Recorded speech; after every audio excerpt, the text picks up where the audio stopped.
still going. It's gone.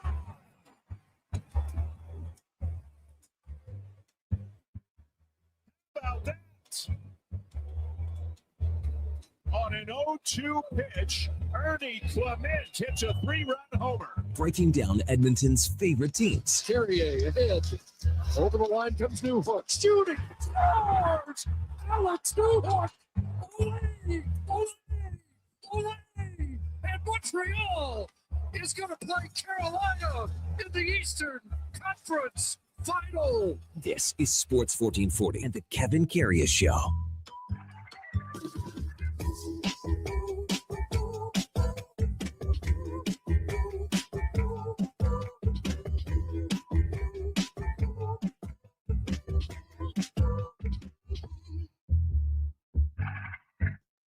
All right, here we go for Sol 668. Wow. Tuesday, May the 19th.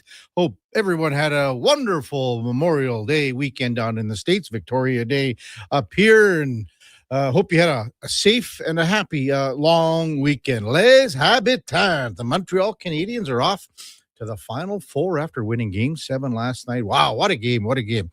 Hey, good morning. Welcome to the Kevin Karius Show on Sports 1440 on your AM radio dial, on your morning drive, wherever you're heading out on a Tuesday morning. So glad you could spend some time with us here on Sports 1440 AM radio. You can also watch us on YouTube at Sports 1440 AM. Drop us a like and a subscription. We would really appreciate that. We're also on X, Facebook, Instagram, and even the old Twitch. And as always, we're streaming on the many services that are out there on iHeartRadio, the TuneIn app, even on sports1440.ca. And if you miss any part of any show, you can find it where all the podcasts hang out after she's all said and done on Apple, Spotify, Google, even Amazon. Be sure to subscribe. It's free. Select the auto download. You'll never miss a second of any show. Our text line, 833-401-1440. I'm sure the many Montreal Canadian fans will be sending some texts in and congratulatory remarks regarding the Montreal Canadiens heading off to the Eastern Conference Final, where they will take on the Carolina Hurricanes, all thanks to the 3-2 overtime win last night over the Buffalo Sabres. Alex Newhook, gives the old Phil Niekro knuckleball on Ukko-Pekka Luukkonen. Jakob Dobas, again, just simply remarkable. The guy, after a loss, just comes through. 6-0 in the playoffs after a loss. Simply remarkable. 37 saves. The Canadiens have played 14 games in the Stanley Cup playoffs, and they'll play the Carolina Hurricanes, who have played 8. So, well-rested for sure. Almost 2 weeks off by the time that this thing will get going. A few days off as far as the Stanley Cup playoffs goes in the East. The West Final will get going tomorrow night with the Vegas Golden Knights in Colorado to take on the Avalanche. Boy, Alex Newhook does it again. And you look at how Buffalo played on home ice. It was tough. The Sabres, just 2-5. 2 wins in the playoffs on home ice. That's the difference. Is Montreal wins, obviously, Game 5 and Game 7. Full marks to Buffalo, on Saturday night to send this series to 7 games. But, you just got to get it done on home ice a little bit more than 2-5 in the playoffs. Edmonton Oilers, well, the soap opera that is the Vegas Golden Knights and Bruce Cassidy continues. Still no permission granted by the Vegas Golden Knights for any team, not just the Oilers, for any team to talk to Bruce Cassidy because he's under contract for another year. You can look at this so many ways. Like, why would you stand in the way of a guy that, he won you a Stanley Cup. He coached your team to a Stanley Cup. Wasn't good enough, you felt, this year, so you fired him. But you're standing in his way to seek further employment. What's going to happen here in the next little bit? Are they finally going to relent and say, okay, yeah, someone, the Kings, the Leafs, the Oilers can talk to Bruce Cassidy? But as of right now, no permission granted yet for any team to talk to Bruce Cassidy. There will be some talks with the Oilers and Craig Berube, who was fired, as everyone knows, in Toronto. So the Maple Leafs say, yeah, go ahead, talk to the chief, whatever it is. You go ahead, and he's available if you want to go. You want him, you want to talk to him, go ahead.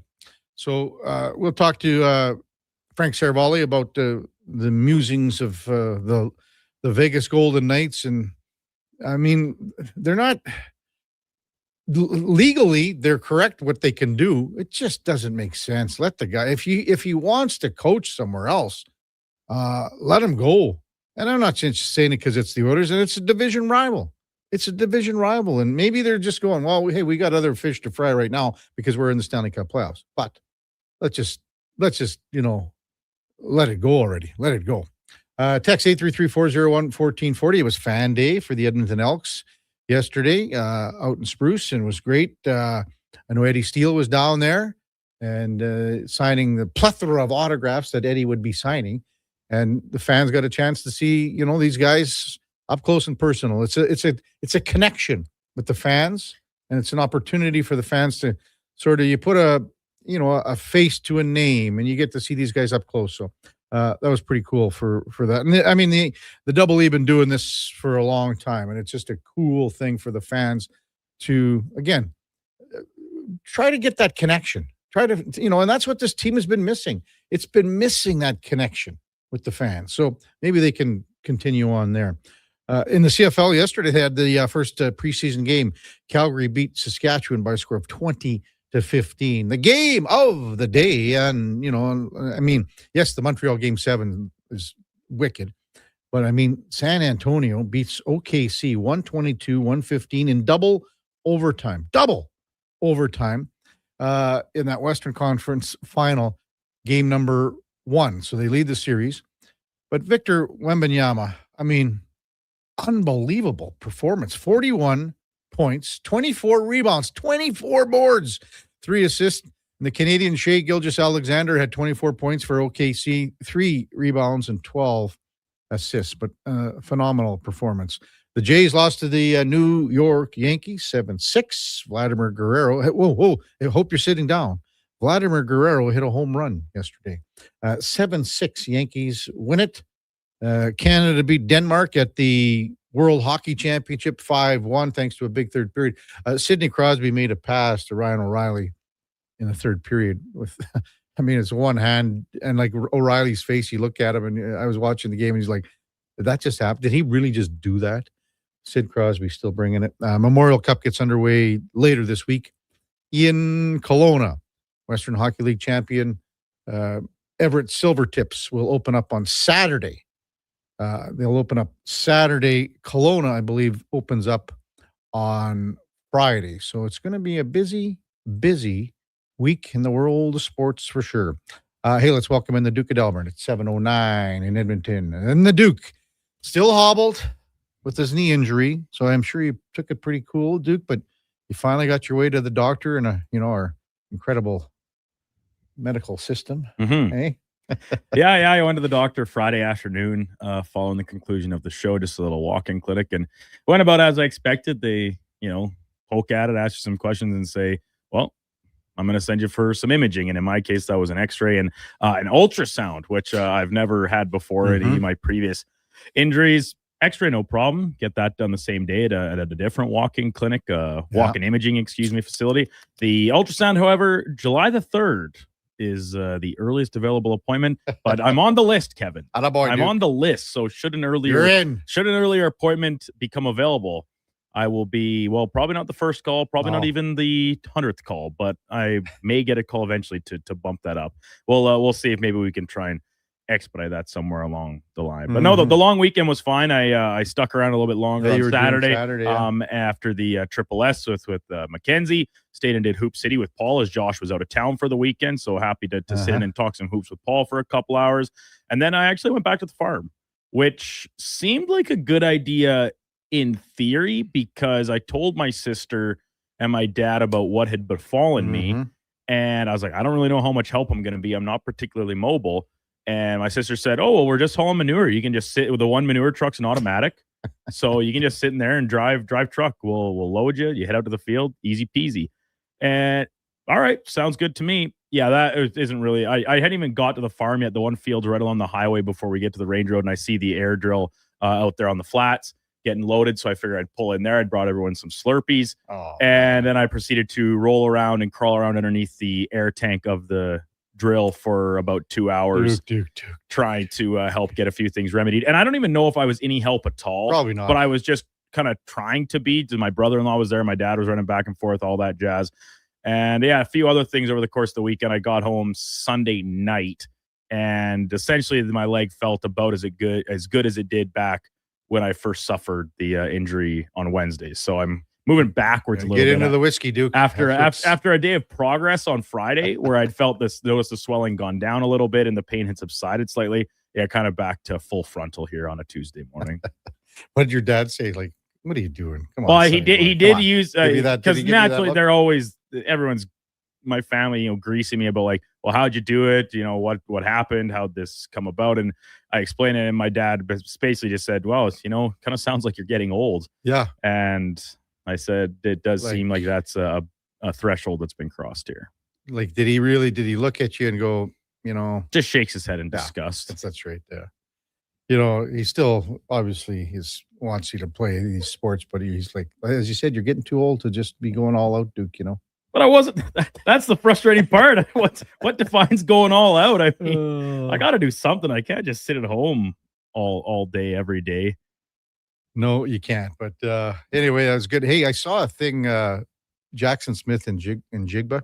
Yeah. Did you see that picture? I did see that from his own personal Instagram story. He received his hardware for offensive player of the year, but the scripting on the trophy itself would determine otherwise. It says 2025 defensive player of the year, Jackson Smith and Jigba, National Football League honors, And you kind of go, how do you make a mistake like this? Like this is the biggest league in the world. Yeah. It seems unfathomable, but here we are. And yeah, like no, not pulling any punches either, just posting it right on his own Instagram story saying, like, what are we doing here? Which it's fair. It's a fair complaint by him. After the season he had. He deserves the full recognition and the correct recognition in his hardware. Also, we got to welcome in Josh Fenwick this morning. Good morning, Fenny. After a long weekend off, and as Duke said, he filled in for you on Saturday on Hoop City, and Josh went to see his poopsie. Where was she at again? Peace River. Peace River. So you beat her in crib? Yeah, I skunked her. Can she count or not? No, she can count. She's much better at crib than I am. Could she beat Spec, maybe? Oh, everybody could beat Spec. Yeah. That's like, come on. Could you take candy from a baby? So you pounded her in crib. That's I beat her at everything. Yeah. Let me be clear here. What do you guys? What are you, arm wrestling? Like, I hope you would be. No, we played President or Chump or whatever. That game. I can't actually say the word of what the name's called on air. I don't know. I've never heard of it. A-hole. Yeah, that one. That one. Yeah. Just to apparently you can score this game. I had no idea. And so I won, and her score was no zeros. Really? Oh yeah. Good for you. Good for you. Beating up on your girlfriend. That's just hey, great. That's what everyone dreams about, right? Text 833-401-1440. Matt says, someone tell JSN that the best defense is a good offense. Yes. Jane Victoria, such a bad play by Dallin to give that to Thompson at the line. Imagine if Bouchard did that. That was on the game-winning goal, and it was a little press by Montreal's forward. Just getting a little too cute with it up at the blue line, and then throwing a grenade to your teammate. And listen, it doesn't immediately turn into a breakaway or a clear-cut 2-on-1, but you have offensive zone time that you give away as a freebie and have your entire team on its heels coming back. And listen, we could talk about the goal. I think UPL's reaction afterwards indicates his frustration with it. It's a tough one because it is through some bodies, but it's still one that I think you would like stopped more often than not. But in reality, it never should have happened because Deline makes that play. And Deline had himself a whale of a hockey game. He was excellent all series, all playoffs long. Really good. And it's funny, Kevin, how this works out sometimes when you're watching a sport. And after he scored the tying goal, right, on a great little play between him and his D partner, Owen Power, on kind of walking the line and then down the wing, I thought, man, Rasmus Dahlin's really showing some people why he was a Norris Trophy finalist, because he's putting it all on display here over the course of this series. He's been great. And then, you know, as it comes, so it goes, that he makes that play the blue line. And just to Jay's text, exactly, I imagine Oilers fans are having a field day with this, thinking, oh, we condemn Evan Bouchard for making these plays. Yeah, we've said it. Good players make mistakes because you have the puck on your stick so much. You want to try and avoid those egregious mistakes when the moments matter the most. And unfortunately for Dahlin, this one ended up costing his team a chance to keep their season alive and whatnot in an overtime loss. But it's you talked about the home versus away dynamic for the Sabres. They tried to address it themselves. They stayed at hotels on Sunday night instead of going back to their houses, and didn't really look that way in the first period because they looked like they were playing a road game still, but in the worst kind of way. Oiler from the hat text in, I could imagine if that was an Oilers goalie letting in that overtime goal. Oh, yeah. Yeah, it just goes to show Oilers fans, like, this isn't a localized problem. These things happen around the entire NHL. You do not have the worst goalies in the league. You don't have the only star player that makes mistakes. Happens to every team. Coming up on the big program, Alan Mitchell will check in. It's a Tuesday, but he's going to lead things off this week. Usually our Monday morning leadoff man, but the tide will be down. Coming up right after the break, we got Mark Spector, Frank Seravalli, our double-barrel shotgun hockey insiders coming up at 8 o'clock and then at 8:20. Looking forward to a conversation in studio with the great sports writer, Terry Jones. So Jonesy's been putting together a book called When They Were 10. And this is the story about the Brick Invitational Hockey Tournament that's going on for now, like 3.5 decades plus. And this is a fascinating book with the amount of players that have come through here in this mall at West Edmonton Mall and have played in the Brick Invitational. I mean, the names that have gone on to play in the NHL, I mean, it's in the hundreds. The cover is so cool. You've got the Brick Alberta guys, Macklin Celebrini right in the middle of it, you know, holding the big trophy. All the great teams and captains and players and things like that. So it's pretty cool for sure. We'll have Connor Halley from Fantasy Frenzy at 10:20 in studio as well. When we come back, Alan Mitchell, you hear him daily from 12 to 2 right here with the lowdown on Sports 1440. On the Kevin Karius Show with the Duke of Delburne, Josh Fenwick on Sports 1440 AM radio. We're streaming on YouTube, X, Facebook, Instagram, and Twitch. With Play Alberta, backing the home team goes beyond the bets. That's because your picks have provincial impact. Play Alberta is the only app in the province that puts all revenue directly back into supporting programs and services that Albertans rely on every day. By investing in the General Revenue Fund, every play, bet, and buy made on Play Alberta helps make a difference across the province. Visit playalberta.ca/Gregor to learn more. That's playalberta.ca/Gregor. Must be 18 plus to play. If you gamble, use your game sense. When thirst strikes and your energy begins to fade, one hero rises above the rest. Introducing the Superpower Smoothie from Booster Juice. A bright sun-charged burst of mangoes, bananas, and blue spirulina. An out-of-this-world smoothie, just in time for the new Supergirl movie. Discover your power and channel your inner superhero. Fly into your local Booster Juice and experience it for yourself today. And see Supergirl. Only in theaters June 26th. May brings more of what you're looking for at Wolf GMC Buick. The selection, never better. The savings up to $12,000 when you combine cash discounts on your new 2026 Sierra 1500 pickup. Up to $1,750 in cash rebates on remaining 2025 Terrain SUVs. Plus 0% financing up to 72 months on most models. And ask about the truck trade-in bonus of up to $1,500 on select new in-stock Sierra 1500s. Wolf GMC Buick. We're making it easy. At Hughes, it's all about getting in and out quick and clean. No cash, no problem. With Hughes' new tap and wash system, all you need is your debit or credit card to get your vehicle sparkling clean. Find us at HughesCarWash.com. You wanted local sports on weekends. Saturday mornings at 9, check out the Saturday Sports Setup, where we'll tee up what's happening on the weekend sports scene. Tune in Saturday morning at 9 on Sports 1440. Heard of Uline? You know, the have-it-all in-stock, ready-to-deliver shipping and industrial supply specialists. The company that does things for you that are unheard of, like keeping 41,000 items in stock in our own warehouses. With customer service reps on the line to get you what you need, when you need it, 24/7, 365, every time. Maybe you heard it here first. Want to hear more? Visit uline.ca. ULINE, your shipping and industrial supply specialists.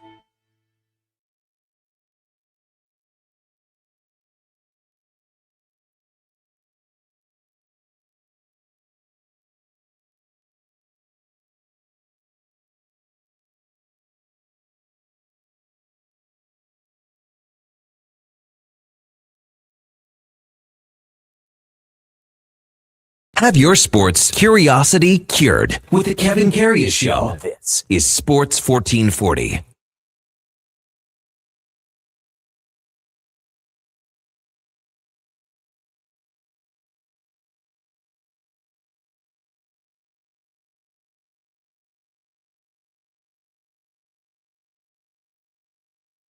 All right, welcome back to the big program. 7:21 in Edmonton. Time now for the Puck Report, brought to you by Fountain Tire. And at Fountain Tire, we focus on one thing, and it is your vehicle. From tires to wheels to oil changes, vehicle repairs, we have you covered. Visit fountaintire.com to book your appointment today as we welcome in the host of the Lowdown with Low Tide, Alan Mitchell, to the big program. Good morning, Tide. How was your long weekend, big fella?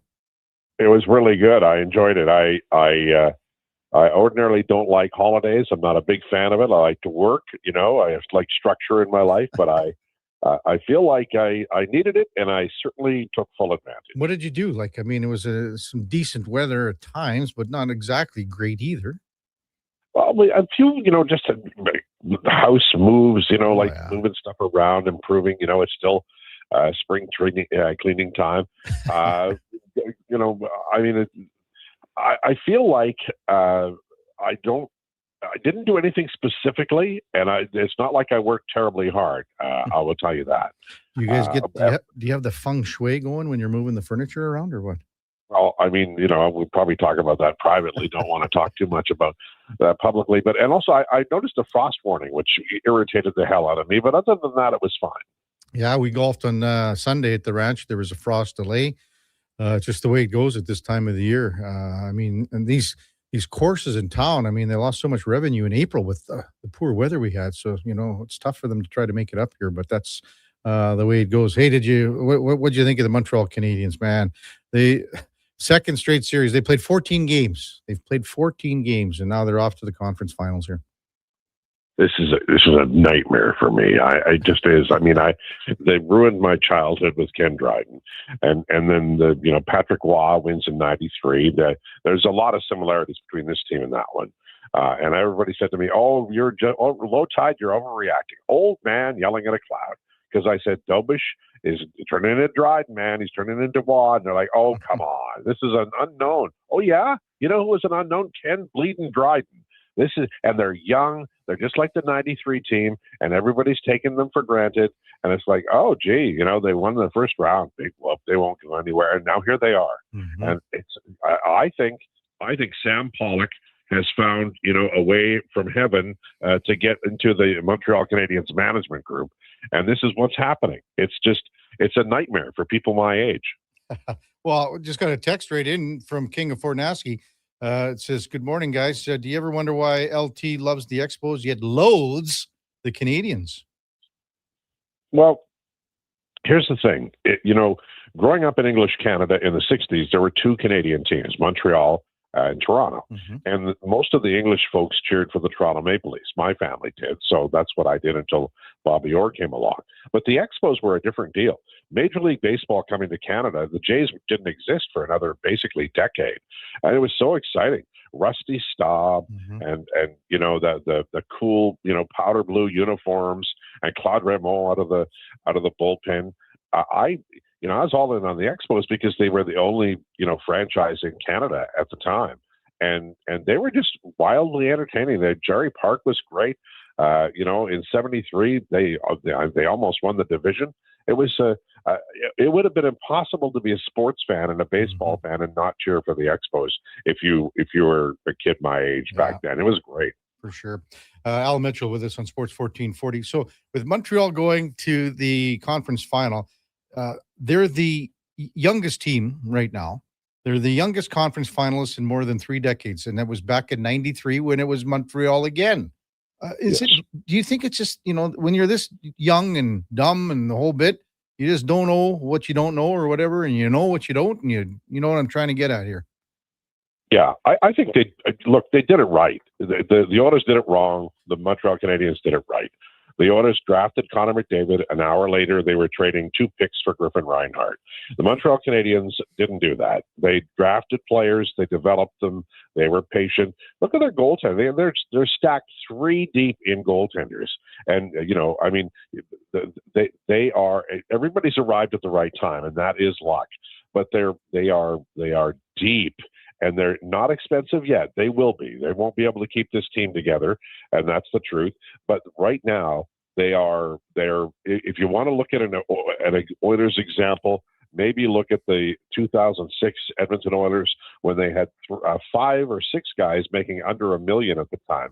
Hemsky and Horkoff and Rafi Torres and Fernando Pisani and Marc-Andre Bergeron, Matt Green. They were all guys making no money at all.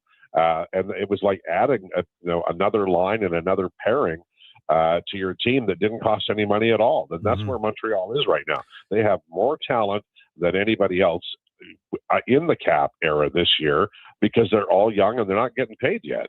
Well, I disagree with you there for a second, saying that they can't keep all these guys together, because they are, and they will be, because all their key guys that are young are locked up for long term. The guys that they're going to lose here, Tide, are their not lose, but once their contract comes up, they're the older guys on the rosters, guys like Gallagher and Josh Anderson, and they've locked up all the guys that they've needed to lock up, and they've got them for a long time. The only thing that they got to worry about, and not even until the following year, is their goaltending situation with Dolbish, because he's a guy that is obviously, if he keeps doing what he's doing, he's going to get paid here. But they've locked up, and they've got a lot of their guys locked in for many years here.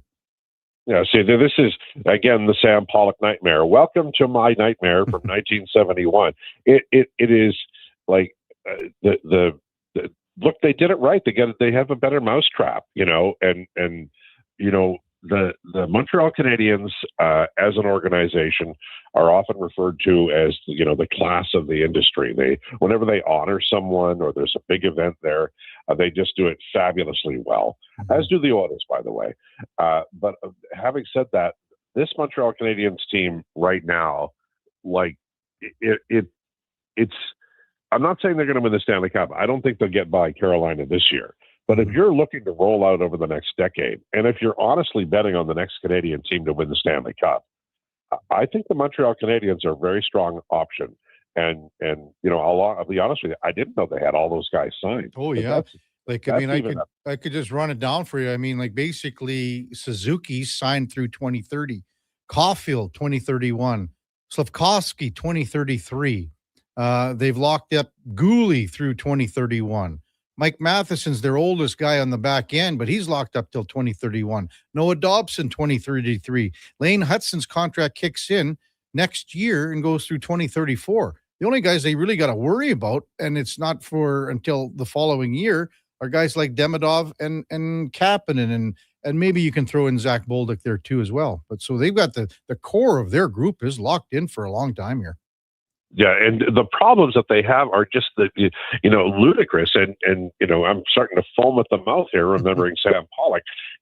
Like, look at their goaltending. Oh my God, They've got 3 guys who could be NHL starters 2 years or next year if it was going to work that way. Now they'll retain 2 of them, but what a great problem to have, and that's good scouting, but it's also overdrafting and. The Edmonton Oilers didn't do that, and the Montreal Canadiens did, and they were patient. Much like the Chicago Blackhawks and the Pittsburgh Penguins at the turn of the century in Los Angeles too, who just drafted, and then when their good players and great players were ready, then they started to take off. And I think honestly, Montreal Canadiens are. I'm not going to say they're the only one, because there's that kid in San Jose who is just a freak of nature. But, Montreal Canadiens are on the rise, and Buffalo is too. But, Montreal, like, they've done a lot of things right. They really, truly have. And it's all kind of come together at once. I think Carolina beats them, but if they don't get to the final this year, don't bet against them next year. Yeah, for sure. Alan Mitchell with us on Sports 1440. So for the most part, Montreal plays a man-to-man structured defensive style. Carolina's for the most part in the same category. What kind of style do you think we're going to see in this conference final? Is it going to be with both those teams trying to deploy, a more man-to-man? What are we going to see, you think? I think that what you'll see with Carolina is that they're a little deeper than other teams. In terms of what they can do, they move the puck very well. They're a puck possession team. They come in waves. They're a team that can very quickly take you out of the game with their fast pace, and they're excellent passers. They're high-end skill. They tend not to play defense too much. Their Achilles heel is, often the goaltending and the health of their goaltenders. They don't seem to have that problem this year. But I think it'll be, I'm not going to say it's going to be a run and gun because they're both responsible defensive teams, but I think there's going to be a lot of play where there's a winger coming down, his side and trying to turn the corner and not being able to. I think you're going to see some really good defending and great skating in the series. Mm-hmm. I call Carolina a table hockey team because they just stay in their lanes. They don't do anything. Yeah. If you get away from that, something's happened. The guys, when you're playing table hockey and the guy's falling off the peg that comes out of the board, something's happened crazy here. So in the West, things get going tomorrow with Colorado and Vegas. What do you think about this series here? Well, I think Colorado has to be considered to be the real favorite. The one thing Vegas, has done is they changed their coach and they tweaked the goaltending a little bit, and that seems to be holding. And if that holds, then I think it's going to be a long series. If it's a quick series, and Colorado has unlocked them and is exposing them, but I always give credit to Vegas. They've got really smart hockey players. That Stone is one of the smartest hockey players I've ever seen in my life, and they're just good. Eichel's really good. He's turned into an exceptional player across 200 feet. They've got a lot of good things in Vegas. I think Colorado wins it, but I'll say in 6. You think it'll go 6, eh? Just because the coach gave them a lift, and I think they will get enough goaltending to make this a series where they win a couple of games. But I mean, I'm not discounting Colorado. If anybody sweeps or gets it in 5, it would be Colorado. I just feel like they're going to lose a couple games. Yeah, and what do you make of the time that there's so much time that Carolina's had off. Colorado's had a little time here too, as well. But you look at how banged up guys like Cale Makar is, and Colorado had a couple of guys that were visibly looking like they were shaken up in their previous series, and they've had a tough go here. That was a tough series against Minnesota. Yeah, I think I think the advantage will be for Vegas for the first period and a half, maybe, or less. I do think there is a period of rust that you kind of got. You're not really at the pace of the other team, but if they don't blow the doors off in that, we'll say 30 minutes, then I think that Colorado will have found their legs by now. Yeah. When you say about Vegas and you talked about Stone, Al, this is a guy, again, he's a smart player. He may not get from point A to point B as quick as he used to, or maybe just not as quick as other guys. But what is it about Stone that you like in the big game situations? Stone is consistently among forwards. He is consistently the one guy who makes life difficult by doing subtle things. He'll have his stick in the right place and turn it over and go in and score in a breakaway like he did against Edmonton here in the spring. He is physical when he needs to be. He quietly finds the open ice and gets the pass, and he's got great hands. And he is, he's not a fast player, but he is sound defensively because he's in a good position most of the time. Very smart player, great hands, plays a cerebral game, and is willing to pay the price to score a goal or to make a play. But I just love his anticipation and his checking ability because he's always in the way, and that's such a big part of hockey is just have your stick or your skate or your body in the way. Yeah. What's coming up on the lowdown today, Tide, on a Tuesday? We have the roundtable group, so we've got all those young hyenas chasing the zebra. The old man. Are you the zebra? Yeah, I'm the zebra, and I'm old, and I've got a limp. I got to admit. And every week, these young people, they get closer and closer. It's like Wild Kingdom on the lowdown when we have the round table. A lot of it is, Declan and Josh, I work with them every day, and I've sort of found a way to tone down the rage and the anger. But this Donovan fellow comes in, and he just gets them all riled up. He's like this, wild card hyena. And so that's what will happen. We'll talk about, I want to talk to them about Berube and the other coaching candidates and kind of get a good feel for where everybody is. That's what we'll do today. But it often gets derailed. And then Donovan reads the text line and starts texting people. And so it's like loose cannon Tuesday on the lowdown today. Who's the main hyena? And is there a laughing hyena? I would imagine that's Donovan. Yeah, Donovan is, and then Declan. Declan's like, and then he started. What happens with Declan is he starts rolling his eyes about what we're talking about. Like he wants to get to his basketball.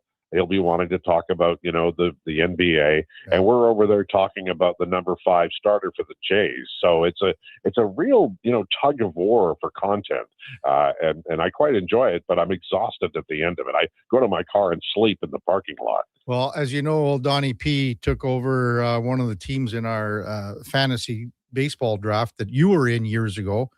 Unfortunately, he's in last place. Yeah, he told me he's got lots of hitting and no pitching, and I said, well, you're going to have to give up some hitting, but you can make trades with people. And then I listed off the guys in the league he can make trades with, like Tim Ellis. None of them are there anymore, so he's screwed. Ellis is gone. Markle's gone. Markle's gone. Mark, he had to take a year off. He said he was losing his mind even more so than what he normally does. So, wow, that must be something to watch. Well, poor Sim. The draft went a lot quicker, I can tell you that. When you stop nominating players that have been picked 15 times, the Donnie P's ERA, I'm just looking, Tide is at 5.26. Wow, that's bad. That's very. How many Colorado pitchers does he have? I don't know. He must have some, but I haven't looked at his roster too often because it just makes me kind of sad. It's embarrassing, especially for a guy who big talks so much. That must hurt, He is a big talker, Betty Crocker, when it comes to baseball, and look at him now. All hat, no cattle. Thanks, Ty, and have a good one, big fella. All right, you too, buddy. That's Alan Mitchell. You hear him daily from 12 to 2 right here on Sports 1440 AM radio with the lowdown. And that's the Puck Report brought to you by Fountain Tire. And we focus on one thing, and that is your vehicle. Check them out at fountaintire.com to book your appointment today. When we come back, we'll get to more of your texts in the 8 o'clock hour. Mark Spector, Frank Seravalli, lots to talk about regarding the Oilers and their coaching search and maybe their coaching lack of search, where they are, I guess you could say their hands are tied and they haven't tied them themselves. They would like to discuss some things with Bruce Cassidy. But the Vegas Golden Knights say, nah, not yet. We got other things to worry about right now. And maybe, who knows, maybe it goes on and on and on. And then at that point, if you're the Oilers organization, you got to pivot. Because, Cassidy's been their guy. So at what point do you pivot and decide that we can't wait around much longer here? That's all straight ahead on the Kevin Karius Show with the Duke of Delburne and Josh Fenwick on Sports 1440 AM radio. We're streaming on YouTube, X, Facebook, Instagram, and Twitch. Hi, Mike here from Northgate Chevrolet Buick GMC. No one's ever accused car shopping to be fun. Think about it. Awkward standoffs to get a price. Let me go talk to my manager. Dealers asking for your credit card, then melting your phone if you say no. See, not fun. At Northgate, I promise you a different experience. We make it fun. and you will like us. I promise. 0% financing, a great selection of new and pre-owned units. So for some fun, stop in today. 13215 97th Street or visit us online at northgategm.com. You're in Northgate country. Hey there, I'm in the Fountain Tire sidecar, making a list of the things I'm doing this spring. 1. Saving you money with up to 20% off select tires until June 13th. 2. Water skiing, tricky in a sidecar, but fun. And 3, saving you more money with mail-in rebates of up to $100 off a set of 4 select tires and $50 off a $150 service with the purchase of 4 select tires. Oh, that's 4 things. Oh well, restrictions apply. Book online at fountaintire.com. Fountain Tire. We're on this road together, Canada. Come for Canada's largest trade shows, the biggest names in entertainment, exhilarating sporting events, and more. And stay for the experience at the Edmonton Expo Centre. Looking for the perfect place to host your next big event? From trade shows to galas, meetings, and concerts, the Edmonton Expo Centre has the space, event expertise, and service to make your next event unforgettable. With over 522,000 square feet of flexible event space, in-house catering, and operational expertise, they bring your biggest vision to life. Learn more at edmontonexpocentre.com today. Are new McCafe crafted sodas just drinks or something more? Like Sprite Berry Bliss, Creamy Strawberry Coke, and Orange Dream. All swirled with fizzy flavor and topped with silky cold foam. Only at McDonald's. At participating McDonald's restaurants in Canada. Sports on weekends. Saturday mornings at 9. Check out the Saturday Sports Setup, where we'll tee up what's happening on the weekend sports scene. Tune in Saturday morning at 9 on Sports 1440. What's that? Is that actually spring? Like no snow squalls or bad weather tomorrow? It's actually spring?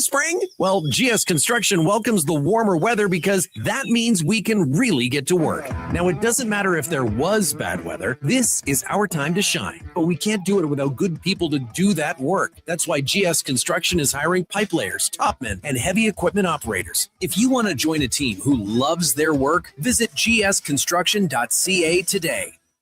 Do you have neck or back pain? Ever go for treatment hoping for a simple fix only to realize your stubborn spine is basically a science project with attitude? Hey, we get it. And honestly, we're a little sorry because great rehab does take proper experimenting. But at Leading Edge Physiotherapy, we don't just toss exercises into the beaker and hope it doesn't explode. We start with the right diagnosis, then mix hands-on care, precise manual therapy, and evidence-based technology. The formula your body actually needs. Science and skill with gratitude, not attitude. LeadingEdgePhysio.com.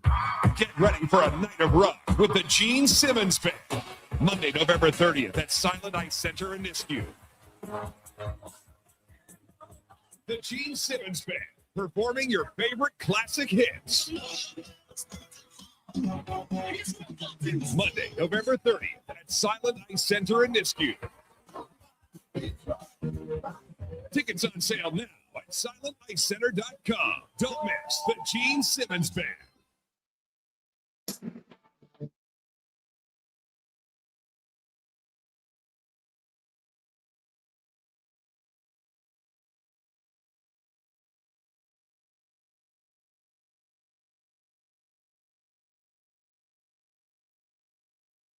Sports 1440. All sports, all day. On YouTube, Facebook, and X. Thanks for listening to Edmonton's sports leader.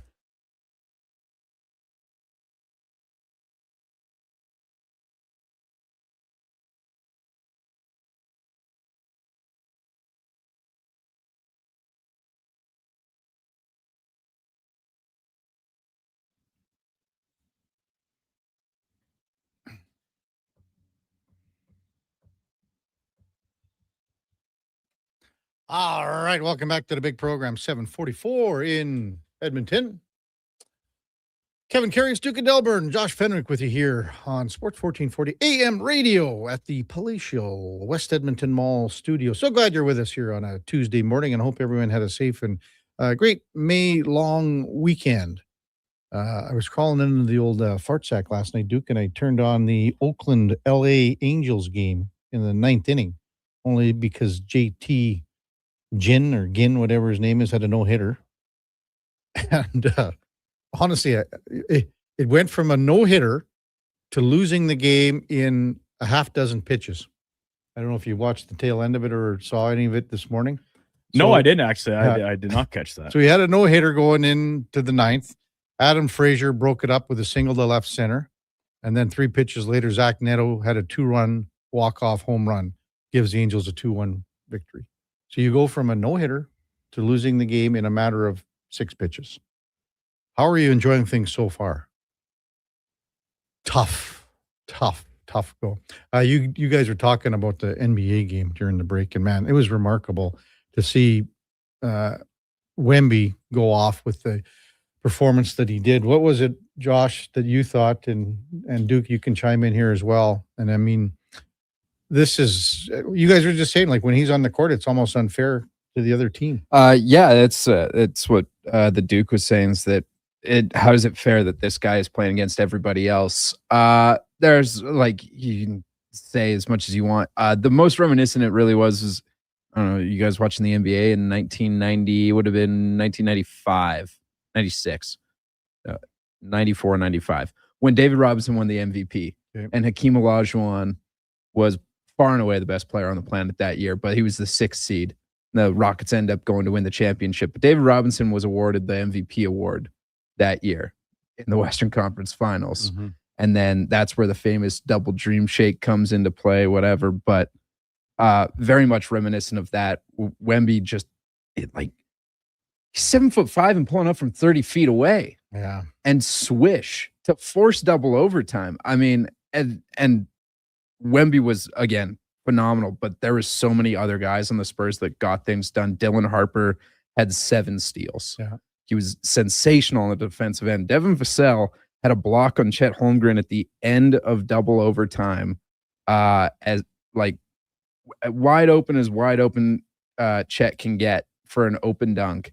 And Devin Vassell shows up out of nowhere and sends it into the Shadowverse. Mm-hmm. But again, at the end of the day, like, Wemby was so unreal that lots of these things are going to go unnoticed, because he had 40 and 20 in his first Western Conference Finals game. Youngest guy ever. Yep.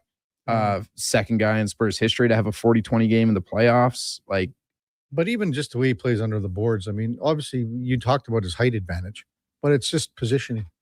Absolutely, it's positioning. When Wemby was on last night, the Thunder were 16 of 50 from the field, and when he was off, the Thunder were like 10 of 12. So, like, when you're a big dude like that, obviously you have that advantage, but it's the positioning. And you think, go back to one of the greatest rebounders in the history of the game, in Dennis Rodman. Mm-hmm. Rodman was, like, he was a big guy, but he's probably a foot shorter than Wemby. Mm-hmm. But again, his positioning, and for Rodman back in the day, his anticipation was better than, it's almost like he knew where the ball was going before it got there, kind of thing. Yeah, he watched everybody's release to see how they'd spin the ball. Yeah. So knowing where they were on the court, he could position himself in the best place to get an offensive rebound. Mm-hmm. He talked about that in The Last Dance. I just rewatched it recently. That's why. Yeah, that's why I remember that. I never, I'm going to have to watch that again. It's been a while. It's one of the better documentaries out there. No doubt. One of the better documentaries out there. Also in the majors, again, the Jays, Vladimir Guerrero hits a home run, and the amount of extra base hits that he's had in the last several weeks are almost non-existent. But maybe this is a good sign. The Jays in tough here against the New York Yankees. They lose at 7-6 last night. And right now the Jays are 10.5 back of the Rays in the American League East division. It was cool. It was neat to see Adam Macko make his major league debut yesterday. He's a Canadian, and he's got Alberta ties because he played the academy ball at Vauxhall in southern Alberta. So this is a guy that has, ties to Alberta and went through the ranks. You may have seen him with the national team a little bit. You may have seen him, at the World Baseball Classic as well. But this is a guy that, they need left-handed help out of the pen. Every team does. You can never have enough bullpen help, and you can never have enough lefties coming out of the pen. But today it's going to be Dylan Cease, game number 2 of this series with the Yankees at Yankee Stadium in New York up against Will Warren. Trey Savage gets the ball tomorrow, and then Spencer Miles on Thursday. Although the last time Miles was the scheduled starter, they had an opener for him, and I believe that was Fluharty. Tommy Nance was placed on the 15-day DL on the weekend as well. Yariel Rodriguez sort of got lit up yesterday when he came into the game. But I would imagine they are getting close to where they have Alejandro Kirk returning to the lineup. But that's got to be within the next, you would think it's about the next week or so, but nothing official there. But they've been missing him behind the plate. Although Brandon Valenzuela has been pretty decent, especially defensively. He's been really good defensively. He's had a couple of dingers, so he's been able to contribute a little bit with the bat. But, you know, this team is much, much better, as everyone knows, with Alejandro Kirk. He has not taken full batting practice yet, but he's got to be getting close. I would say you're looking at probably 2 weeks. 2 weeks for the return of Alejandro Kirk, but injuries piling up everywhere across Major League Baseball. Text 833-401-1440. Kyle says, hey, is there truth to the report that Vegas is going to the league about their second round pick being taken away? And I think Kyle's talking about it. Well, I think he is talking about when John Tortorella did not speak to the media following their victory and series clinching win over the Anaheim Ducks. So they got fined $100,000. They took away the second round pick. Kyle goes on to write, amazing how as soon as they get punished for something, they run to the league and cry about it, but will hold Bruce Cassidy hostage for you know what and giggles. Kyle says, I'm really starting to loathe that organization. I think a lot of people are, and a lot of people have for a long time. Matt Leduc texts in talking about the goal, the game-winning goal by Alex Newhook last night, which was a knuckleball. I called it the Phil Niekro special. Matt writes in, knuckleball pitchers have their own specialized catchers using larger catching mitts who know that the knuckler's coming, and it's still accepted there will be the occasional pass ball, and the pitcher isn't trying to get it by the catcher. That OT goal was the hockey equivalent of a surprise knuckler crossing up a catcher, and Newhook was trying to get it past UPL at game speed. That's a really tough save, but the goalie feels like he whiffed until he sees it a second time. The great broadcaster Bob Uecker once said, you know how to catch a knuckleball? Because he caught, I don't know if it was Phil, but it was one of the Necro guys. Could be Phil or Joe. And that would have been with the Braves, Milwaukee, I think. The great Bob Uecker said, this is how you catch a knuckleball. You wait for it to hit the backstop and then go and pick it up. Oh, man. Anyone better than Bob Uecker? Text 833-401-1440. BC Oilers says Vegas management looking like a petty bunch of you-know-what. Stair Farmer says Vegas is making it a joke. I think future coaches will want to work for Vegas if they can't get another job after. There you go. Eagle fan Jeff says Mako has more than just ties to Alberta. He grew up and played his minor ball in Spruce Grove Stony. Thanks, Eagle fan Jeff. Coming up at the top of the hour, we got Mark Spector from Rogers Sportsnet.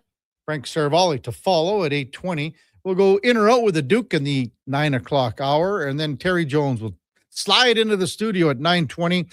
He's just penned a book. It's going to be out shortly. It's going to be out very quickly. When They Were 10, about the Brick Invitational and all the amazing, simply amazing young players that have passed through the mall that has it all here at West End that have played in the Brick Invitational. And here we are about another 6 weeks again from another installment of the Brick Invitational. We got a Cam and Eggs edition from Cam Tate, and Connor Halley from Fantasy Frenzy and the Jason Greger Show will slide by at 10:20. Before all of that, time now for a Sports 1440 update brought to you by All-Star Construction. They shape and build Edmonton communities, specializing in underground utilities like power, gas, telecommunications, and street lighting. That's All-Star Construction. Here is the Duke.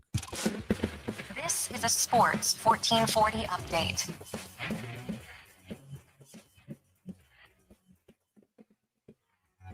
Stanley Cup playoff action last night. Game number 7 between the Habs and the Buffalo Sabres. Montreal takes it in overtime, 3-2. Alex Newhook with the game winner. Jakub Dovich making 37 saves in the victory to punch the Habs ticket through.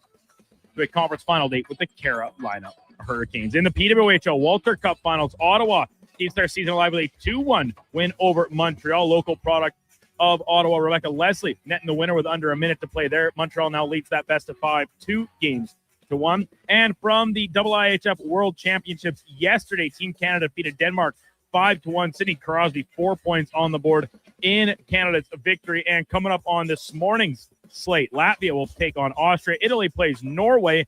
Hungary up against Great Britain, and Slovakia plays Slovenia. In the association last night, Western Conference Finals tipping off from Oklahoma City and being presented with his second straight NBA MVP award. Shai Gilgeous-Alexander had a good night, but not compared to Victor Wembanyama. 41 points, 20 boards, leads the Spurs to a 122-115 double overtime victory. Take a 1-0 series lead. Full set of games across the majors yesterday, including the Blue Jays opening a set in the Bronx against the Yankees. George Springer and Ernie Clement both homered, but not enough as the Yankees come back to win it 7-6. Coming up in hour 2 of the Kevin Karius Show, we'll be joined by Sportsnet's Mark Spector and Frank Seravalli from Victory Plus TV. I'm Brandon Douglas at your Sports 1440 update. Sports 1440 in West Edmonton Mall and Wetaskiwin. CKJR is a Stingray radio station. Download the free radio player app and listen wherever you go. When thirst strikes and your energy begins to fade, one hero rises above the rest. Introducing the Superpower Smoothie from Booster Juice. A bright sun-charged burst of mangoes, bananas, and blue spirulina. An out-of-this-world smoothie, just in time for the new Supergirl movie. Discover your power and channel your inner superhero. Fly into your local Booster Juice and experience it for yourself today. And see Supergirl. Only in theaters June 26th. A lot of you love hockey season. But when it comes to construction season, you're not as excited unless you work for GS Construction. It's true. As one season is winding down, ours is winding up with all sorts of great projects to make the city we live in better. And our team is hiring. GS Construction is scouting for pipe layers, topmen, and heavy equipment operators. So if you want to score a great job, visit gsconstruction.ca today. Whether you're a craft beer connoisseur or more of a wine aficionado, there's always something new to discover at Sherbrooke Liquor, a unique family-owned independent liquor store. The selection, incredible. The non-alcohol section is also very impressive. Sherbrooke Liquor, expert, knowledgeable staff with a passion for unique finds. More than just a liquor store, we're a community. Alberta's best, the one and only Sherbrooke Liquor. Wine, spirits, and oodles of beer. Visit SherbrookeLiquor.com. Summer in Alberta means baseball debates. Okay, best ballpark snack. Gotta be popcorn. Nah, it's nachos, hands down. Nah, you're both wrong. It's mini donuts. But when it comes to beef jerky, there's no argument. Wilhauk Beef Jerky. The only snack every fan agrees on. Grab some for your next ballpark outing. Wilhauk Beef Jerky. Because you don't win games with salad. Only available in Leduc. Everything is going to be okay. If you're feeling the weight of too much debt, you have options. I'm Dan McDicken, a licensed insolvency trustee with Faber. Becoming debt-free is possible, and a personal bankruptcy or a consumer proposal will get you there. Schedule your free Faber Focus session at faber.ca today. You'll learn how a consumer proposal will eliminate your debt by paying a percentage of the amount owed without interest. At Faber, we've got your back. Millions and millions of Canadians do not have a doctor. We have a crisis. Canada's Medical Clinic is opening clinics across Canada to allow everyone to have a doctor to call their own. Early detection saves lives. We've got some great news. You can call now and book an appointment with your new doctor. Canada'sMedicalClinic.com. And more good news. Canada's Medical Clinic Windermere is also now a walk-in clinic. We'll see you there. Your next great family adventure is just a raffle ticket away. Enter the Alberta Foster and Kinship Association's Great Family Adventure Raffle for your chance to win incredible prizes, including the first prize, a Sea-Doo pontoon cruise boat worth over $70,000. Every ticket sold helps provide vital resources to the everyday heroes raising children through some of life's hardest circumstances. Buy your tickets before the live draw on June 5th 5th. Get yours at rafflebox.ca/raffle/the Great Family Adventure Raffle. License number 766115. Open to Alberta residents 18 plus only.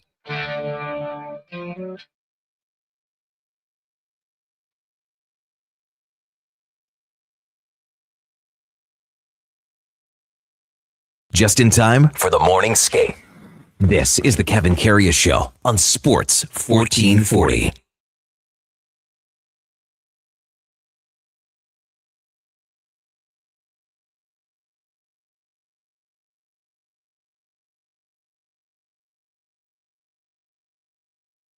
All right, welcome back to the big program, 8:01 in Edmonton. Temperatures in the City of Champions getting better as the week progresses. Finally, like probably around Thursday, Friday, it'll be shaping up nicely for what we hope is going to be a nice summer here in the capital region. Time now for the On the Mark segment, brought to you by Northgate Chevrolet Buick GMC. Right now, you can get 0% financing on heavy-duty trucks, finally, and 0% financing on half-ton trucks as well. See more at northgategm.com as we welcome in Mark Spector from Rogers Sportsnet. Good morning, Spec. Morning, Kev. Nice weather out there. Did you get the pier in? I'm sorry? Did you get your pier in? No, we put it off Saturday. It was too cold. We're doing it next Saturday. I knew that. I knew that was going to be the answer. Oh, it was like +2 and windy. What do you want? Well, get it in there. Come on now. As I said, remember all these guys for the last 2 springs putting your pier in while you were working. They were the ones that didn't want to do it. I was ready and standing on the beach at 9 a.m., but no one else showed up. Where are you, at Wrigley Field right now with that background, all the bricks behind you, or what? Yeah, no, I put a background on because the room I'm in is getting reno and it's looking pretty ugly. So what's the reno? What are you doing? Just some drywall and a few things around here. This old cabin's getting a little moldy in some places. It's got to get tended to. Who's doing the drywall? A guy I know that's real good at it, not me. A guy I know. Same thing every time. A guy I know, someone out there. Pete Demers is his name, and he's a good carpenter. Knows exactly what he's doing. It'll look a lot nicer than if I did it. I thought you almost said Pete DeBoer.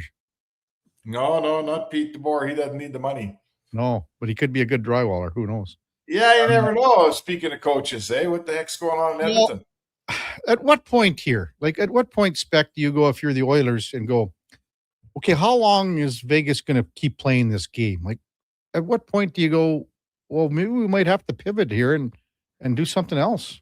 Well, that's exactly what's going to happen, maybe. I mean, if the league has said to you that as long as Bruce Cassidy collects his salary from Vegas, then there's no legal recourse to stop Vegas from doing what they're doing.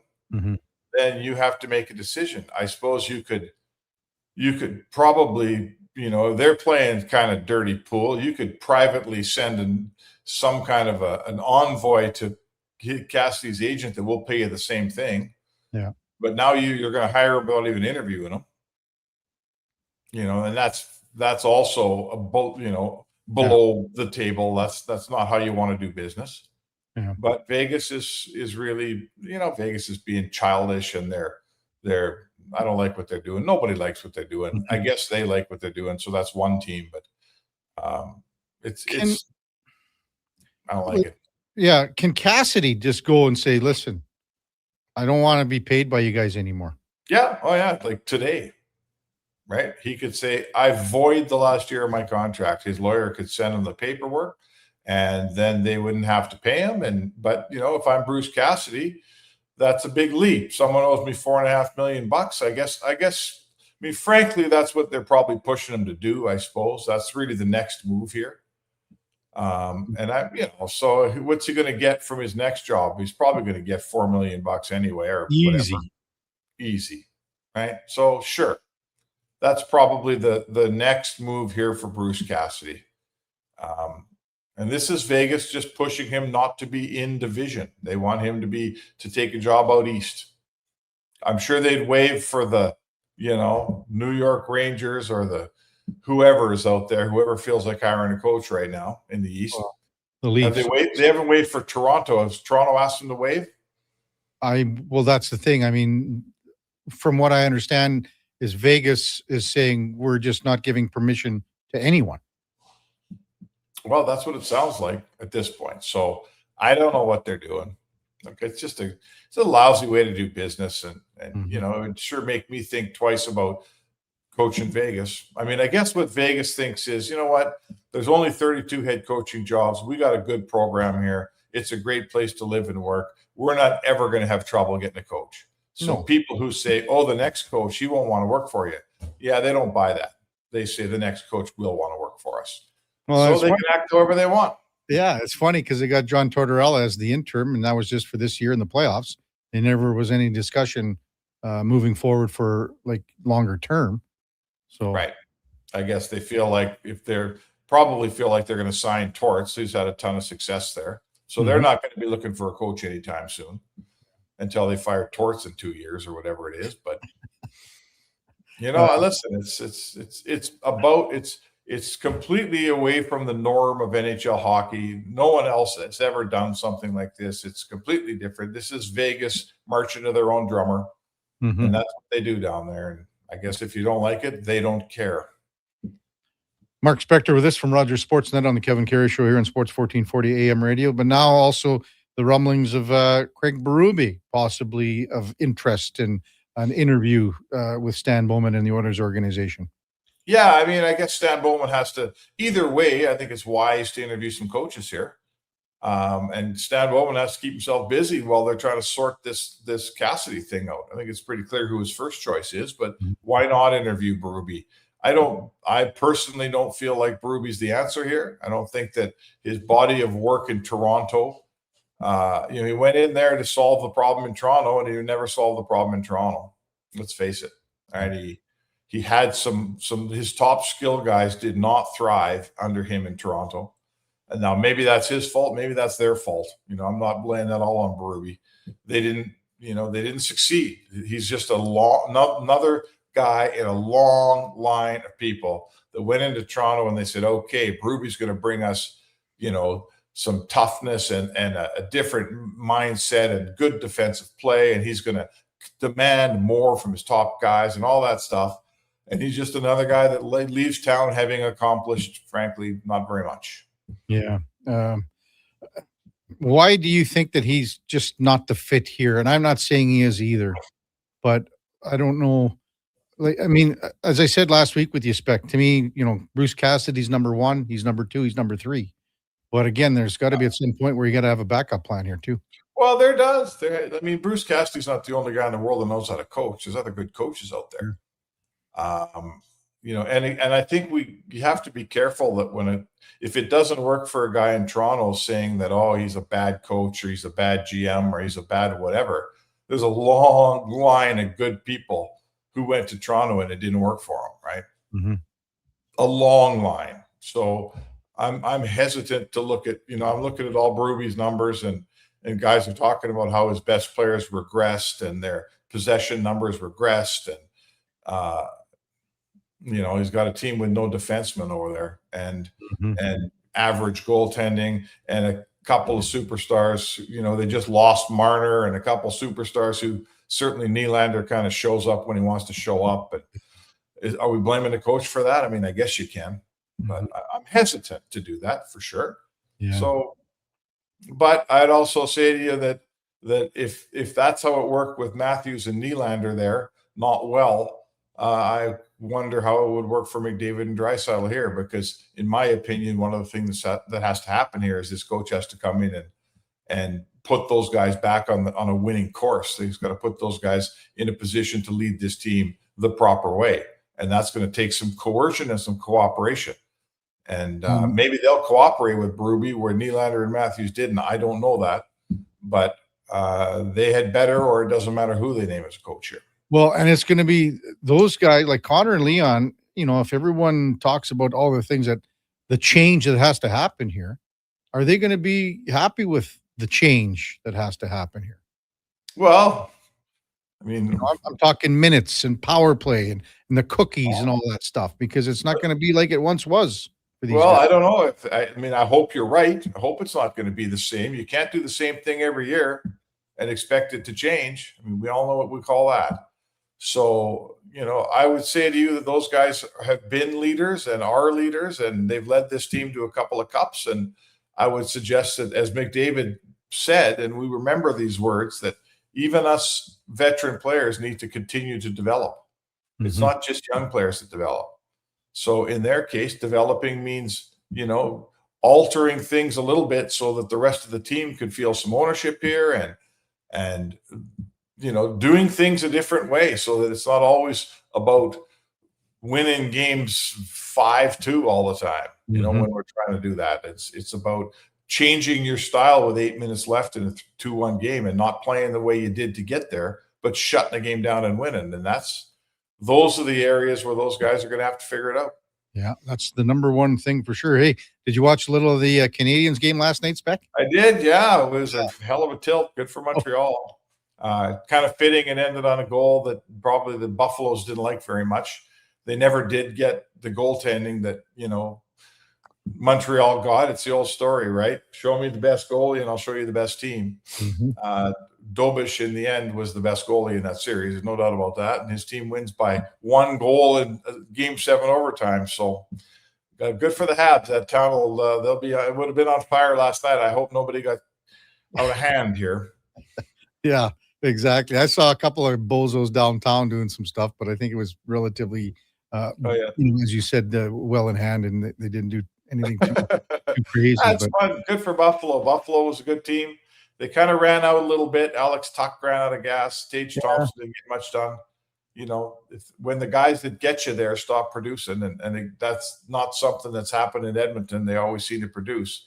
When the guys that get you there stop producing, it's awfully hard to keep going. Well, and then, we were talking about it earlier with Montreal's core group of guys.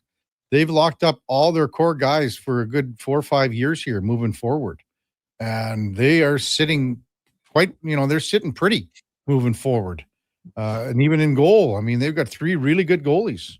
They got to figure out what they're going to do with Sam Montembeault because, frankly, they don't need him right now. No, they certainly don't. I don't know how much they love Montembeault in that town, but yeah.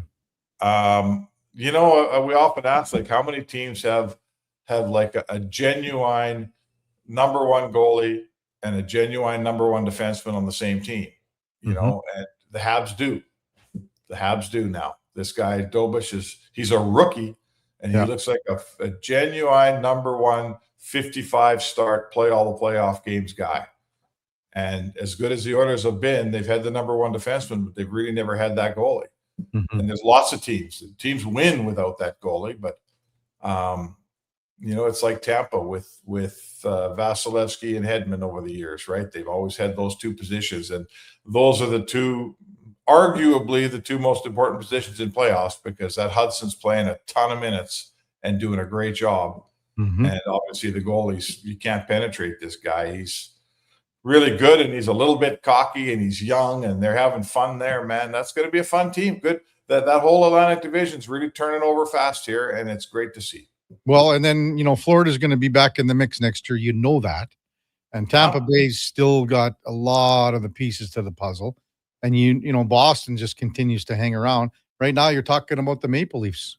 And can they get back into being part of that group? I don't know.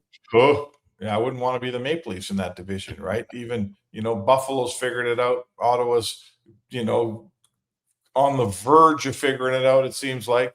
I don't know how much longer Detroit can go without figuring it out. They do have some good young players there. Let's see. But right now, Detroit and Toronto are at the bottom of that division looking up.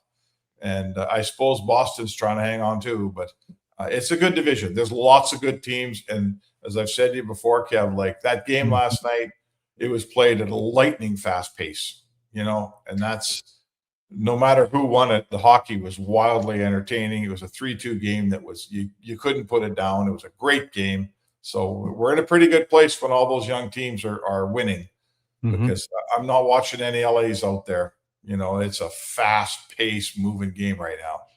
What do you think? The style coming up here with Montreal and Carolina? How do you think this game or this series, is played? I don't know. That's a good question. The one thing about Montreal and Buffalo, they both made enough mistakes to make the hockey really exciting. Like there was mistakes around the ice with those two teams, and everybody got lots of chances. Carolina doesn't make those mistakes. Yeah. They don't. So when I'm Montreal, I have to be clinical in burying the chances I do get. And I got to clean some stuff up because they have that Buffalo-Montreal series was a pretty loose series, right? And entertaining as hell. I love watching it. But Carolina, you play loose with Carolina and they're going to feed you. Yeah. So I personally, I think this will be the end of the road for Montreal. I hope it's not. But I have a feeling Carolina, I mean, they've been sitting around waiting for this thing to start. They may be a little sluggish in game one, but I think their game is airtight, man. I have a hard time thinking Montreal's going to figure it out. Well, Montreal's the youngest team, Spec, that is going to a conference final since 1993, when they were the youngest team that went on to the Stanley Cup final. 25.8 years. That's the average age of the Canadians right now. So. Well, maybe they'll bring one back for Canada. I'd love to see it. Well, 1993. It's been a long, long time. Spec, enjoy your Tuesday. Hope you had a great May-long weekend, and we'll talk to you tomorrow. Sounds good. Mark Spector from Rogers Sportsnet on the Mark, brought to you by, powered by Northgate Chevrolet Buick GMC. This truck's for you. Check them out at northgategm.com. Again, the heavy-duty trucks are on sale and 0% financing. When we come back, Frank Seravalli from Victory Plus TV on the Kevin Karius Show with the Duke of Delburne. Josh Benwick on Sports 1440 AM Radio. We are streaming on YouTube, X, Facebook, Instagram, and Twitch. Hi, Mike here from Northgate Chevrolet Buick GMC. No one's ever accused car shopping to be fun. I mean, think about it. Awkward standoffs to get a price. Let me go talk to my manager. Dealers asking for your credit card, then melting your phone if you say no. See, not fun. At Northgate, I promise you a different experience. We make it fun. And you will like us, I promise. 0% financing, a great selection of new and pre-owned units. So for some fun, stop in today. 13215 97th Street, or visit us online at northgategm.com. You're in Northgate country. Silent Ice Sports and Entertainment is an innovative market leader across Western Canada. Properties include the Spruce Grove Saints, the Junior Prospects Hockey League, Silent Rides Charter Company, the Hockey Super League, and the newly launched Female Super League. Silent Ice also owns the Western Hockey League Seattle Thunderbirds and operates the Morinville AAA Arena. The Silent Ice Center, a new state-of-the-art entertainment facility in Nisku, features 2 sheets of ice, a 1,600-seat arena, as well as Summit Restaurant. Learn more at silentice.com. Divorce is never easy, but Fairway Divorce Solutions can help. Their clear step-by-step process addressed all our issues, and we moved through the process quickly. Fairway didn't take sides. They saved us money and heartache. My ex, the kids, and I feel like we'll all be okay. At Fairway Divorce Solutions, trained mediators and in-house lawyers will move your divorce process forward in a professional and efficient manner to achieve a fair resolution and separation agreement. Visit fairwaydivorce.com. You see it? Fusion Promo Marketing can make it. Fusion makes high-quality, memorable promotional products for businesses, sports teams, and corporate events. From vision to reality, get noticed and remembered. Fusion with a Z. Promomarketing.ca. From the first pitch to the final out, catch Toronto Blue Jays baseball games live right here. Don't miss a moment of Blue Jays baseball this season. Sports 1440 is proud to be the home of Blue Jays baseball. Hear that? That's your entry calling.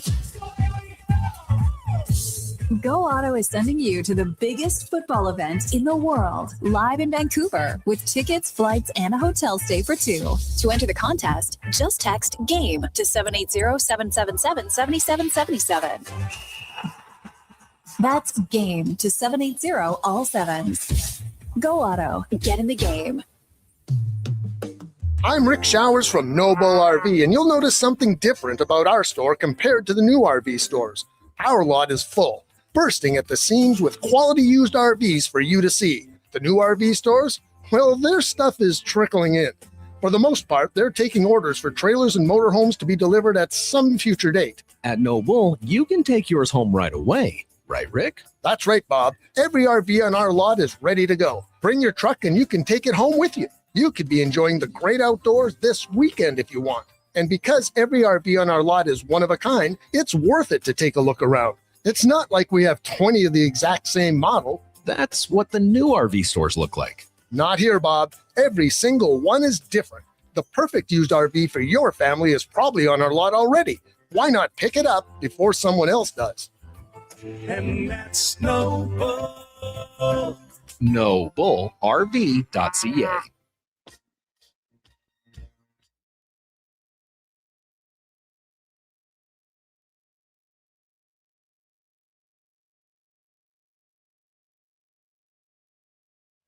Stories, guests, and insights. This is Sports 1440 and the Kevin Karius Show.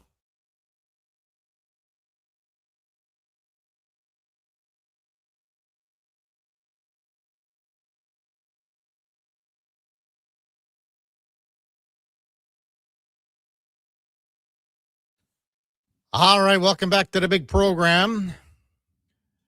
8:21 in Edmonton. Kevin Karius, Duke of Delburne, Josh Fenwick with you here on a Tuesday morning. Hope you had a great Victoria long weekend, Victoria Day yesterday. It's Memorial Day coming up, I guess, a week from yesterday in the United States. We're just awaiting the arrival of one Frank Seravalli from Victory Plus TV, and Frank is ready to rock and roll here. Time now for the headliner of the day, brought to you by Mr. Rooter, because your pipes take a beating on game day too. Get ready for overtime, even when your plumbing is not. Check them out at mrrooter.ca as we welcome in Frank Seravalli from Victory Plus TV. Good morning, Frank. How you doing, Kevin? Good. Hey, I liked your picture you sent me of the flag from your hole-in-one. I was just giving you some inspo. It was like my golf Pinterest. Well, as I said to you, I was more concerned and more impressed with your wine collection underneath the picture or the framed flag. So. Yeah, I probably should do a little bit more drinking. My wife is on me. Anytime like a shipment comes to the house, she's like, again? You're not drinking enough. I said, no, honey, you don't understand. You got to keep it safe. Well, I thought that you'd have like a wine cellar as well, Frank. I have a couple wine refrigerators. Right. Yeah. But these ones were just sort of sitting on the counter, ready for ready to rock. Yeah, ready for consummation. Anyway, that was what course was that? Like that because I like the flag itself was a real cool pic of the flag. It was different than other flags you see at golf courses, I think. So it was White Marsh Valley Country Club, which actually got a shout out from Jim Nance during the PGA Championship this past weekend at Aronimink. Yeah. He actually came over to our course on Friday and became an honorary member. Wow. He used to go there and visit with his dad in the 70s. And it was a memory from him from his childhood, because the PGA played there for 18 years. So he used to go and visit and was thrilled to be back. Every time he comes back to the area, he stops in. That's cool. Man, that was what a day for Aaron Rai at the PGA Championship on Sunday. That was amazing golf that he played. Just simply amazing. And such a humble winner too.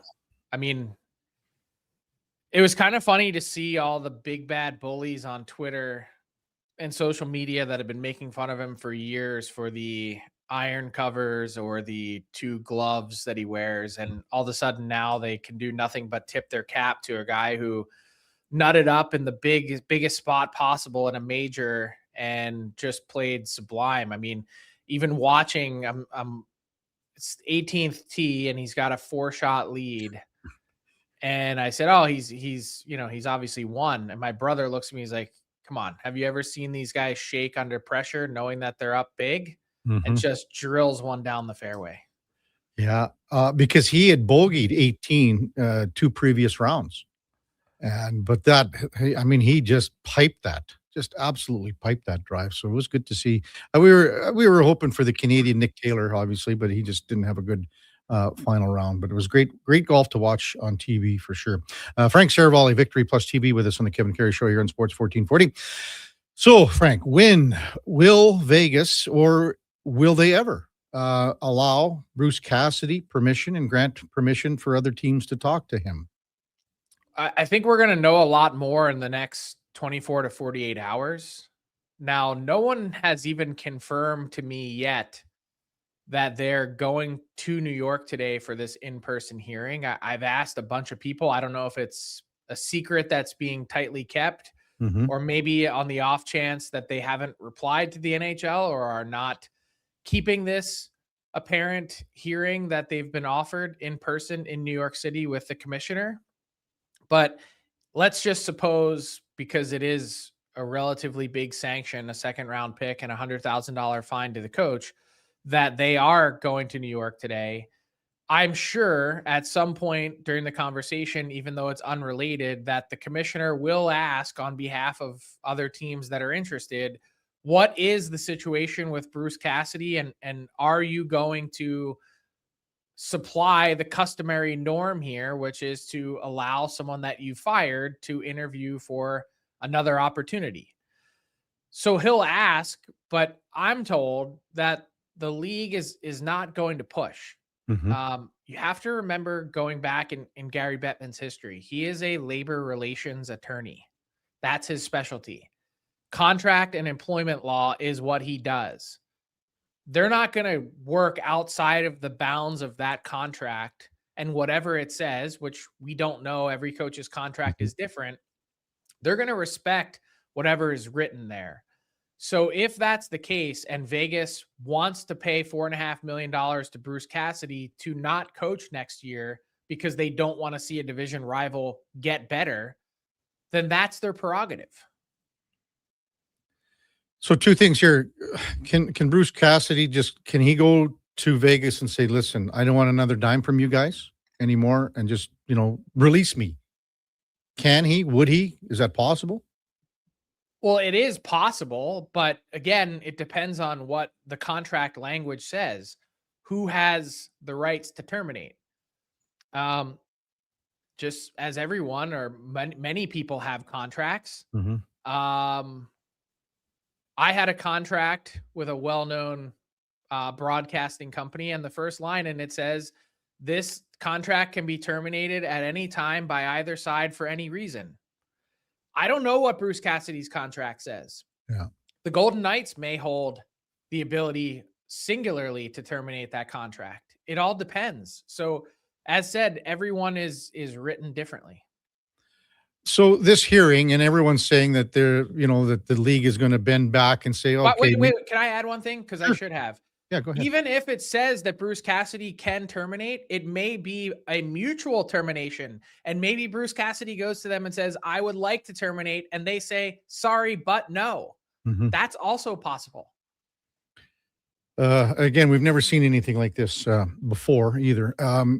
At this hearing, as you say, Vegas is going to ask and say this penalty is too stiff. That's going to be their argument, correct?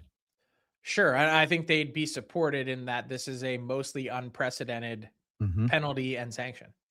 Now, if they ask that you rescind this, or maybe it gets lowered from a second round pick. Yep. And of course, we're talking about John Tortorella not speaking to the media. But this is again, Frank, this isn't just their first warn. They've had warnings, is what I'm trying to say, correct? Yes. So what happened throughout the course of these playoffs so far, at least according to sources, they say that dealing with the Golden Knights has been, quote, a nightmare. They have denied mic'd up requests from league rights holders, which are paying billions of dollars. They have, of course, not opened their locker room. It's not just John Tortorella not speaking after their series clinching victory. They didn't allow any of their players, aside from the two that went to the podium, to speak. So it's been this series of events that they've been warned. And then now this latest reaction, apparently in response to the team being unhappy about the Braden McNabb suspension, that was the final straw for the league, and that's why they decided to go down that path. Okay. So if this hearing or whatever, and somehow this gets pulled back, and maybe they drop it to a fourth or a fifth, whatever it is. And then all of a sudden, Bruce Cassidy is allowed to discuss possibilities moving forward. Everyone's going to connect the dots here and say the league is kind of bending over and not being strong enough, and then maybe Vegas threw this on the table. Do you know what I mean? Well, that's why I said I'd imagine that it would be brought up at some point as part of the conversation, even though it's completely unrelated. So let's separate the two things first, which is the league has a history of rescinding penalties or reducing penalties to teams. They just did it recently after a 3-year period of time with the Ottawa Senators for their botched trade involving the no trade list for Evgeny Dadonov. They did it with New Jersey and the first round pick that was supposed to be forfeited for the Ilya Kovalchuk contract circumvention. Yep. So there's been a number of instances where you can point to and say the league has dropped the hammer to begin with and then subsequently reduced it as if to send a message. So I would imagine that that's probably a strong likelihood, totally unrelated to the Bruce Cassidy thing, just based on league history. Now, the Bruce Cassidy part of it, though, is that I'm sure the league's message to the Golden Knights is, we appreciate how ruthless you are in competing and your track record and success speaks for itself. But do you really want to be known throughout the league as the team that has held back a coach from another opportunity? Right. And that's just, it's more of a social impression than anything else. And whatever it is that the Golden Knights, again, decide to do, I'd imagine that it'll be completely unrelated from this, because they don't, like, here's the truth about Vegas. They don't care. They just don't. For the Oilers, at what point here, Frank, where, you can't get caught watching the paint dry here? Well, they're not. And that's why the Craig Berube thing, I was not surprised that they're beginning their process and starting to talk to other candidates, because that day may never come that Vegas grants you permission. And in fact, maybe they allow Bruce Cassidy to go the day after the Edmonton Oilers make their hire. That wouldn't surprise me either. So they need to get moving on this different path, even though I believe very clearly that he's far and away their number one choice and candidate. And that I would even suggest, or to go as far to suggest, that an interview would be a formality, that they're ready to pounce on Bruce Cassidy. Right. With Craig Berube, what do you think the chances are? And again, it's just making sure that something's on the back burner here too. Well, I think that's where it's going to start to get really interesting, is if not Bruce Cassidy, then who? And that's the way tougher question to answer. Look, I think the way I think Craig Berube is a good coach. I think the way these last 2 seasons played out in Toronto is a really tough look, particularly with the usage for Austin Matthews that has raised a lot of questions as his game really slipped. If you can look around the league and say which team is the closest mirror image in construction and style of play to the Toronto Maple Leafs, the Edmonton Oilers would have to be in that top 5 of teams around the league that you think are closely related to or similar to. I don't know that I'm then making that leap and saying, okay, well, you had one good season in Toronto and then one really poor one. Let's hurry up and sign him up to coach our team. I think you'd be getting a lot more of the same. What do you think about Montreal last night? Another big game 7, and they're, I guess, the process of now trying to, tackle a team that's so well rested in Carolina. Well, it's going to be a challenge no matter what. And even if they were well rested, and healthy, I still don't know that the Montreal Canadiens are beating the Carolina Hurricanes. Look, I think this Carolina team is really something special. I know people have said, oh, they've gotten here so many times before. Why is this year going to be any different? Just wait.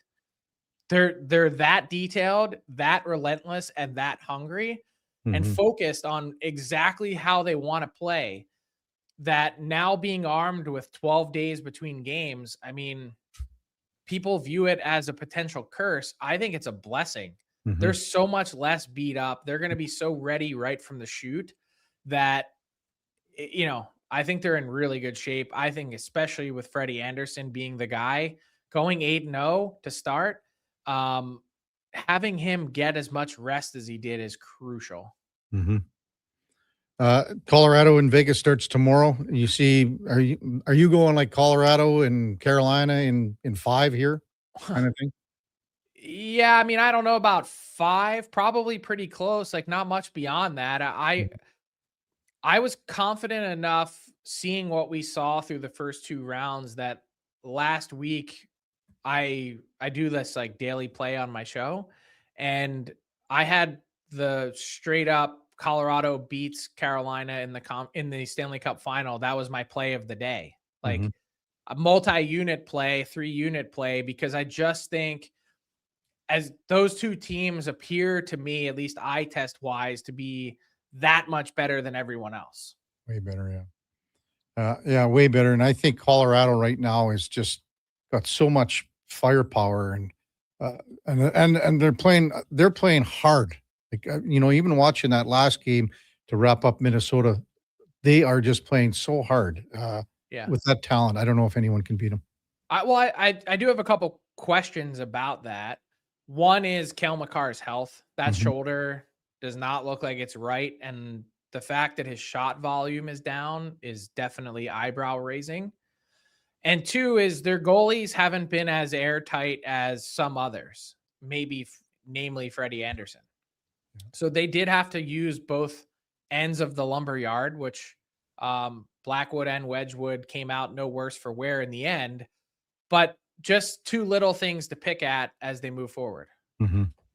Good stuff, Frank. Have a great couple of days, and we'll talk to you on Thursday, I guess. Sounds good. See you, Kevin. All right, Frank Seravalli from Victory Plus TV, and our headliner of the day, brought to you by Mr. Rooter, knocking your plumbing problems right out of the park. That's mrrooter.ca. Text 833-401-1440. We'll get to some of them when we come back on the Kevin Carey Show with the Duke of Delburne. Josh Fenwick on Sports 1440 AM radio. We're streaming on YouTube, X, Facebook, Instagram, and Twitch. Mr. Rooter gets attacked by a Canada goose. Oh, look at that. Another on-time arrival. Nothing stops Mr. Rooter from plumbing on schedule. You gotta be kidding me. Hello, Mr. Goose. I'm Mr. Rooter. Okay, this is what you train for. Through rain, sleet, or goose, the pipes get fixed. For a plumber who does whatever it takes, Mr. Rooter.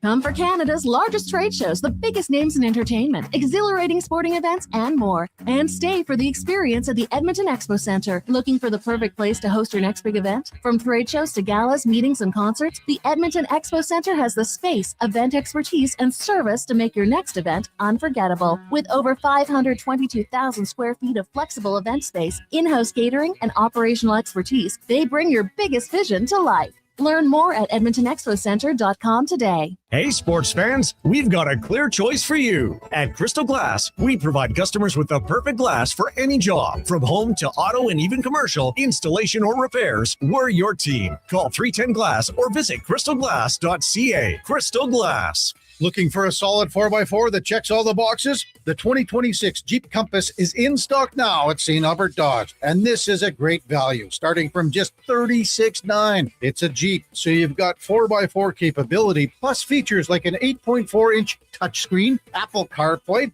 active lane management, a Park View rear backup camera, and more. Over 30 in stock right now in just about every color you'd want. Head up the trail and see how easy it is to do business at St. Albert Dodge. Today on Hey Culligan, how smart is your water? Here's Tracy. Hey, Culligan. I think my water might be dumb. Good news, Tracy. Your water's not dumb. It's just not talking to you. You can make my water talk. No, but the new Culligan Smart Drinking Water System can talk to your phone to tell you when your water filters need changing and help you meet drinking water goals. Now that's some brilliant H2O. You said it, Tracy, and we're already on the way. Let us help you out with a free in-home water test from a local Culligan water expert at culligan.ca. Don't let equipment failure stop you cold. At AWS Welding in Nisku, our factory-trained service techs are on hand for all welding equipment repairs. We're a fully warranted center for Miller, Lincoln, and ESAB. And we service all makes and models. Proper, regular service extends the life of your gear and keeps it running at peak capacity. Don't wait for a breakdown. Book your service appointment today at 780-979-0470. AWS Welding. We make it happen. The longest running basketball show in Canada airs every Saturday morning at 10 on Sports 1440. Hoop City with Paul Sir introduces a new generation of basketball talk, and it's right here on Edmonton's home for sports, Sports 1440. Welcome back to the Nissan head-to-head. Rogas showing up with an unbelievable estimated highway range of up to 800 kilometers per tank. Some of the other guys are stepping up now with yet another fuel stop. Some wins are really obvious. Qualifying owners can lease a Nissan Rogas for the equivalent of $99 weekly at 0% for 36 months, $430 monthly. Offer includes $1,100 Nissan bonus and 0.4% loyalty rate reduction. Conditions apply. Visit Nissan.ca for details. Visit your local Edmonton and area Nissan dealer for more information. Shake off winter. Roll into spring. It's time to turn the season with Jiffy Lube. Until May 31st, visit any participating Jiffy Lube for a Pennzoil full synthetic oil change, and you could win some incredible prizes, like the Grand Prize Spring Kit featuring 2 Yeti mugs, wiper blades with install, gift cards, and more. You could even roll away with one of Jiffy Lube's Keeping You Moving mini prizes. Turn the season with Jiffy Lube and win. Visit jiffylubeservice.ca today.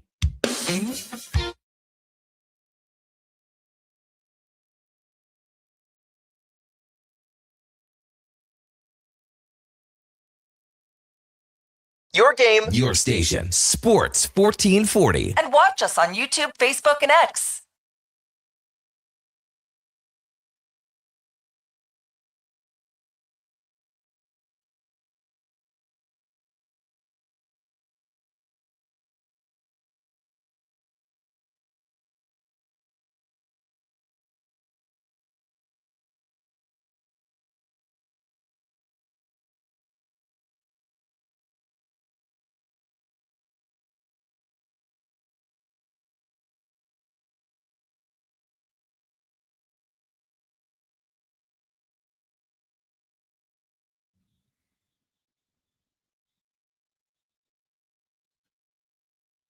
All right, welcome back to the big program, 842 in Edmonton. Red hair action there, Duke, eh? Your favorites, the red-headed. So of all the songs I play, which is the number in, what are we talking, 11 a day? Yeah, so that's 11 songs a day. You never 6,000. You never comment when they aren't redheaded. Because I don't know if like all of them are or aren't, but I know that she is. So, and I know that that's your like. So essentially, you're formulating an opinion based exclusively on your pre-existing knowledge, which is whether or not a singer has red hair. Yeah, but I mean that's your style. Like your what redheaded. Yeah, that's an idea that you have formed in your own mind. There's no basis for it. No, but you've always said that you prefer redheaded. I have never once said that. This man's just keeping up with his usual fake news narrative. No, dude. Kev, you're starting to be more and more like old 45 every show. My garden's the best. There's nothing like it. It's simply too good. Can't compete with it. Well, it's got a nice little rain on whatever day that was, Saturday. I sure did notice on my drive. I noticed it a little bit when I was home on the weekend, and you all the trees starting to bud. But then on my drive home Sunday night, whether it was even just in the ditches or coming back in the city and some of the bigger packs of trees, a noticeable green pop across the central to northern part of the province here on my corridor drive. So that's an encouraging sign, if nothing else, here for the springtime. Well, even, we played as always with Murray and Pierce and the Wiz at the ranch on Sunday morning. And you could see, like from week to week, the real difference in a week. And it's only going to get more. Man, golf is just, you can't figure that game out, Duke. I mean, I went, where did I go? I had a 3-putt for bogey on 10, which was, I shouldn't have had a 3-putt, but anyway, and then birdied 11, parred the hardest hole 12, bogeyed, had a chance for a par, but bogeyed the next hole, and then finished with 5 doubles to finish the round. Like just, he wanted to puke. It was so bad. Text 833-401-1440. Jason says the junior hockey GM doing junior hockey crap. And he's talking about Kelly McCrimmon. And I know Kelly when he was in Brandon. The word around the league, I mean, there were other GMs, coaches, management around the Western Hockey League that didn't like how he did a lot of things. And this is now, I mean, he's been doing a lot of things now again in in Vegas. So Brad says, I think Montreal is going after Crosby. I don't know about that. 833-401-1440. Brian says Carolina in 4. Pat C. Hey, boys, here's a crazy thought. Let's assume Colorado thumps Vegas. After all that, Vegas says mission accomplished. We got a good spurt from Torts and reinstall Cassidy as head coach. Is it possible? Pat C. writes in, I don't think it's possible at all. They make a decision to go a different way. They're not going to bring a guy back like that. IMAX says, how's that a contract if anyone can opt out? Sounds like a job. Drew says, quit dodging the obvious. It's because it's the Oilers, LOL. Well, we've kind of been saying that, Drew.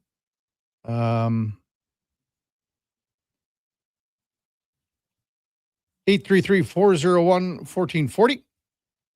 Stu Barnes says, Vegas wants to trade the rights to negotiate. Seems similar to Iron Mike, the St. Louis Blues. MTR says, what's wrong with the Redheads, Duke? I'm not saying there's anything wrong with Redheads, but Kevin has created this narrative that I have some sort of affinity for them that trumps women with another color of hair, and I just don't believe that to be true, and the track record would in fact support my side of this claim. Matt and Leduc says, I think Duke has a thing for nurses. That's why he keeps hurting himself. Now that there might actually be something to. I could get behind that. I mean, hey, they're the front lines. They can help you. What's not to like there? They could save you. Real Duke says, good morning, guys. Vegas is in the NHL office today. No conversation? Well, we just did have a long conversation about it, Real Duke. Just had a long conversation about it. 833-401-1440. You know, I know when scheduling happens, Duke, it's just the way it goes. But I was kind of just a little disappointed that fact that it's happening for 2 home games for the Double E and the Riverhawks. Riverhawks home opener is on the 29th, and that's the Double E's game at Clark. Oh, really? Yeah. Same day, same time. And I mean, there's nothing you can do. I don't think that they even think about stuff like that when you're looking at scheduling that far in advance. No. And to be honest with you, I don't even know when the CFL schedule, when they did that, maybe they knew at the time that they weren't going to be able to have Commonwealth. I don't know when that soccer game came out, right? So that's why they're having the game at Clark on next Friday, correct? Right?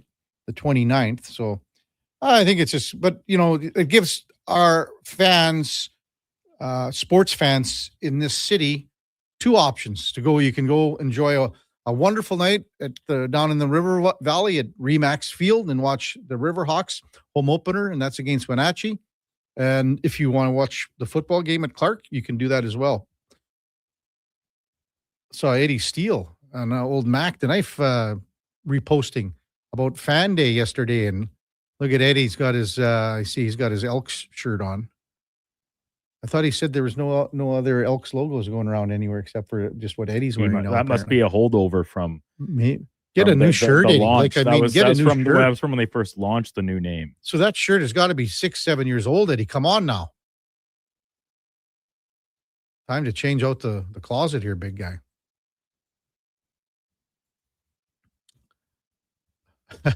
Yeah, Beerman says, conflict on the 29th. I'll be at the ballpark. Well, it's going to be tough. I don't know how.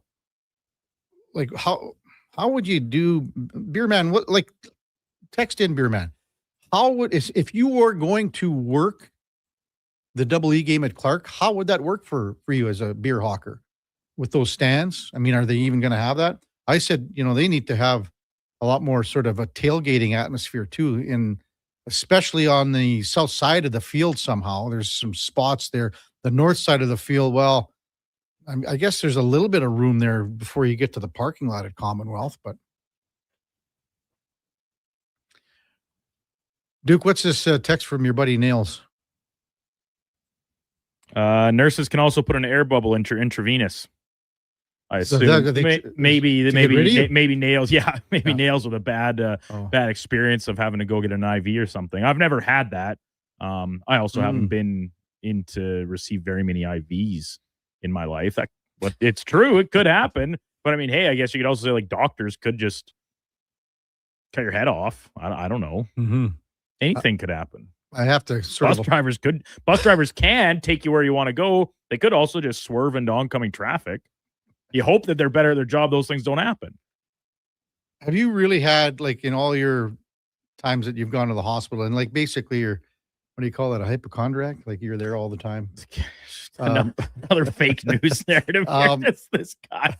He's addicted. He's addicted to telling lies on the radio about me. Like, have you really had like a nurse that is so darn attractive that you're like, holy smokes? Kevin, when I had ACL surgery and I wake up in whatever you call it, the recovery room after, you come out of your anesthesia, and they put your brace on for you already. So you're just laying there, you wake up, and then I wake up and the nurse that was in the room. Are you sure, Duke, you weren't dreaming this? Well, no joke. So that was my Seinfeld, that was my first time ever having anesthesia, at least to my memory.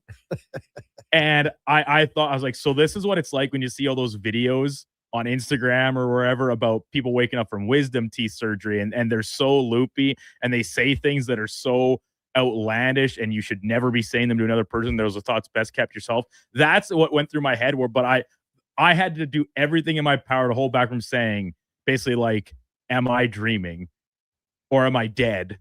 Because your name, like, she was so good looking. Yeah. I held it in though. I thought, like, this is the drugs talking.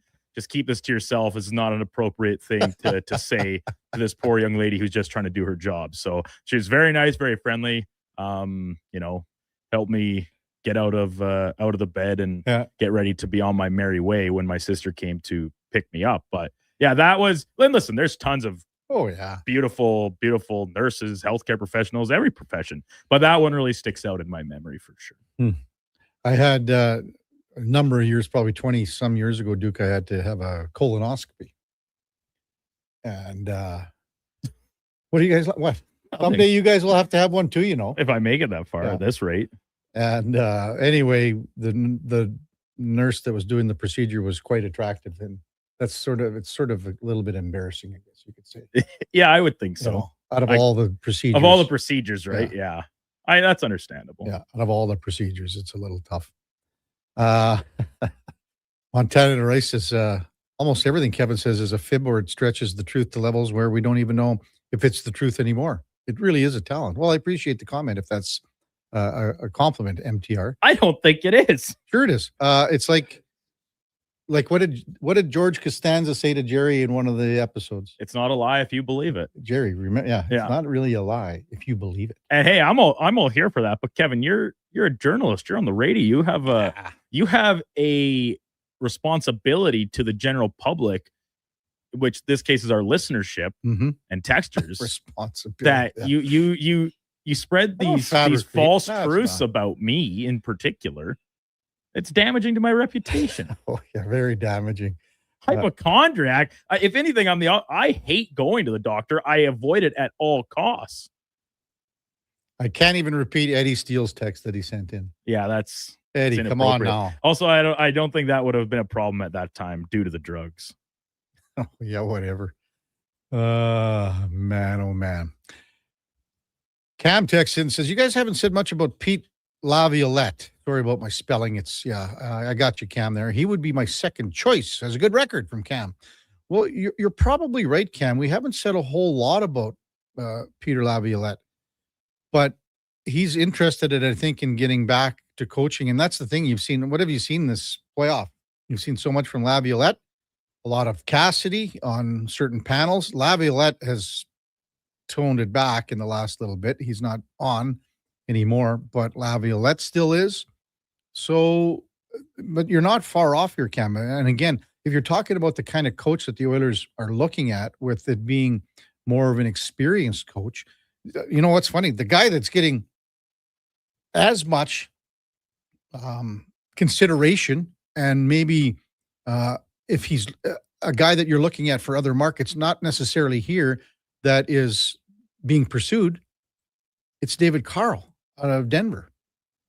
that seems to be like that's the choice everybody wants. That's the new toy that everybody wants. And he's been offered before jobs. And he said, I'm pretty happy where I'm at right now. So, hey, coming up at the top of the hour, we're going to go in or out with the Duke of Delburne. And then Terry Jones will be in studio. He's probably going to be arriving in about 15 minutes or so. He's got a fabulous new book that's just coming out called When They Were 10. It's the story of the Brick Invitational Hockey Tournament. Before that, time now for a Sports 1440 update brought to you by Fusion Promo Marketing. Expand your brand. High-quality promotional products for businesses, sports teams, and corporate events. Get noticed at fusionpromomarketing.ca. That's Fusion with a Z. Here is the Duke. The Sports 1440 update.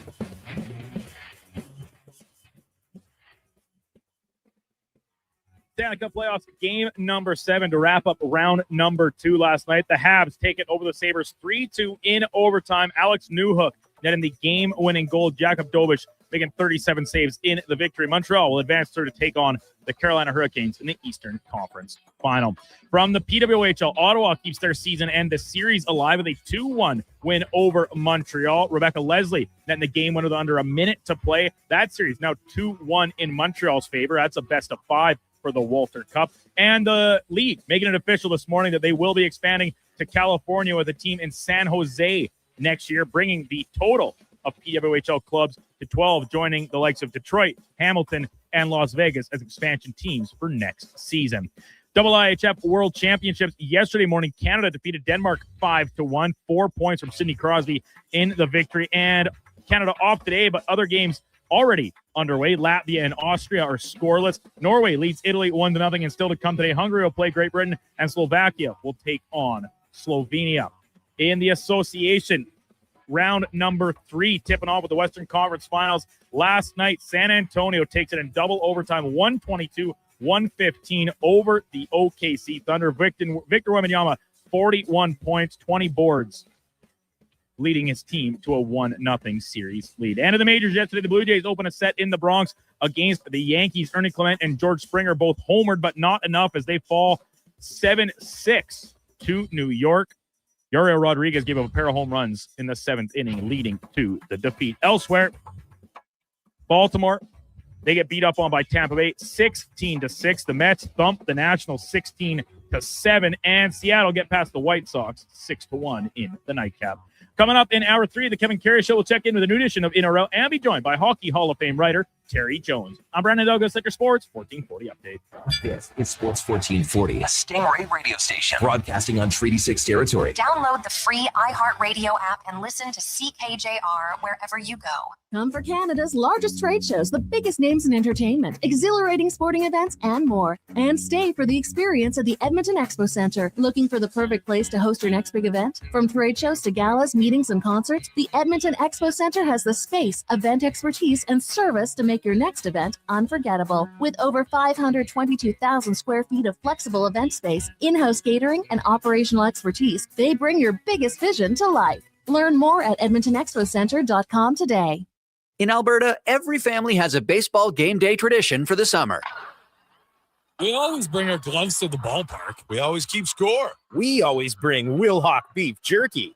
Some things change, but the best home run snack never does. Wilhauk beef jerky. Whether you're watching from your recliner or the stands, make it a part of your summer ball game tradition. Wilhauk beef jerky, because you don't win games with salad. Only available in Leduc. Hear that? That's your entry calling. Go Auto is sending you to the biggest football event in the world, live in Vancouver, with tickets, flights, and a hotel stay for 2. To enter the contest, just text GAME to 780-777-7777. That's GAME to 780 all 7's. Go Auto, get in the game.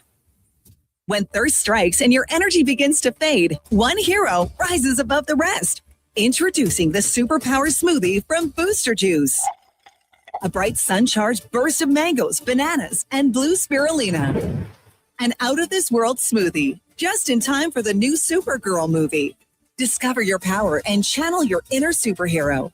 Fly into your local Booster Juice and experience it for yourself today and see Supergirl. Only in theaters June 26th. Fuel prices got you down? Subaru's here to pick you up. Subaru's electric and hybrid vehicles will save the day, helping you go further for less. Prefer a gas vehicle? Subaru, Crosstrek, and Impreza are built to keep costs low without sacrificing capability. Crosstrek was named 2025 Auto Trader Best Subcompact SUV, and Impreza has earned top safety pick recognition for 17 years running. Welcome to Uncommon. Welcome to Subaru. Visit Subaru.ca. Legacy Heating and Cooling jingle auditions take one for Gene Principe. Hey, thanks for being on time. I'm always punctual. Now, how about some cool beats while I drop the heat? Ready when you are. Tall legacy, tall legacy. Nice. Boom! I'm a musical genius. Legacy's gonna love this for AC season. What's not to love with no interest and no Principe payments for 1 year? Are you always like this? Yep, unlike Legacy, I never know when to cool it. Legacy Heating and Cooling. Yeah.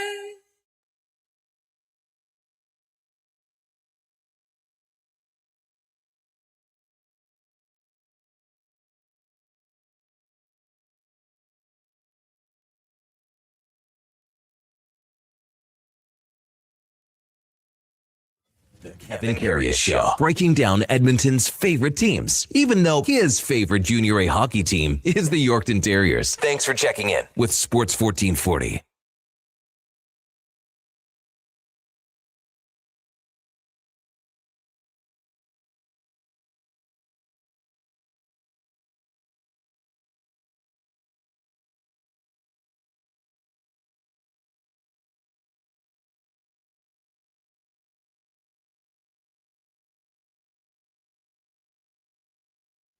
All right, welcome back to the big program. 901 in Edmonton. What a tune! The very beginning of Bohemian Rhapsody, when not the credits, but the opening titles and everything's rolling. Man, that is such a good part of the movie, and they're getting ready to do the Live Aid fundraiser and everything like that. Man, it was so cool, so cool. Good song. Time now for In or Out, brought to you by Pro Solutions. If you need fast air conditioning service, Pro Solutions offers expert repairs, tune-ups, and installs with flexible financing. Book your appointment now at prosolutionsinc.ca. Okay, you know what? Moving too fast. Bottom line, are you in or are you out? In or out of what? No time for questions, just action. In or out. Well, then I'm out. I'm sorry, Jet. Actually, you're already in. Are you in or are you out? On Sports 1440. I thought you would go, I'm in, Bob. We would have had a really cool moment, but you kind of ruined the whole thing. All right, Duke, Letterbuck. Starting right here in Edmonton as the Oilers' head coaching search continues, with reports that Craig Berube will be formally interviewed for the vacant position if Vegas continues to withhold permission to interview Bruce Cassidy through the end of this weekend. Edmonton needs to fully pivot, and I mean fully, in 1 week, to other candidates.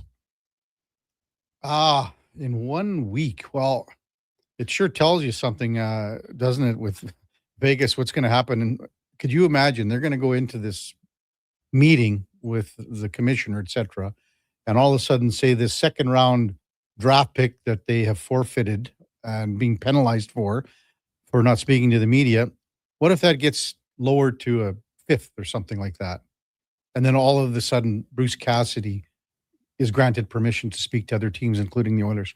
Everyone in the hockey world is going to go, well, you scratch my back, I'll scratch yours, kind of thing. As for the Oilers, I mean, at what point, and as I said to Frank, at what point do you can't get caught watching the paint dry here? It's the old line from Hoosiers. I don't know if this is the week at the end of this weekend, so you're looking at 6 more days here. Why not? I mean, at what point? Like, I guess you have to have something in place. Or do you by the draft? They always say you'd sure like to have something done by then, but I'm not sure if I'm going to be totally in on this one, Duke, because by the end of the weekend, I'll just go out because I think they'll say there's more time.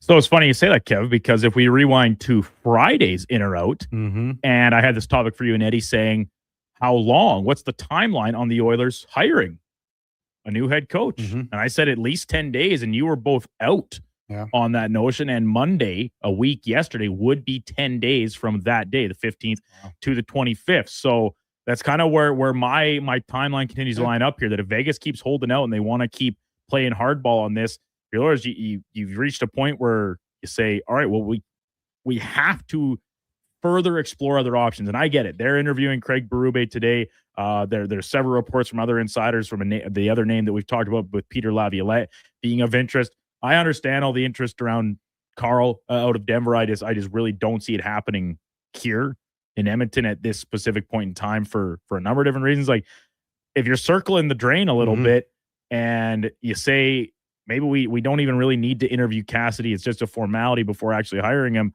Well, that still doesn't do you any good if all of a sudden Vegas grants permission and he gets hired in LA, in Toronto. However it could possibly shake out, you got to have other things open and not all of a sudden be going from behind the eight ball. This is a good first step, at least getting an interview under wraps with Craig Berube as a potential candidate. Say, all right, we're not just sitting on our hands. You are kind of keeping yourself busy in the meantime. But if this plays out, I think you have to fully come to grips with the fact that maybe it's not going to happen. Do you think would they ever pursue David Carl?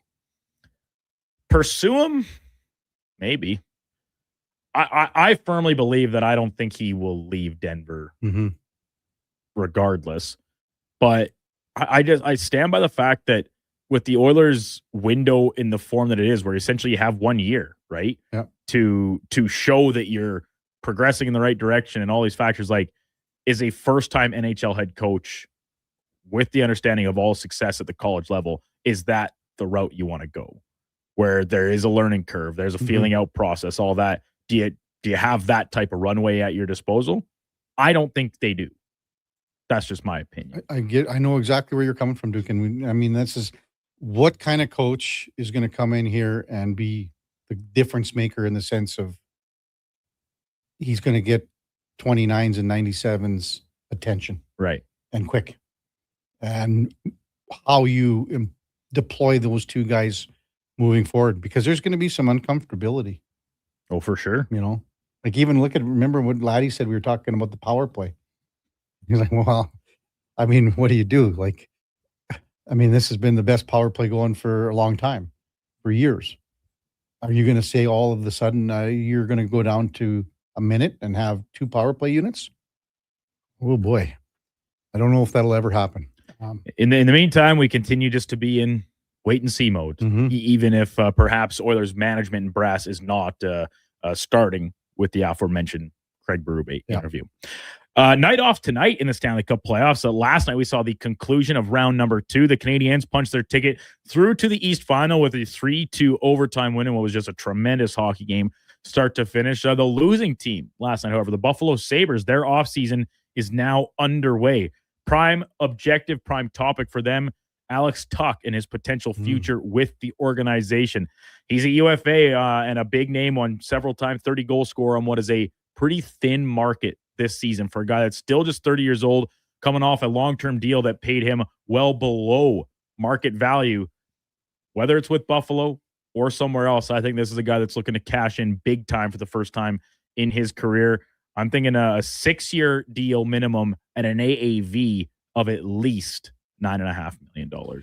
Well, how do you argue with 36, 22, 36, 33 goals the last? He's got 200 career NHL goals. 30 years old, as you mentioned. I'll be in, and I think he's going to get a 7-year contract. And it's going to be at that, it could be at $10 million. So he could be 7 times 10. And someone's going to pay it. I'm not sure who. Yeah. Maybe it is Buffalo. Maybe and Buffalo can do, right? They still can do 8 years, right? That's right. So Buffalo could do 8, or they could trade his rights to a team that could get that extra year out of him. Big body. There was so much chatter, particularly because he was really good in the first round against Boston. And I thought he was still very good against Montreal, but doesn't get on the score sheet. Not once. Pointless in 7 games. Now, I'm sure we're going to find out if he's battling an injury or hampered by something, right? That's always the fallout in the days that immediately succeed elimination. But is that really your prime concern when you look at the crop that's available of free agent players that you think is going to drag his value down so much to the point of being only a $7.5 million player compared to this seemingly unanimous discussion all year long with his big role in the Sabres turning this around of being a $10 million guy. Yeah. I don't think it does. It's his overall playoff numbers, and I get he's been in Buffalo quite a few years without playoff action, and these are his prime seasons. But those first 4 years in Vegas, he wasn't a prolific point producer in the playoffs. He was steady, about half a point per game type guy, playing on a very deep Vegas teams. So I don't know if it's gotten to the point where he suddenly has a bit of a reputation for not being the best in the playoffs. But I still think that if that's a concern for Buffalo, someone else will absolutely pay him this. Someone's going to pay him. No doubt about it. Could be like San Jose. It could be. If Buffalo balks at it and says, "Hey, listen, we'd like to bring you back, but probably only at $7.5 million on a 7 or 8 year deal," does he say, "I've already been playing for 7 years on a bargain. I'm cashing in. Thanks for your time. Wish you the best. See you in the playoffs down the road." He's been 4.75.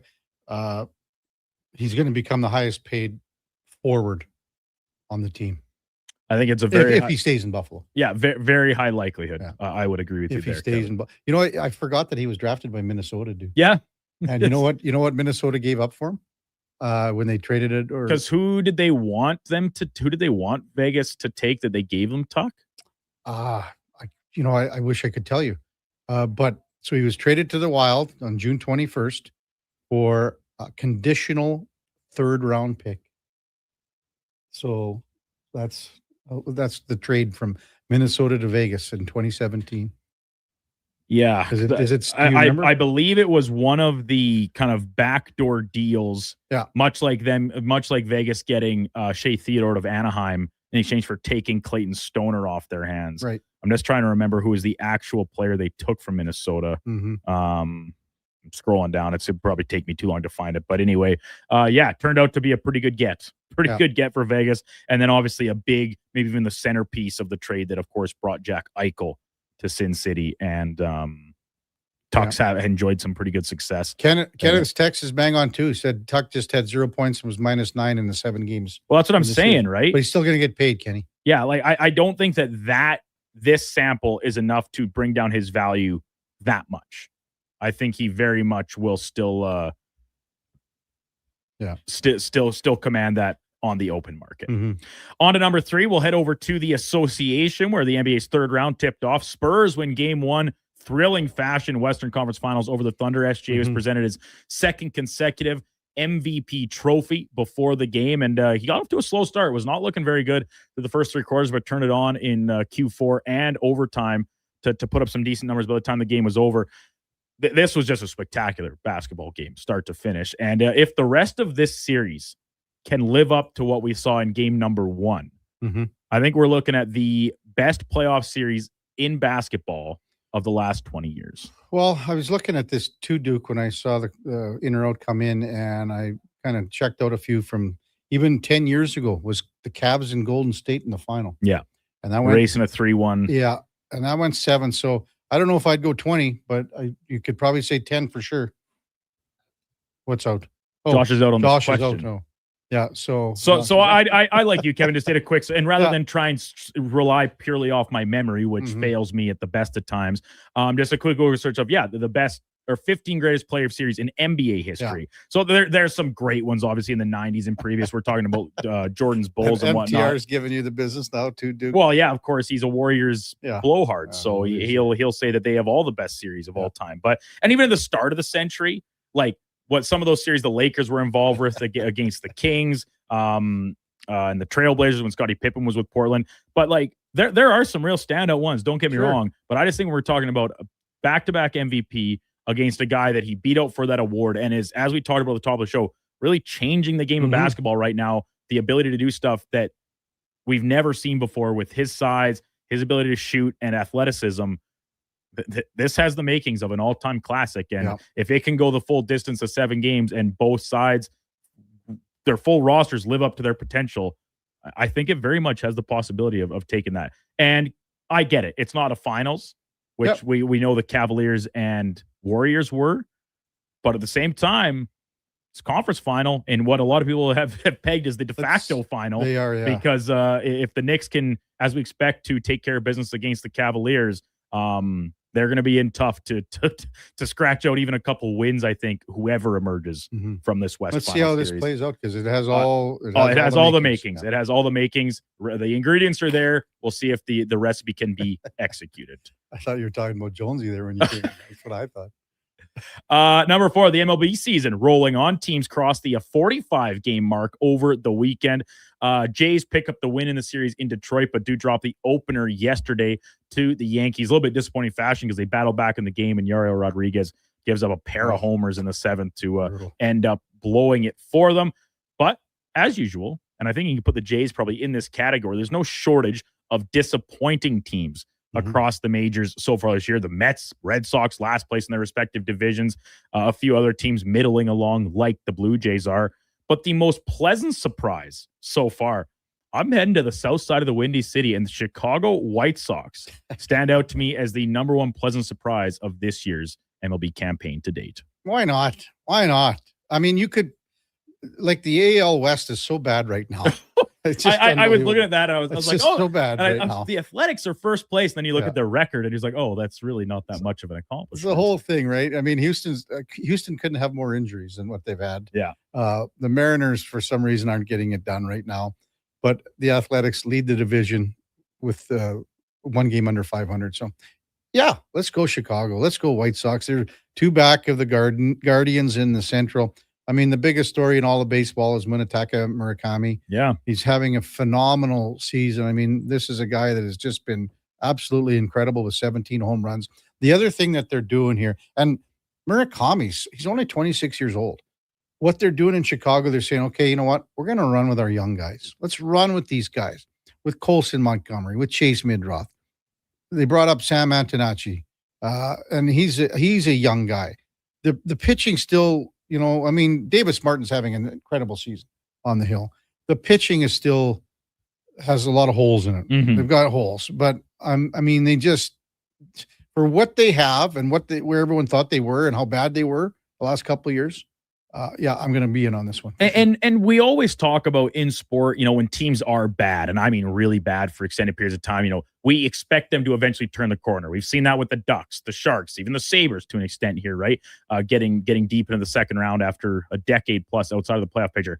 That's not always the case in baseball because of just the nature of the sport, with there's no salary cap, and some teams just won't spend. They're happy to plod along, and the White Sox are the poster child for that, with Jerry Reinsdorf knowing he's going to make money hand over fist regardless of the product he puts in the field. Precisely. This team is young. They're exciting. They're a lot of fun to watch, and the offense is one of the very best in the MLB in a couple different metrics.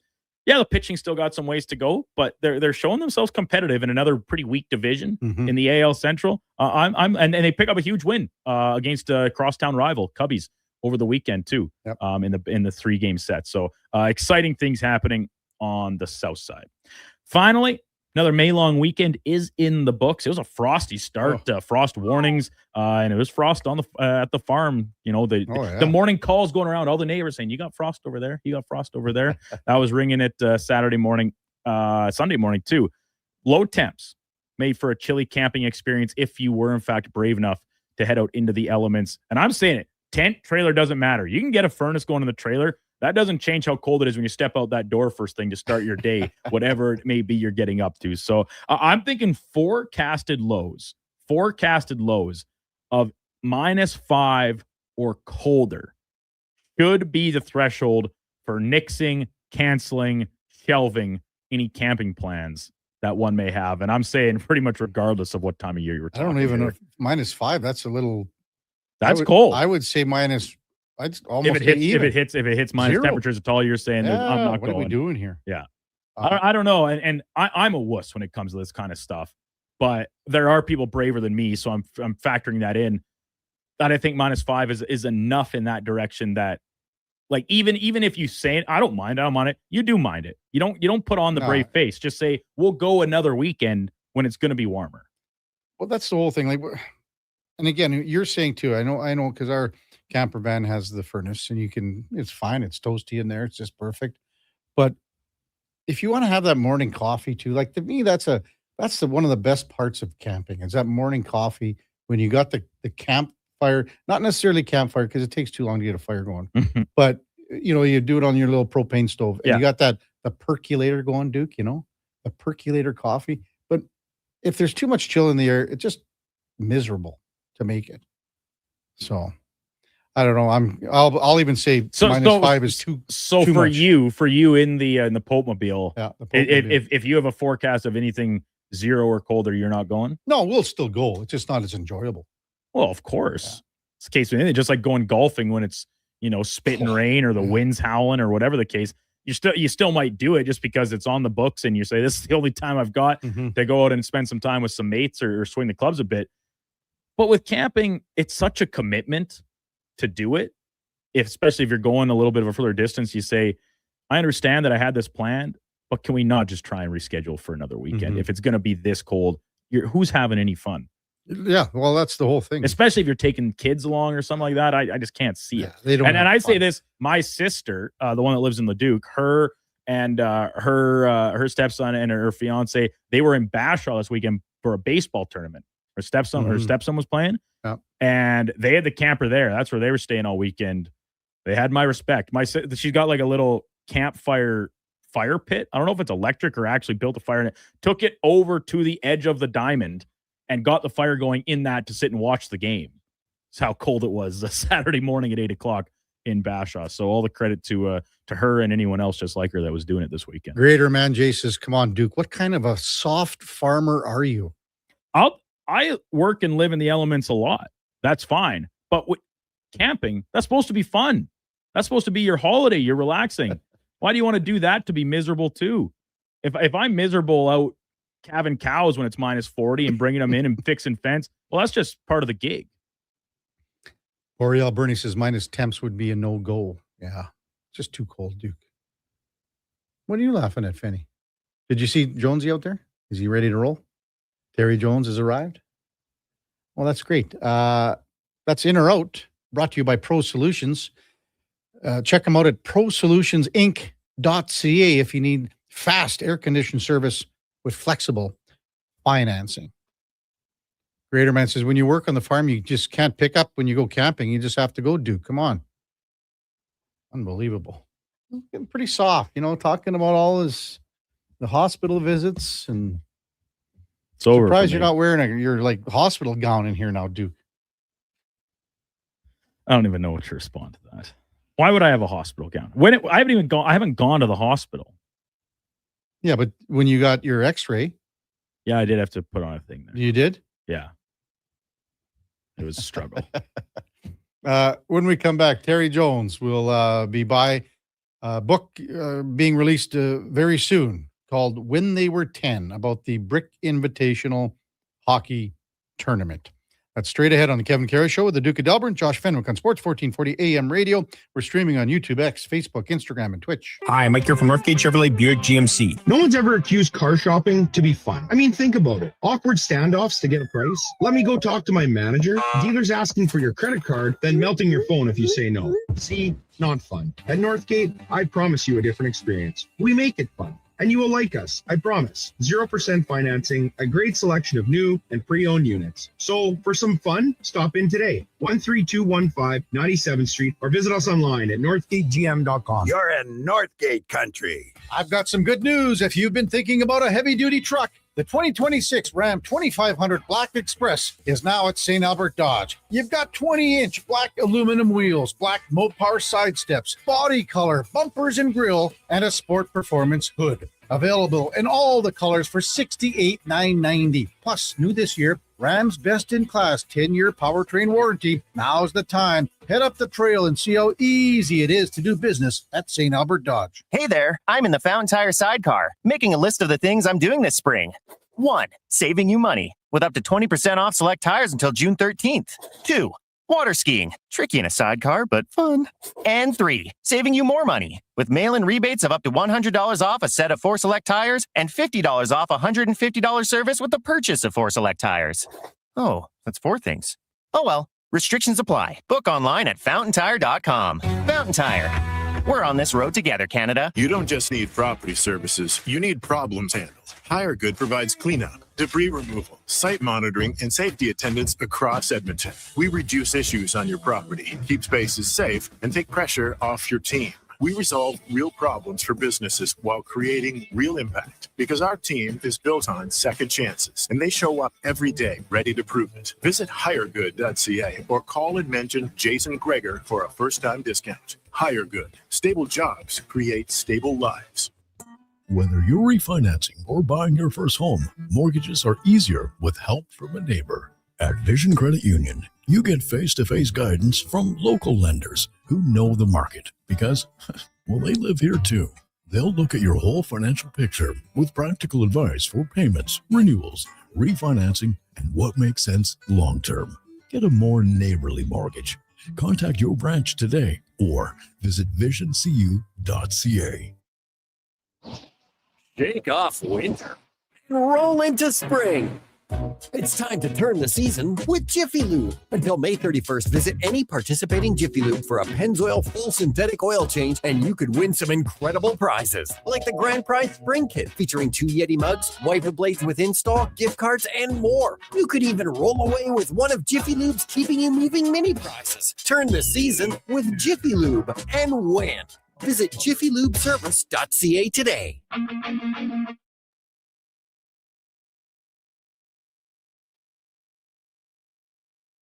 Have your sports curiosity cured with the Kevin Karius Show. This is Sports 1440.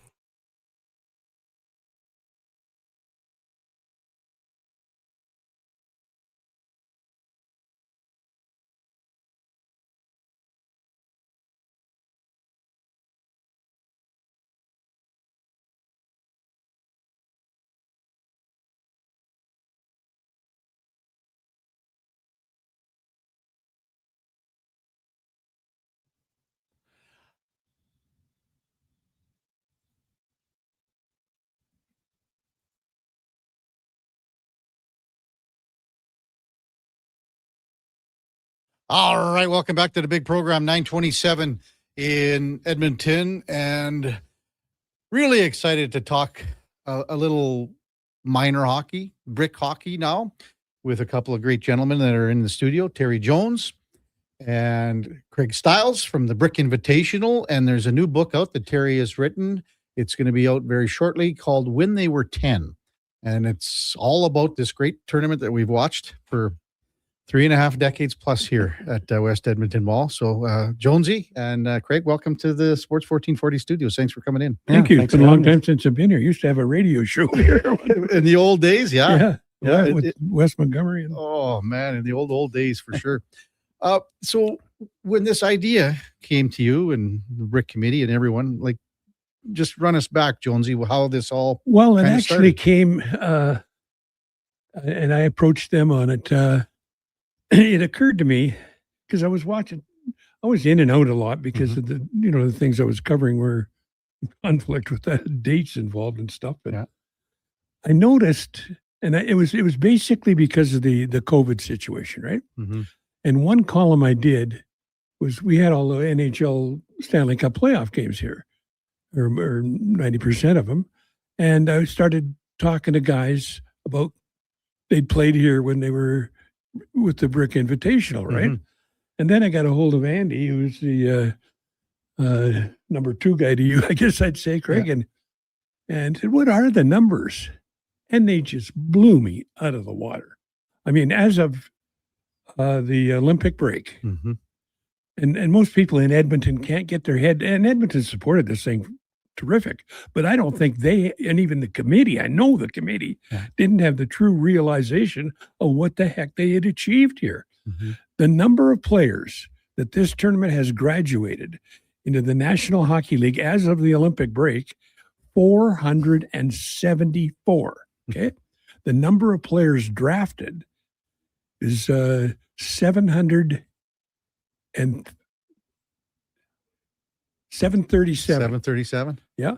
And which is 36 years. But whoa. For 8 of those years, these kids were playing Pee-wee, Bantam, midget, juvenile, not juvenile, junior, probably, junior, college and stuff, or U15 and whatever they're calling them now. And And then okay, we're going to do the book. Okay. So I come and live in the Fantasyland Hotel here for a week. And I don't know how many of those 47 or 48 games. One of the games is the, what do you call it? The Canada-US. Yeah. Sort of Brickley not Cup. big deal, but Brickley Cup. Yep. Okay. And I'm talking there's only 14 teams in this tournament. We're not talking 120, which is the Quebec Pee Wee, right? Right.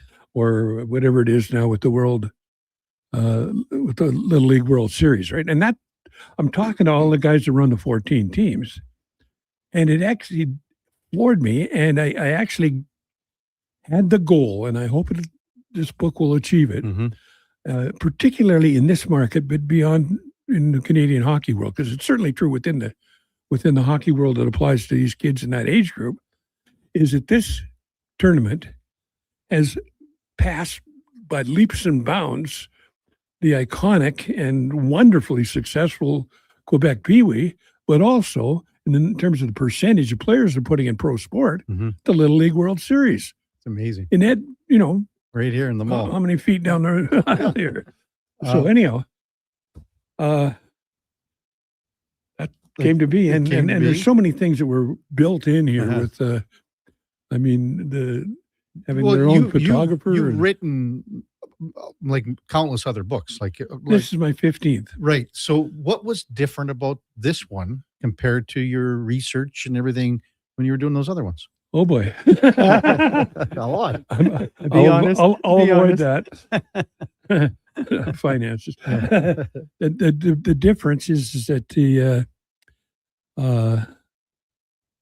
the time involved went from a projected, 6 months, and I'm retired, and a projected, 4 hours a day sort of thing. Perfect situation. Just to keep you busy. I'll tell you what, I worked 8 hours a day, 5 days a week, and I'm coming up on 19 months. Right. And every time, and I gotta have Craig speak to this because he's the guy that did it. I thank them for giving me this opportunity because this is going to be a special book, I think. I don't know if you've had a chance to thumb through it yet. I'm going to I thumbed through it, but I haven't read it yet. But the number of things that went wrong, we're talking boxes of lost documents that they thought they had that got thrown out by the brick. Yeah. And we're talking Dale McMillan, who is a fantastic photographer with all sorts of credits. He's been the official photographer of this tournament for 26 years? Since 91. And yeah, he's got all these, or not all, but he's got a significant number of those pictures. Yeah. Except he hadn't cataloged them. And now I want to, before Craig speaks here, I want to say one thing. He's the chairman, right? He's, the chairman. He rolled up his sleeves like nobody I've ever seen. And the number of hours that I put in. Put in more. Yeah. He put in an amazing amount of hours. And every time something went wrong, the changes and corrections we made it better. There you go. Craig Stiles here in studio too, with Terry Jones, and it's a book called When They Were 10 about the Brick Invitational, 36 years. This is year 37 coming up. 37th, yes. 37 coming up. So Craig, go on, just maybe just pony off what just Jonesy. when Terry did approach us in October, we're a not-for-profit society, and a year ago October. in 24, and we have volunteers and people are working hard to put on what we think is the finest tournament certainly for kids at this age.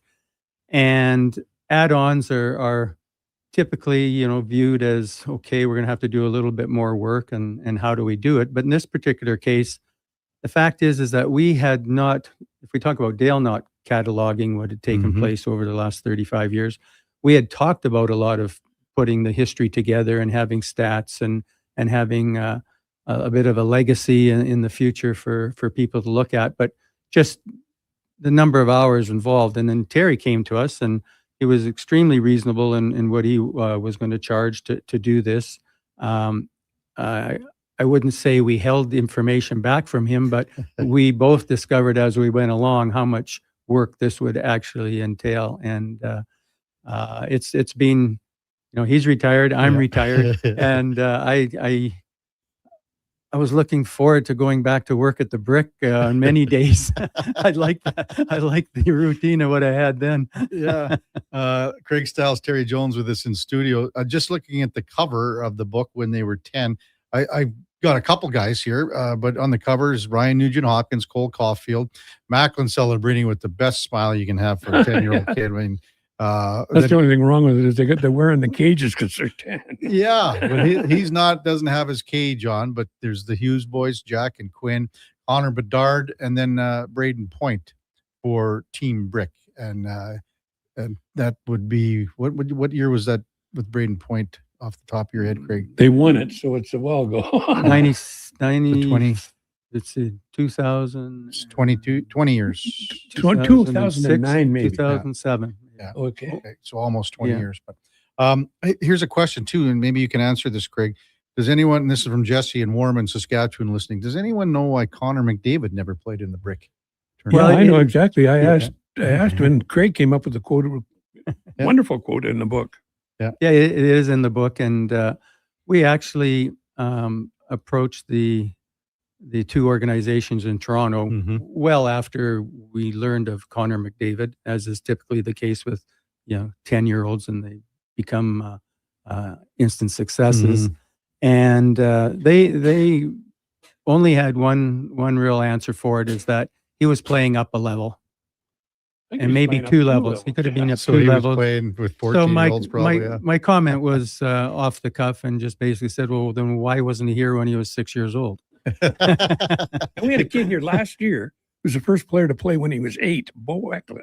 Yeah, and we have another, apparently we have, and he was 8, but turning 9 during the year. We have a kid I just learned yesterday from a player, from Detroit, that will play as an 8-year-old, a 9-year-old, and a 10-year-old. Unbelievable. He's a real phenom out of Detroit. So but that's really what happened when you're asking me how this idea came. Is, I mean, we knew all these players had come through, right? But there was a spike, a significant spike. I mean, you had Brian Nugent-Hopkins, you had Stamkos,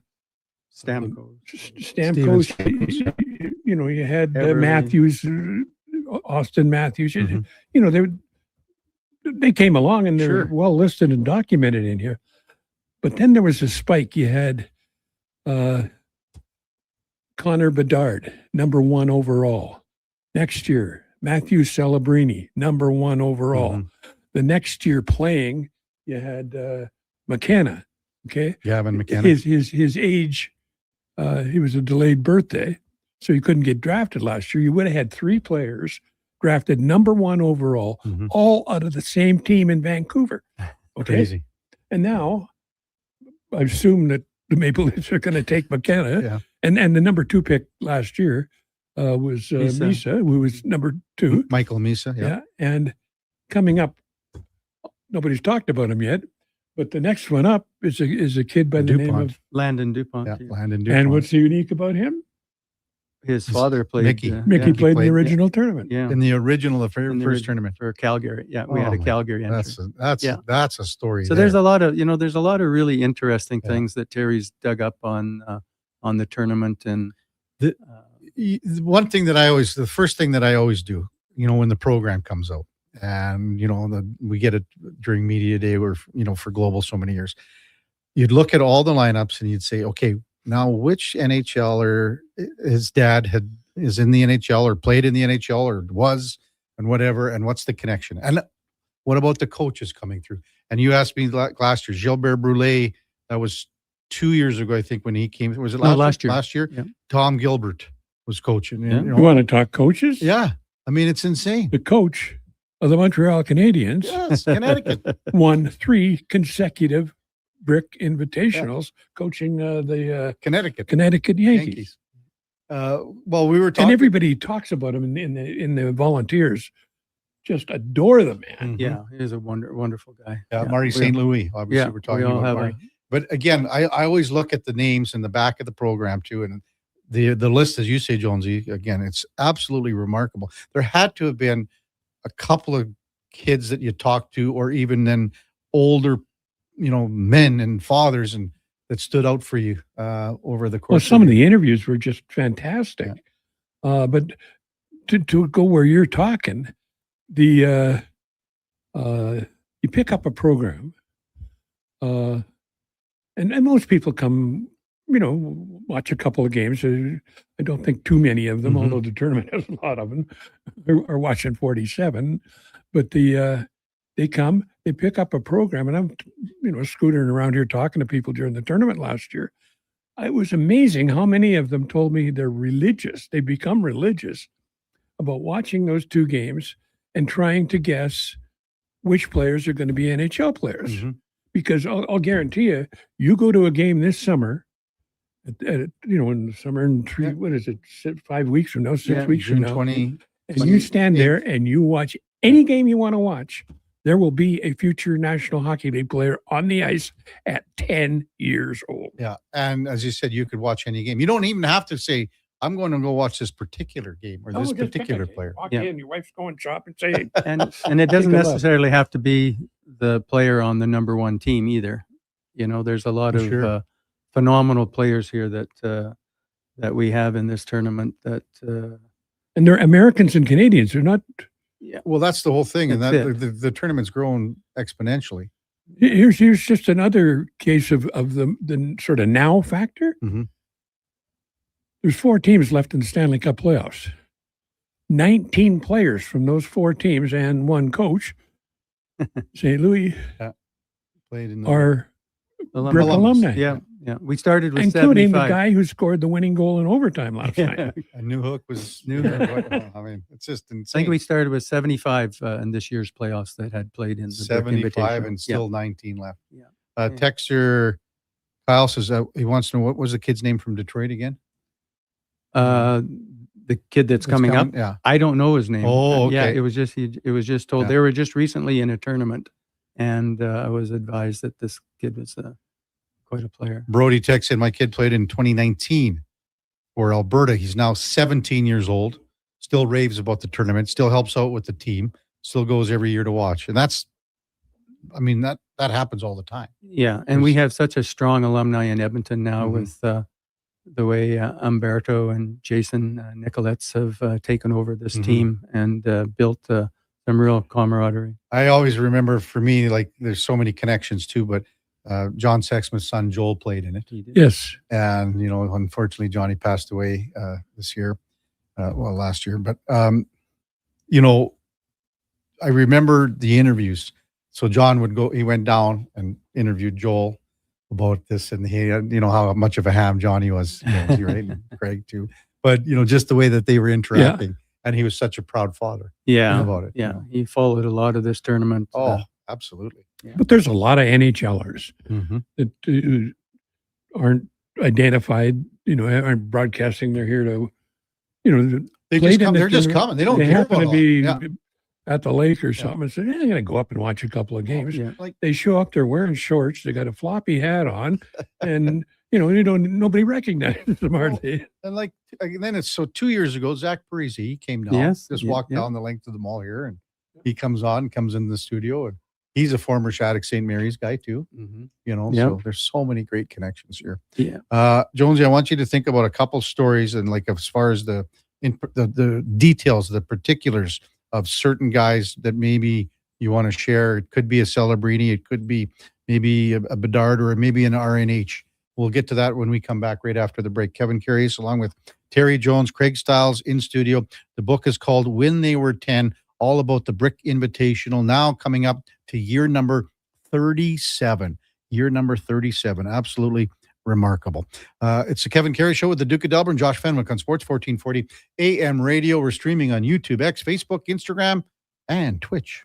Looking for a solid 4x4 that checks all the boxes? The 2026 Jeep Compass is in stock now at St. Albert Dodge, and this is a great value, starting from just $36,900. It's a Jeep, so you've got 4x4 capability, plus features like an 8.4-inch touchscreen, Apple CarPlay, active lane management, a Park View rear backup camera, and more. Over 30 in stock right now in just about every color you'd want. Head up the trail and see how easy it is to do business at St. Albert Dodge. Legacy Heating and Cooling jingle auditions, take one for Gene Principe. Hey, thanks for being on time. I'm always punctual. Now, how about some cool beats while I drop the heat? Ready when you are. Call Legacy. Call Legacy. Nice. Boom! I'm a musical genius. Legacy's going to love this for AC season. What's not to love with no interest and no Principe payments for 1 year? Are you always like this? Yep. Unlike Legacy, I never know when to cool it. Legacy Heating and Cooling.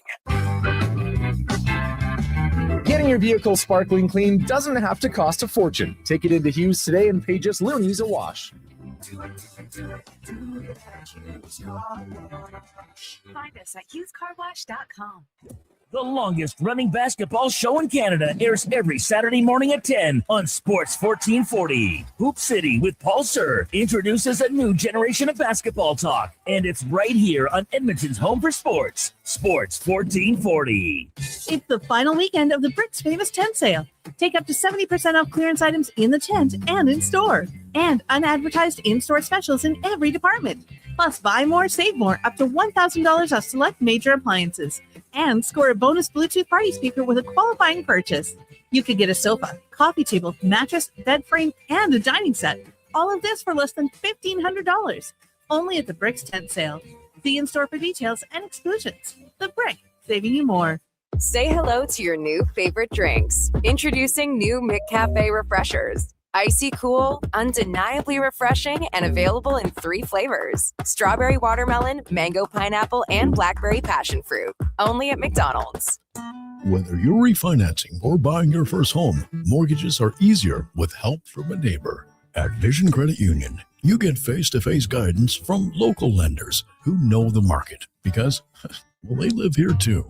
They'll look at your whole financial picture with practical advice for payments, renewals, refinancing, and what makes sense long-term. Get a more neighborly mortgage. Contact your branch today or visit visioncu.ca. Your favorite teams, your favorite sports. This spring, get all the action at Selly Sports Bar and Lounge. Never a bad seat in the house. Plus, the perfect playoff menu with something for every sports fan, including daily food and drink features, from great goals to thrilling three-pointers to huge home runs. Spring brings the best to the big screens at Selly Sports Bar and Lounge at all 3 Century Casino locations, Edmonton, St. Albert, and Century Mile. Every day is game day at Century Casino.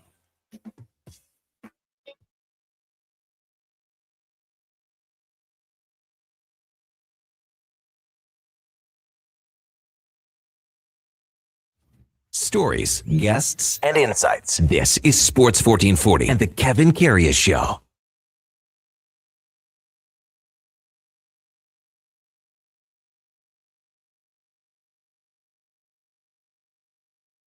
All right, welcome back to the big program, 948 in Edmonton. Another segment here with Terry Jones and Craig Stiles. When they were 10, the remarkable story of the Brick Invitational Hockey Tournament book is going to be, I think it's going to be great once everyone kind of, and the pictures, there's 350 plus photos, most of them by Dale McMillan, as you said, Craig. Yeah. When you were, during the break here, Jonesy was just thumbing through it, and there's a shot of you from, I don't know how long, hey, you look pretty good, look pretty young, but you're squeegeeing the ice. Oh, right. You, so the plant, or was it just the sun? It was just happening with the sun and the plant. Yeah. The plant was kaput. Just, it was pretty well kaput. We had maybe 18-inch variation from center ice to the corners in terms of, of the ice in one particular summer. So, and that was just, I mean, on the hot days, it would come through, but it's way better now. Oh my gosh. Yeah. It's 100% now. Yeah. There's no,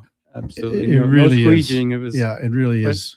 It was a bonding thing with our team, our committee. No kidding. Well, so Jones, I asked you if there was a player or two, and I mean, I just look at the cover, and I mean, that smile with Celebrini there, and I mean, even as you said, the kid's got cages on, but Nuge looks like he's the same. Yeah, absolutely. He looks like he's, Nuge is 30 some years old now, but he looks like he's 10 still. So. Well, one of my favorites was talking to Max Domi.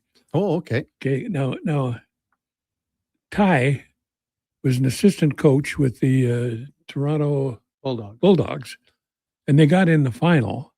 And they have a really interesting just about every year, I think it is every year, referee and chief of this tournament, who coached at Norm Shaw. Norm Shaw coached at how many levels? I know he's up in the WHA for a while. I mean, WHL. WHL. Anyhow, and for a while there, they had, and this may have inspired it, but I'm not sure. But Max is telling me about his dad is really working on this referee. You know, I'm the NHL. Who do you think you know who I am? He actually said, "You know who I am" to the referee. And Shaw. He was informed by Shaw exactly who he was. Exactly, right? yeah.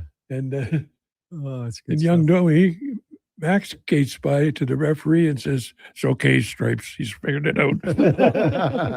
But there's several segments involved in this thing. One is the history, and that's what I'd like to have you ask a question or two about Craig with, because the way this thing started is, ridiculous. And but talking to the volunteers themselves, because I mean they pour themselves into, like Sonny, you were saying. He told his wife, "You're number one in my life for 51 weeks a year." Remember And that? it's true too. That he's an amazing volunteer.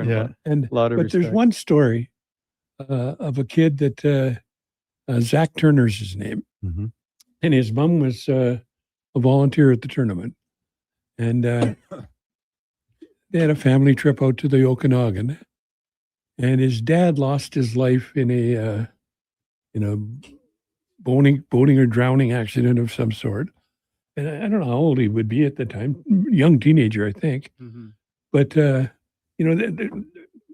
you talk about Craig's kids and Loga's kids, all these, their kids all kind of grew up on the tournament, running around burning popcorn and stuff. Yeah.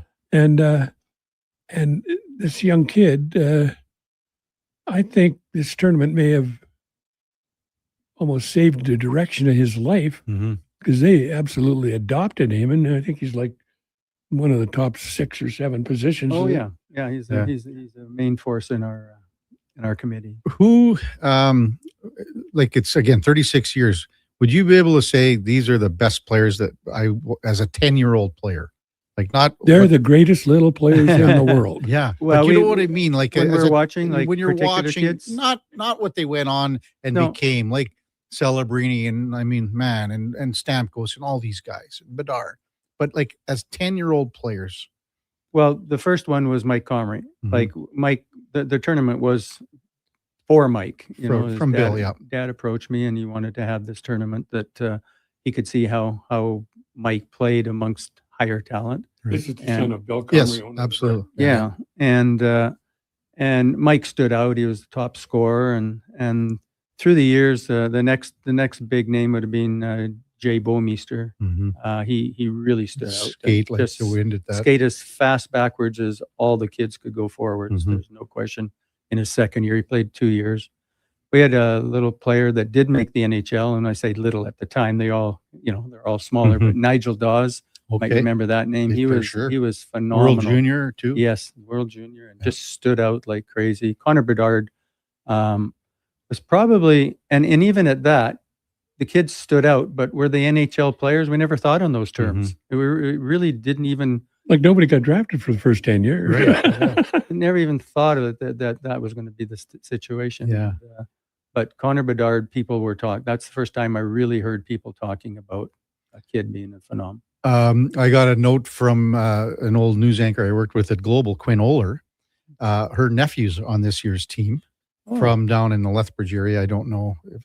Fantastic. So he's going to be on this year's team. This year's edition. This year's team, cool. So it's Quinn Oler's nephew. Oh, okay. Yeah. Well, keep an eye open. Yeah, for keep that. an eye for that. Tell him to buy a book. Oh yeah, he will. Yeah.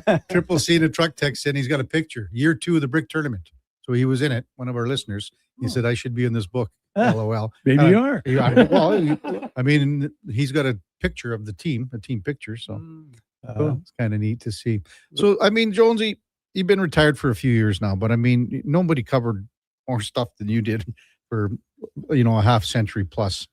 And I was just looking at the numbers here too in the bio, and so 600 Stanley Cup playoff games, every Canada Cup game ever played, 47 Grey Cups that you covered. Yeah, that really pissed me off. Yeah, I didn't get to 50. Yeah, well, you're like Dwayne Mandruzzi. Yeah, exactly.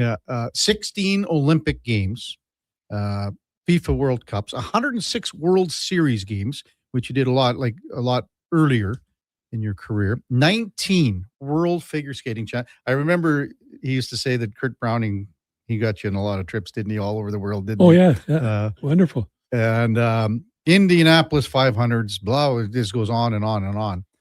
I was going to say, like, as you said, you thought you were going to put 4 hours a day into this project, and it quickly turned into almost a full-time job for you. What do you miss? Anything? I miss things that I didn't think I'd miss, and I don't miss things that I thought I would miss. Yeah.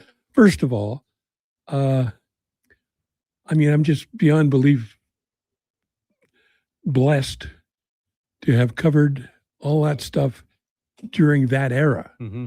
I mean, I went to 61 countries. Okay. Wow. Guy covering the Oilers right now can't get to Calgary. That's so true. And so I mean, true. the newspaper business, and it's remarkable how the timing was, because I wanted to keep doing it. I had the greatest job in the history of jobs. Yeah. And I was sent everywhere. You talk about, some of those, like the Stanley Cup playoffs, that figures lies a little bit, because I think 75 of those Stanley Cup playoffs games were here during COVID. Okay. But still, it's a fair amount. Yeah. And it was a different era for a considerable amount of that, because you were traveling with the teams.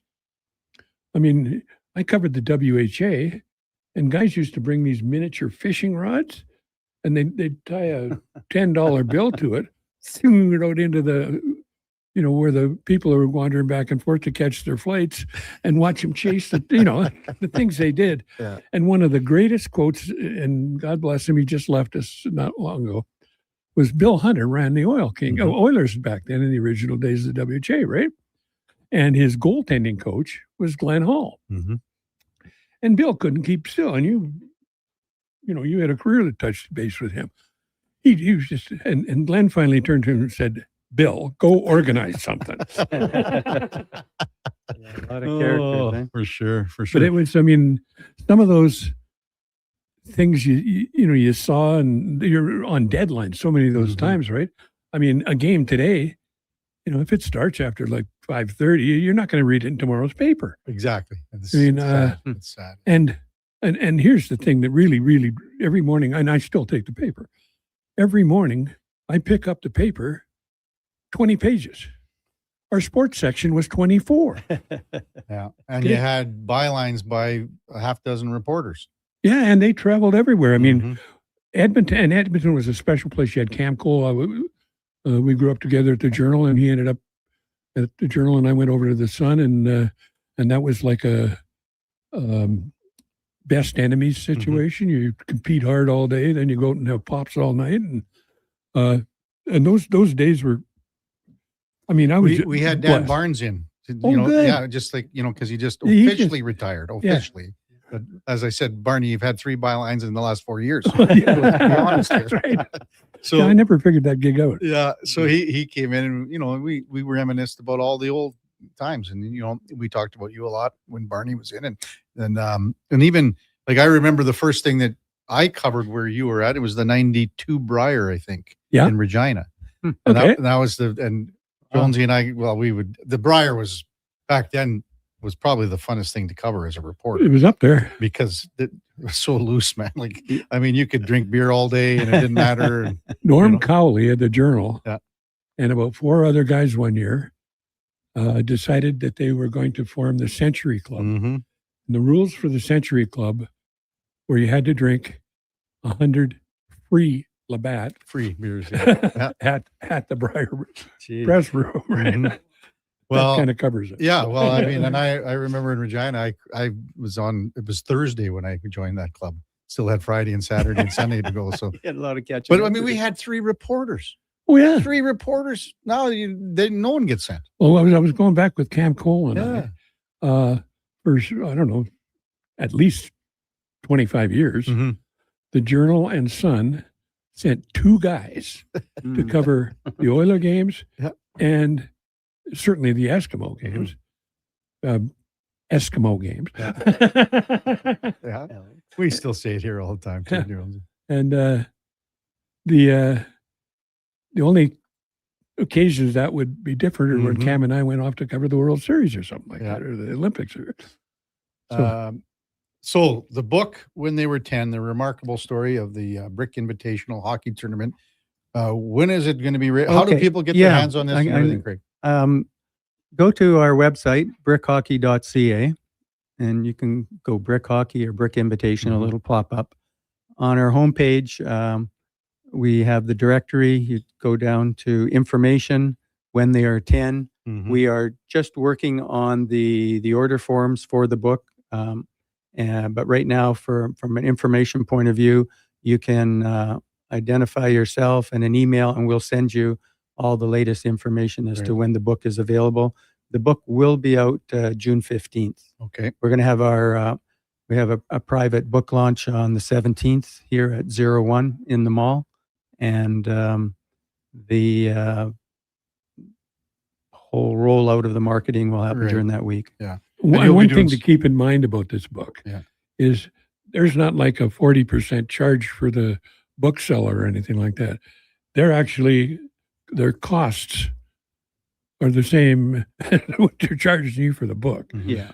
That's it's an entirely different, as I said, they're a not-for-profit association. And we have, I think we're about 1,500 pre-sales right now on the book, and we're just going to get rolling actually this week. There's a lot of, like, being a so-called publisher, because we're trying to do this at the lowest possible cost that we can.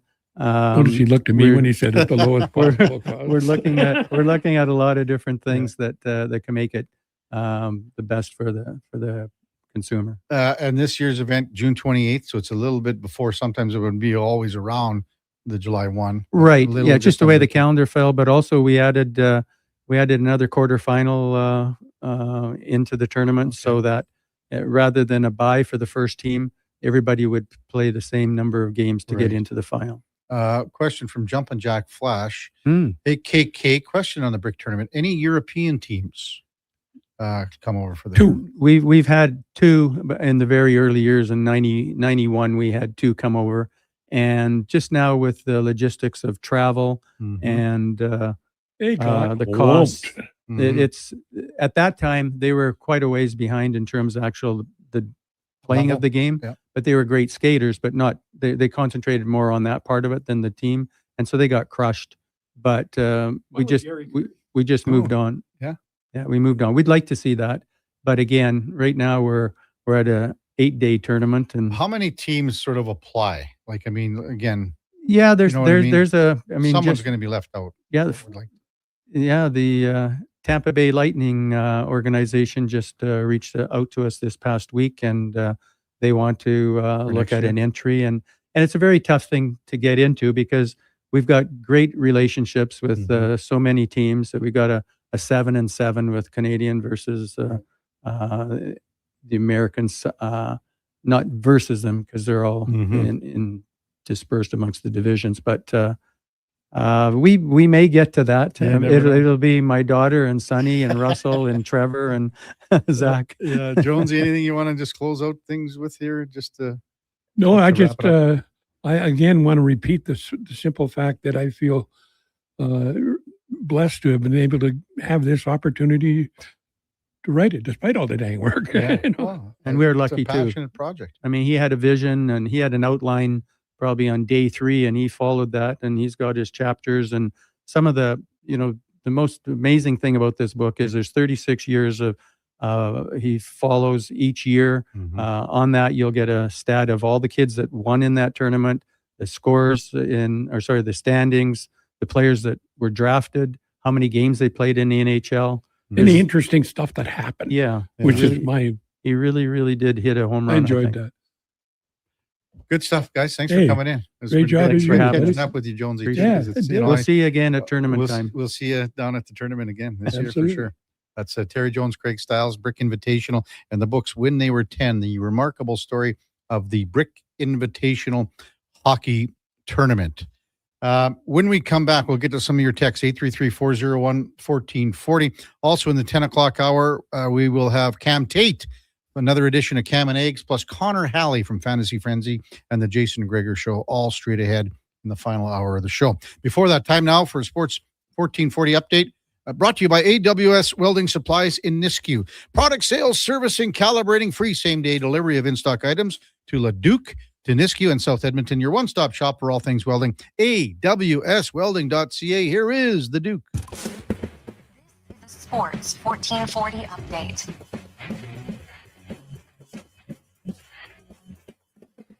Night off in the Stanley Cup playoffs, but the NBA's Eastern Conference Final tips off from the Mecca at Madison Square Garden. The Knicks taking on the Cavaliers.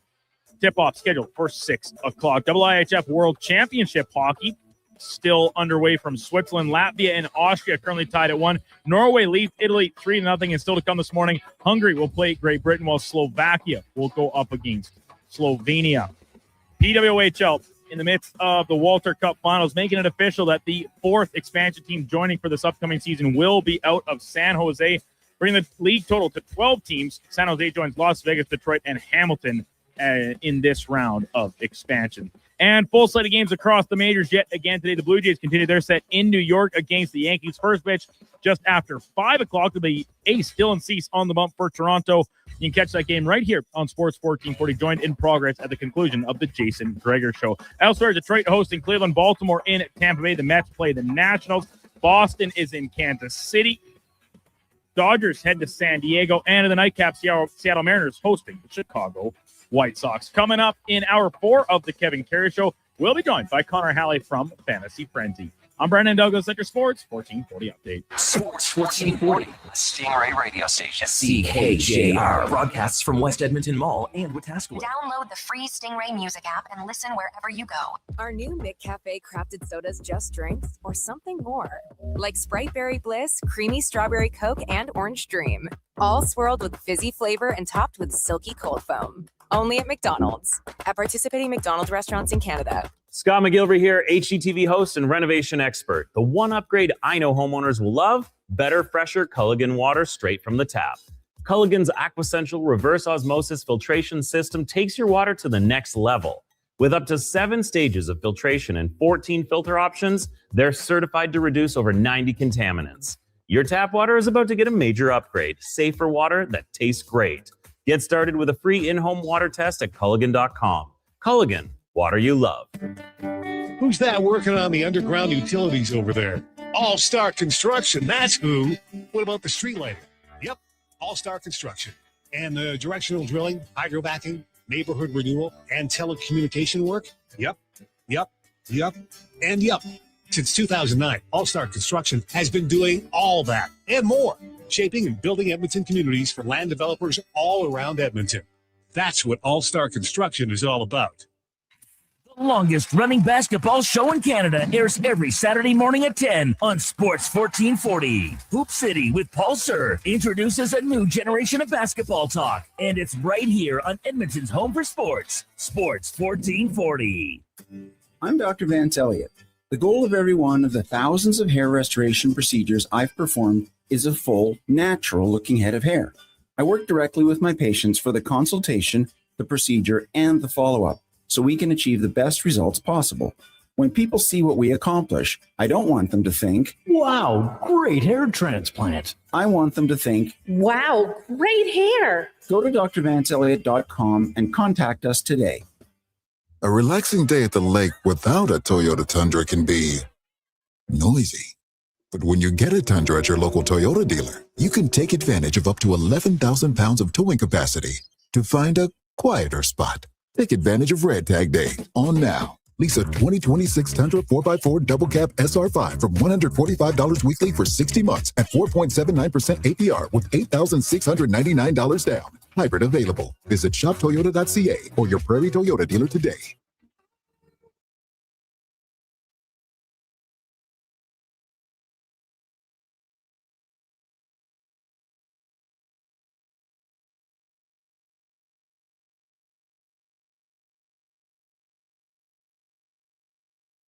You're listening to Sports 1440 and watch us on YouTube, Facebook, and X. Sports 24/7. We are Sports 1440.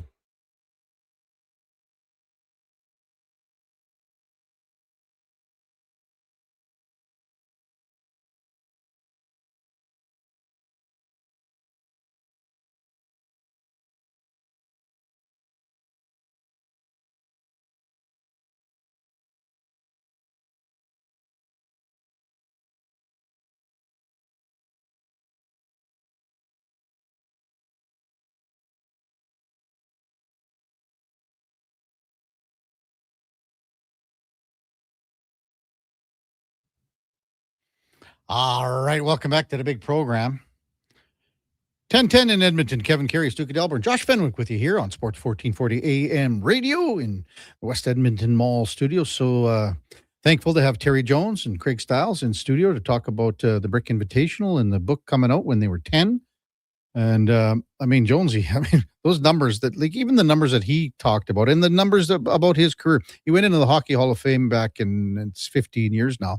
That's the Elmer Ferguson Award to, journalists that get inducted every year. I mean, this guy covered everything. And this is his 15th book.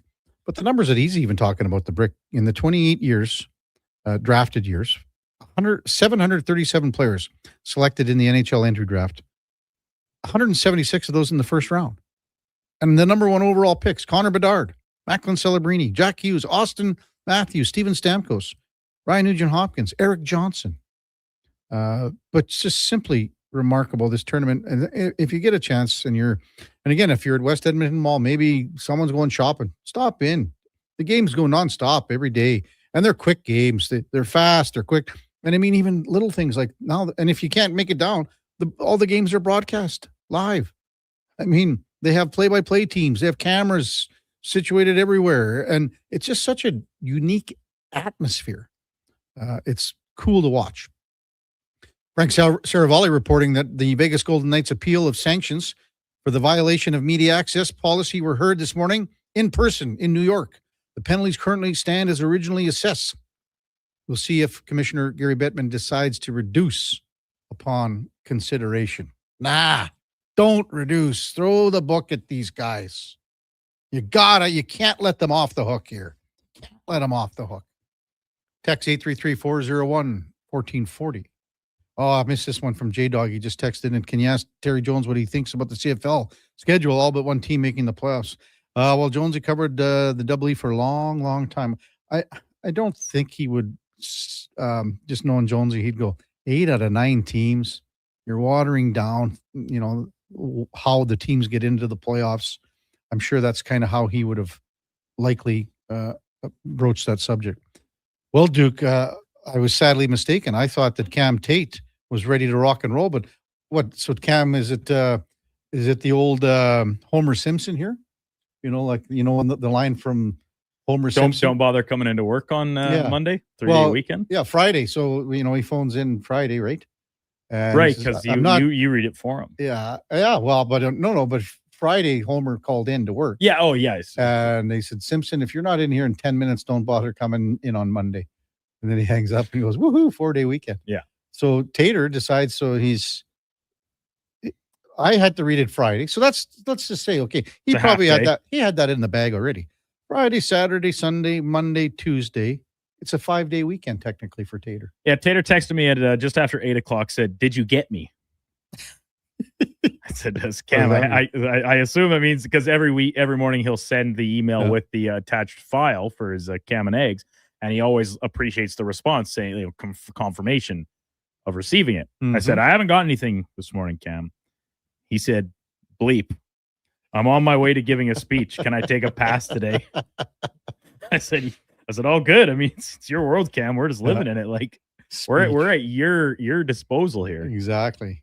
Elliot Friedman also reporting too that the Vegas/NHL met about 15 minutes ago. The penalties remain as assessed. The $100,000 fine to John Tortorella. I'm sure the team picks it up anyway. Second round pick. There's a possibility of Vegas is compliant with rules. There could be some addressing of this in the future, but it doesn't sound like there's room for the draft penalty to be revoked. As for Bruce Cassidy, sources indicate that that was not part of the conversation this morning, and his status is unchanged as of this morning. Elliot Friedman posts. Vegas is not inclined to give permission to Edmonton or LA. We will see about Toronto. See, that to me. So Kevin, when you were talking about this with Spec and Frank saying, hey, can you at least see the world where they go into this meeting, they get the punishment reduced to a later round draft pick, and then all of a sudden they grant permission and you say it's a little tit for tat, sure it is. Scratching each other's back. Now, the flip side of that is they do not reduce the penalty. They leave it as is, and it is sizable. A second round pick is that's they don't have a first, especially when you're a team that trades away all your first round draft picks as a contender, right?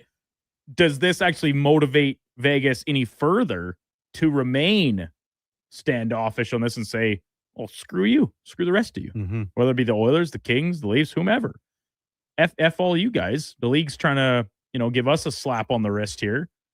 Why should we be doing you any favors? So, and they hold out even longer than maybe they were originally planning to. They're taking their ball and they're going home. Now, I just looked, Duke, Vegas's draft picks. So I'm assuming one of these second rounders in 26, 27, or 28, because they have 0. One of them has been this compensation here. Would you be able to, I'm just looking at this one. It says pick traded away for 2026 round 2, and that's the one that is the violation. So that's the only pick that they had as far as second rounders go in the next 3 years. So that is the pick. Yeah, so, this year's. Yeah, 2026. So, and then next year's was traded to Nashville at the deadline this season, and then the year after that was in the Rasmus Anderson trade. The year after that, the Nick Dowd trade. They got nothing, dude. They have no first this year, no second. This year's first was a part of the Noah Hannafin trade. Next year's first is a part of the Rasmus Anderson trade. And in 28-29, they still have their first round picks. Yeah. Does that remain?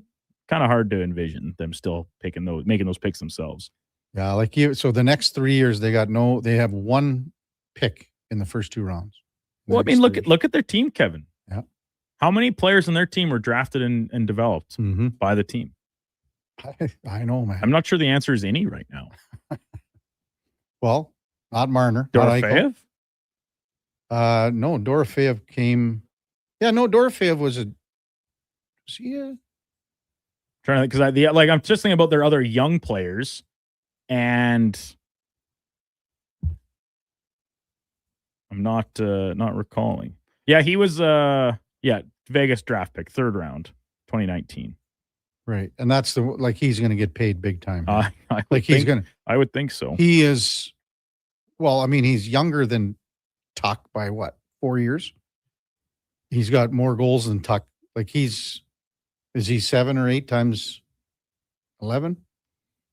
You think so? I don't know. He's got 35, 10 for sure. 35 goals 2 years ago, 37 this year. He's got 9 in the playoffs. He's been good. If he signs an 8-year deal to stay, it's going to be at 80, for a combined $85 million, Duke.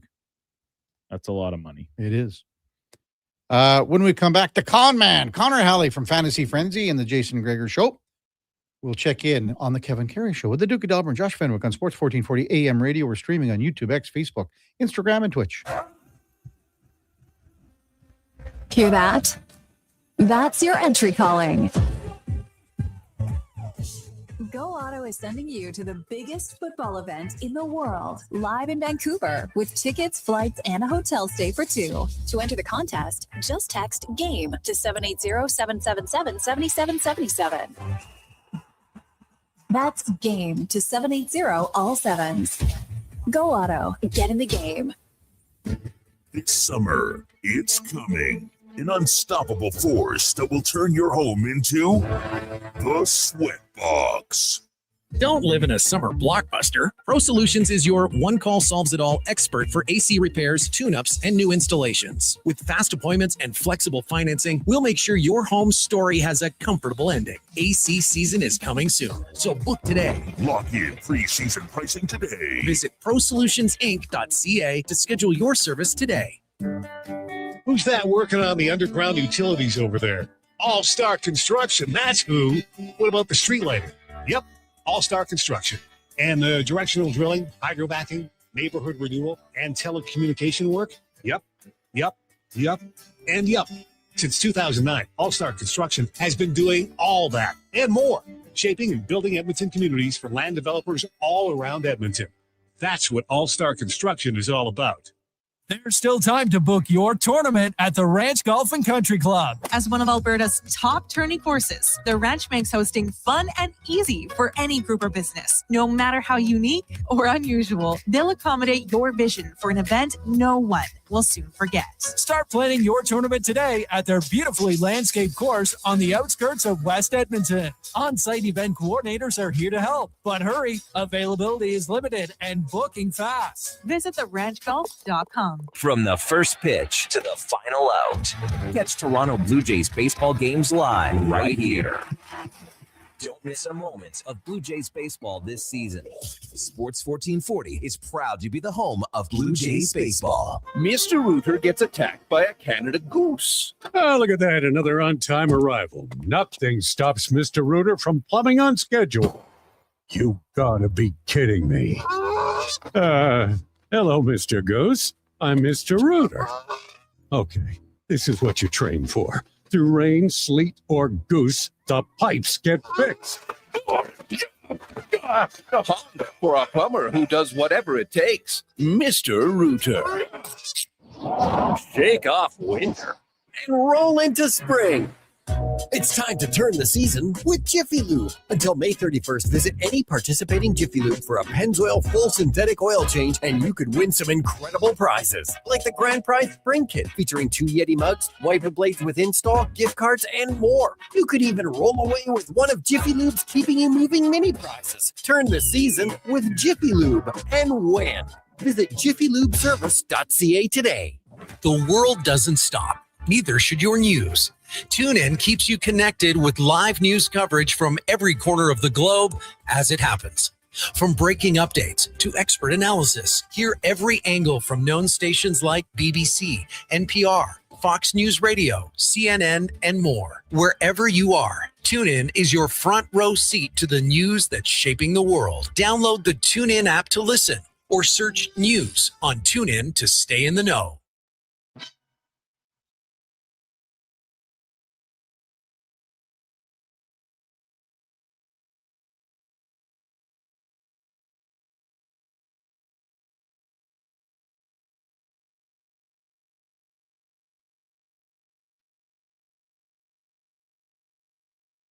Just in time for the morning skate.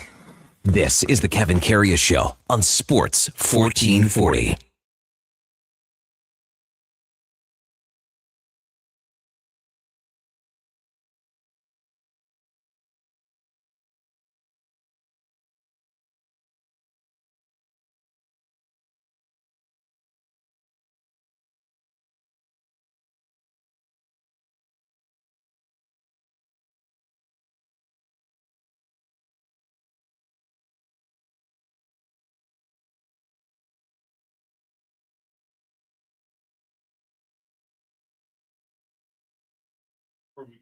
Nobody did. All right, welcome back to the big program, 1023 in Edmonton. Kevin Karius, Duke of Delburne, Josh Fenwick, and excited to welcome in our Tuesday morning main man, the con man, Connor Halley. Hello. Fantasy Frenzy, Jason Greger Show. Good morning, con man. Good morning, Kevin. Good How long are you? weekend. Good long weekend. Yeah, it was all right. Went out to the Elks.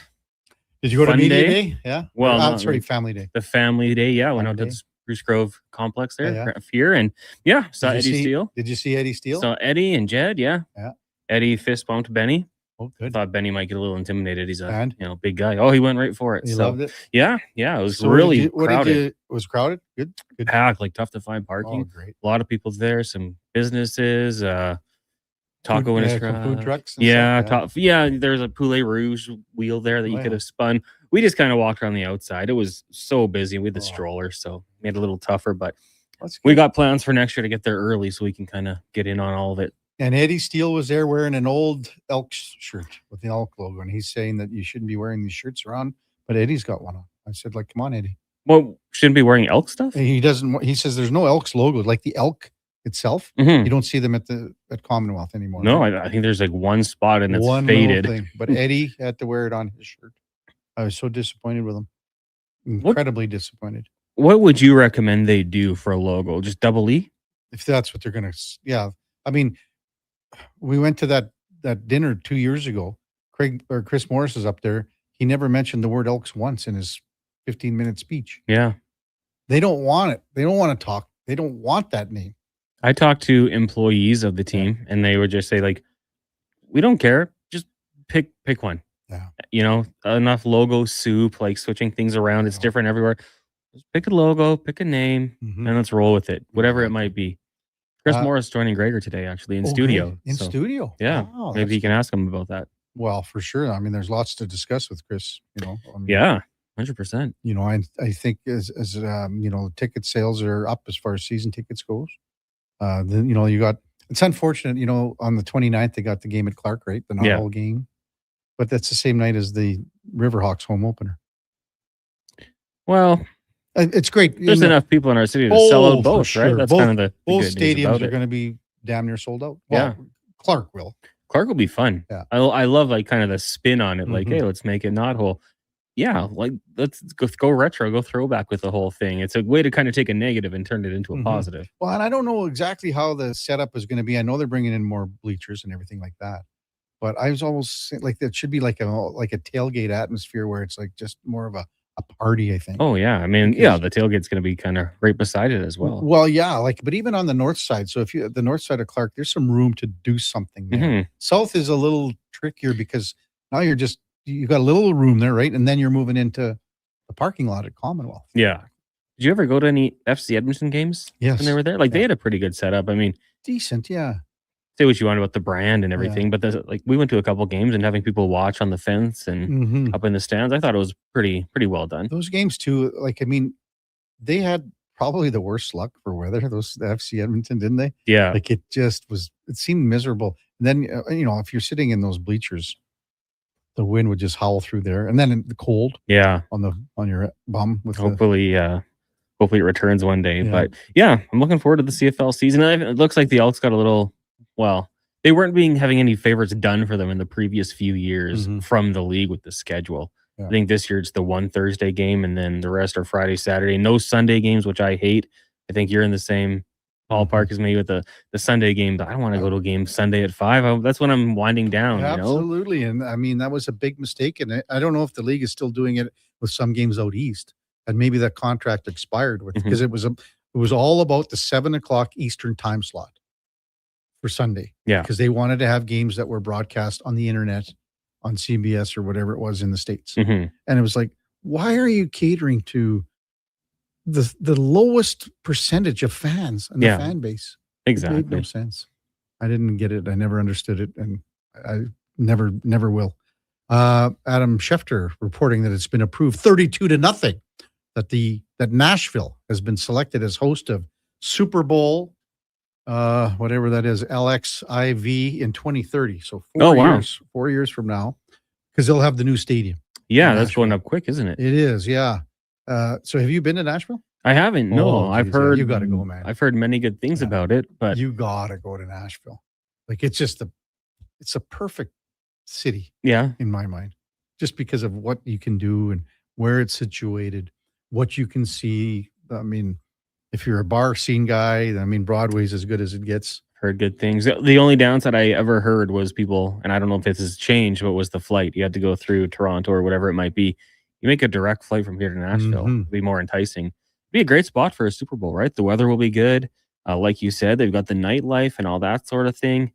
new stadium. The NFL, you kind of have to have a top tier stadium before you're approved to get into it. So I don't know if the Titans will be there, but I like the idea of having it in Nashville. I think that's awesome. I thought there was a direct flight for a while here from believe here to Nashville. there Because that's why was, a lot of yeah. Oiler fans would go to the Predators games. For sure. So Go down. What's the 3-level bars they have and live music all the time? it's just nonstop. And meanwhile, you got Tootsie's Orchid Lounge and Stage. And now there's so many new bars. Yeah. New bars that are there. What's his name? What's that country singer? Dirks Bentley. He's got a place. Dirks Yeah. Bentley's. You might Not as all well, of them, right? yeah.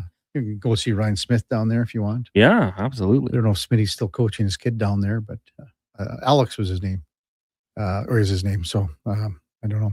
And then catch your eye in the sporting world on the weekend. We were talking about the golf. Wemby last night. Oh my wasn't goodness. This guy is unbelievable. Like blocking shots to clinch games. The 3-pointer he hit. I had put my phone down and I look, and Declan and Brandon were just going crazy about this shot that he hit. So I had to go, check it out, see what was going on. Just the cojones to pull up from that far out and drain it in that type of situation. Like, he's absolutely unbelievable. He is. And we were talking about his rebounding. Yeah. And everything. And I mean, yeah, so he had 24 boards, 41 points. Yeah. Correct. 3 blocks, I believe. He probably had a blast. Over 40 minutes played. Like, I mean, unreal. That's just, he's even kind of seen Chet a little bit do some things. I think he blocked Wemby in a pretty big situation. SGA hit some shots. Who was it? One of the Spurs came off the court and said that was the toughest game I've ever played. Like, this series just is setting up to be unbelievable. Well, it was one of our questions for in or out. Where will this series, if it continues? I mean, this is just game one. Who knows what can happen the rest of the way? If it continues to be like this, I mean, double overtime in itself. If it continues, where does it rank? I mean, you give me 6 more games like that. I'm not a historian like Josh or Declan, but I'd probably say one of the best series of all times. One for me, I always look back at it was maybe 2000, and it was the Raptors and Sixers second round series. And Vince Carter and Iverson were just going back and forth, having terrific performances. That was when Vince went to graduate, came back and forced a 3 when you only needed 2. You're only down by 1. My first real sports rage moment when Vince missed that shot. But yeah, I think you'd be looking at it as one of the best with a couple of the guys who are going to be battling out for MVPs for the next decade. Could be the best playoff series in the last 20 years, right, Duke? Who else agrees with that? MTR? No one, apparently.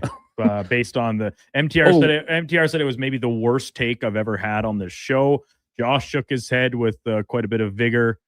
Kevin was maybe in. Are we talking all sports or just No, I said an NBA of the last 20 years. So what been the final 10 years ago? The 2016 finals is one that stands out to a lot of people. And was that was the Cavaliers coming back from 3-1 in the final against the Warriors. I enjoyed the Mavs beating the Heat. Yep. I don't know if that was a great series or not, but that's what's fun. Like, there are obviously a lot of great series, and this is just, we're kind of projecting a little bit here. What can happen with the talent that's assembled between these two clubs, like the young upstart Spurs, Castle, Harper, just terrific alongside Wemby, and then the defending champions. And what's left to say about the Thunder at this point? You kind of have that storyline because a lot of people dislike the Thunder. They dislike SGA for what he does to get to the free throw line. And then you have the up and comer Wemby. And after the game, when they asked about where, did you take anything after not, being named league MVP, and he didn't sugarcoat it. Like, yeah. So you have that storyline in there too. I think it's great.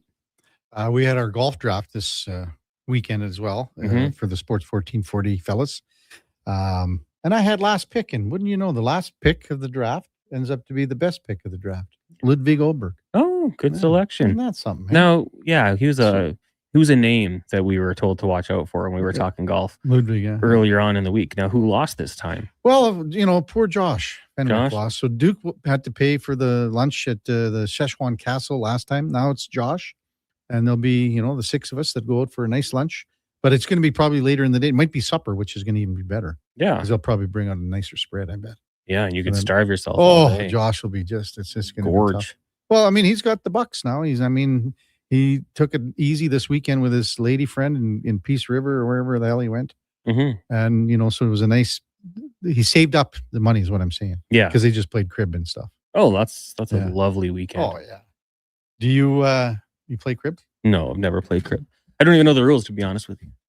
It's a great. You know what you've got to do when Benny gets a little bit older, get him playing. Yeah, because it's a great game for kids because it's adding. You're adding always to 15 or 31 or so.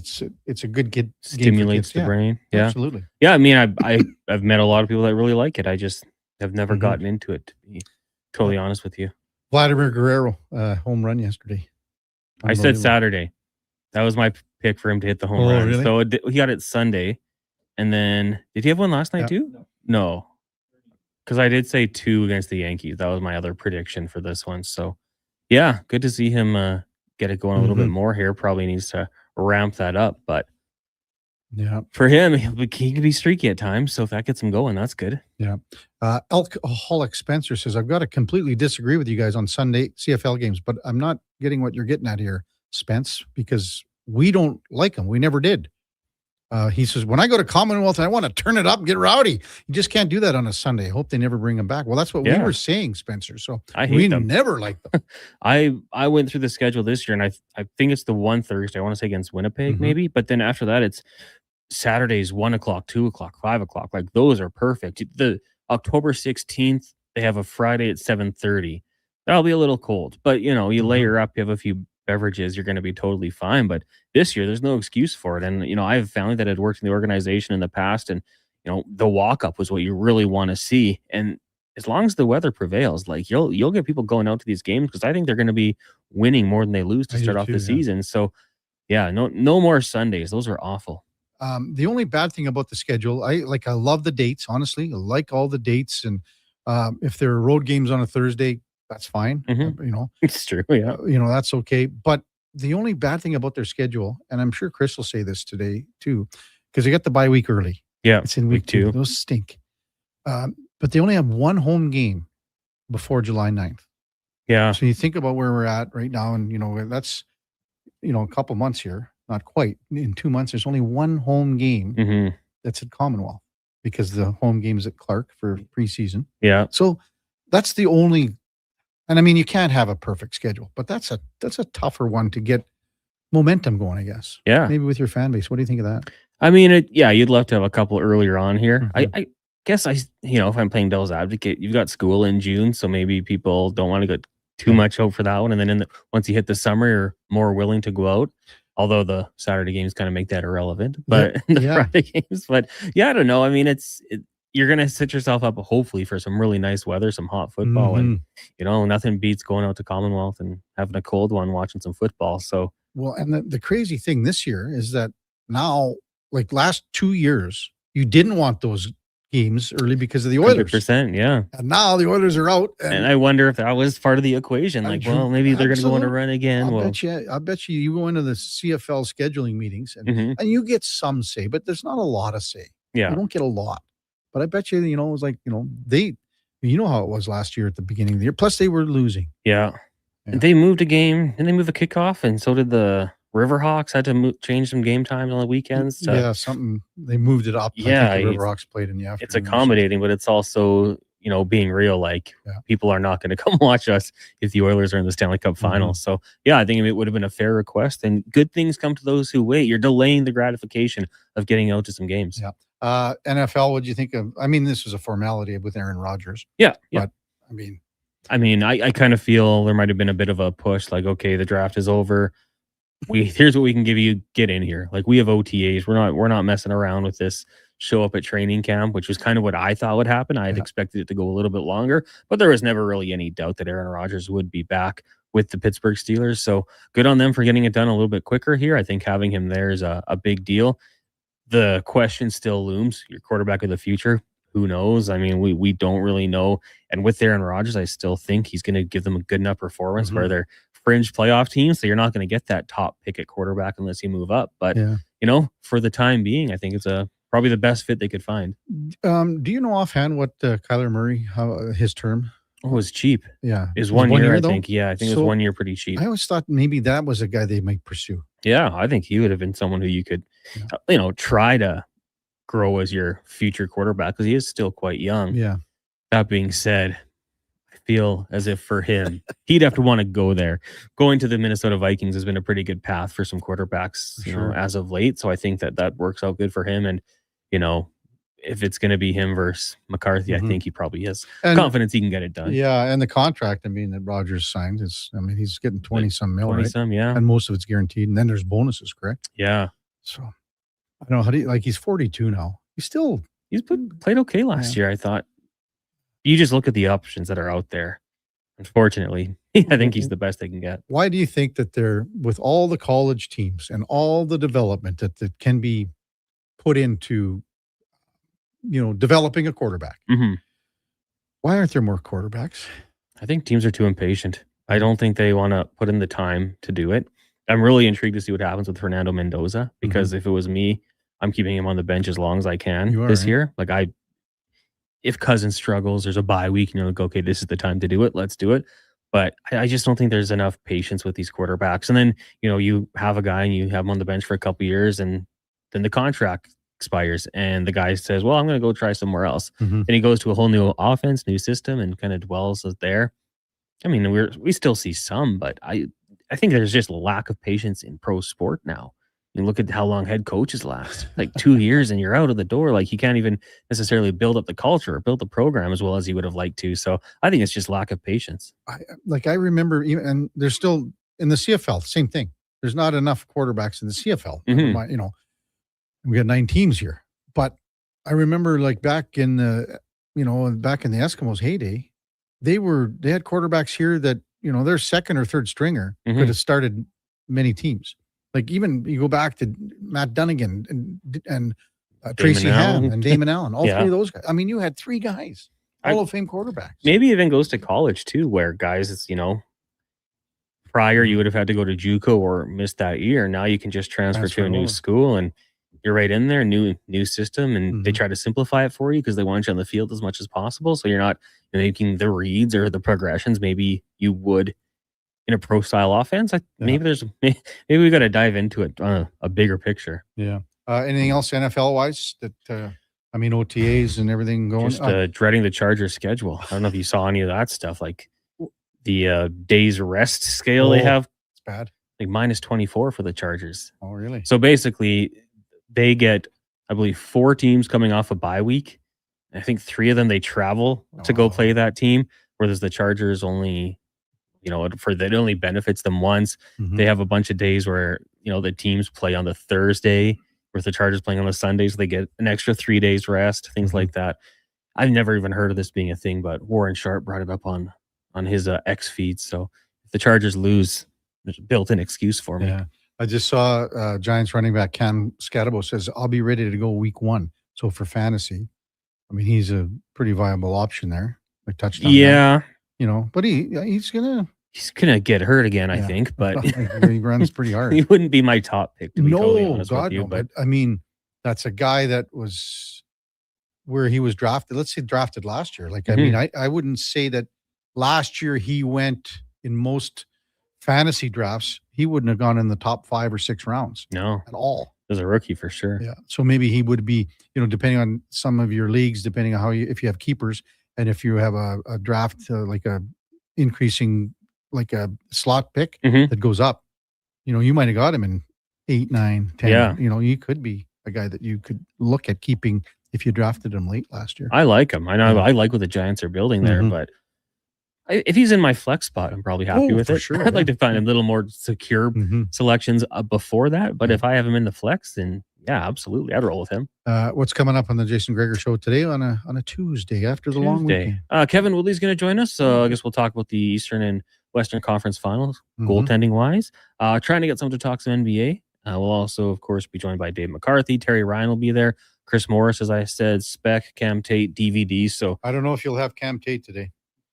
Why not? He bailed on us. He said he had a 4 or 5 day long, like a long weekend, 4 or 5 day. Or Big Bender? I don't know, man. He wasn't with us this morning. He's just too rich. Yeah, that's what he's out living life too much. So no Cam and Eggs this morning. No Cam and Eggs this morning. It was great, you know, when we had Orv Franchuk in studio last week, because Cam and Orv they go back a long ways, and so Cam came in early, and Orv looked over. Holy Cam, good to see you. So, Well, that's a fine for Taylor. Yeah, exactly. He has to buy us a Pepsi or something. I agree. Good stuff, Conman. Have a great 2 shows today. Thank you very much. Connor Halley, Fantasy Frenzy, coming up at the top of the hour. And then also with the Jason Greger Show from 2 till 6 right here on Sports 1440 AM Radio. We'll take a quick break and back to wrap up the show. Kevin Karius, Duke of Delburne, Josh Fenwick on Sports 1440 AM Radio. We're streaming on YouTube, X, Facebook, Instagram, and Twitch. Expand your brand with Fusion Promo Marketing. Fusion is your trusted partner for all things branded merch and apparel. Thousands of products perfect for businesses, sports teams, and corporate events. Fusion with a Z. Promomarketing.ca. It's time to hit the greens. Elevate your golf game with Country Club Tour Golf Academy. No matter your experience, our PGA of Canada teaching pros are here to help. Enjoy lessons year-round between our 7 CCT golf courses and 2 state-of-the-art indoor facilities. Choose the location convenient for you. We offer private lessons, group lessons, expert club fittings, and junior camps. Visit our website to learn more and get ready to take your game to the next level. Booking is easy. Go to countryclubtour.com/golf academy and schedule your lesson today. This jersey was worn by the legend himself, signed and everything. You can't just wear it. I'm framing it with expressions and images. Your prized jersey deserves better than the closet. Think Expressions and Images, your local custom framer since 91. You name it, we frame it. Home ice advantage is real at the rink and on your windows. Novo Blinds is Edmonton's own custom manufacturer, trusted by customers around the city. Factory direct pricing with the fastest turnaround around. Book a free in-home consultation at novoblinds.ca. The longest running basketball show in Canada airs every Saturday morning at 10 on Sports 1440. Hoop City with Paul Sir introduces a new generation of basketball talk, and it's right here on Edmonton's home for sports, Sports 1440. Why should you drive a Subaru? How about durability, style, and an excellent customer experience from the moment you step into the showroom? And how about accolades, including awards for numerous 2026 Subaru models from both AutoTrader and JD Power. But don't just take my word for it. Take a test drive and you'll see why the Subaru name is recognized and renowned for quality. To learn more, visit Subaru.ca. Welcome to Uncommon. Welcome to Subaru. The Lawnmower Hospital. Contractors, spring cleanup is coming. It's time to get your lawnmowers, aerators, power rakes, lawn vacs, and more serviced at the Lawnmower Hospital. Hey, the longer you wait, the longer you'll have to wait in line later. Their service department gets crazy busy as the season rolls on, so get in now while it's calm. For quick service on top brands like Bluebird, Ryan Turp, Husqvarna, and more, check out lawnmowerhosp.com. The Lawnmower Hospital.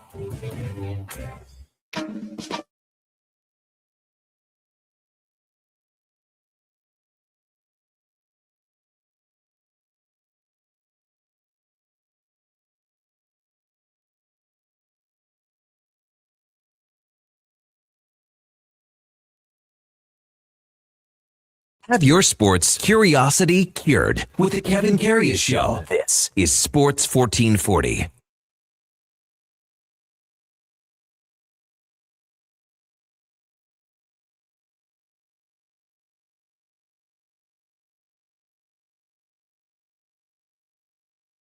A big program, 10:47 in Edmonton, home stretch of the Kevin Karius Show with the Duke of Delburne. Josh Fenwick looking like Garrett Cole could make his regular season debut with the New York Yankees sometime this weekend. That's a big lift, man. They got Carlos Rodon back. Now Cole, big time. Hey, we got to just expand on the golf here, the Sports 1440 golf pool draft. Josh, so you end up on the short end of the stick here. Not just like the short end of the stick. I was the cut, eh? I had already, I believe I had officially lost before I clocked out on Friday. Sad. Yeah, Victor it is. Hovland missed the cut. Everyone else made the cut. He's So +6. now, did you guys enjoy my group text or group chat or whatever you guys call it?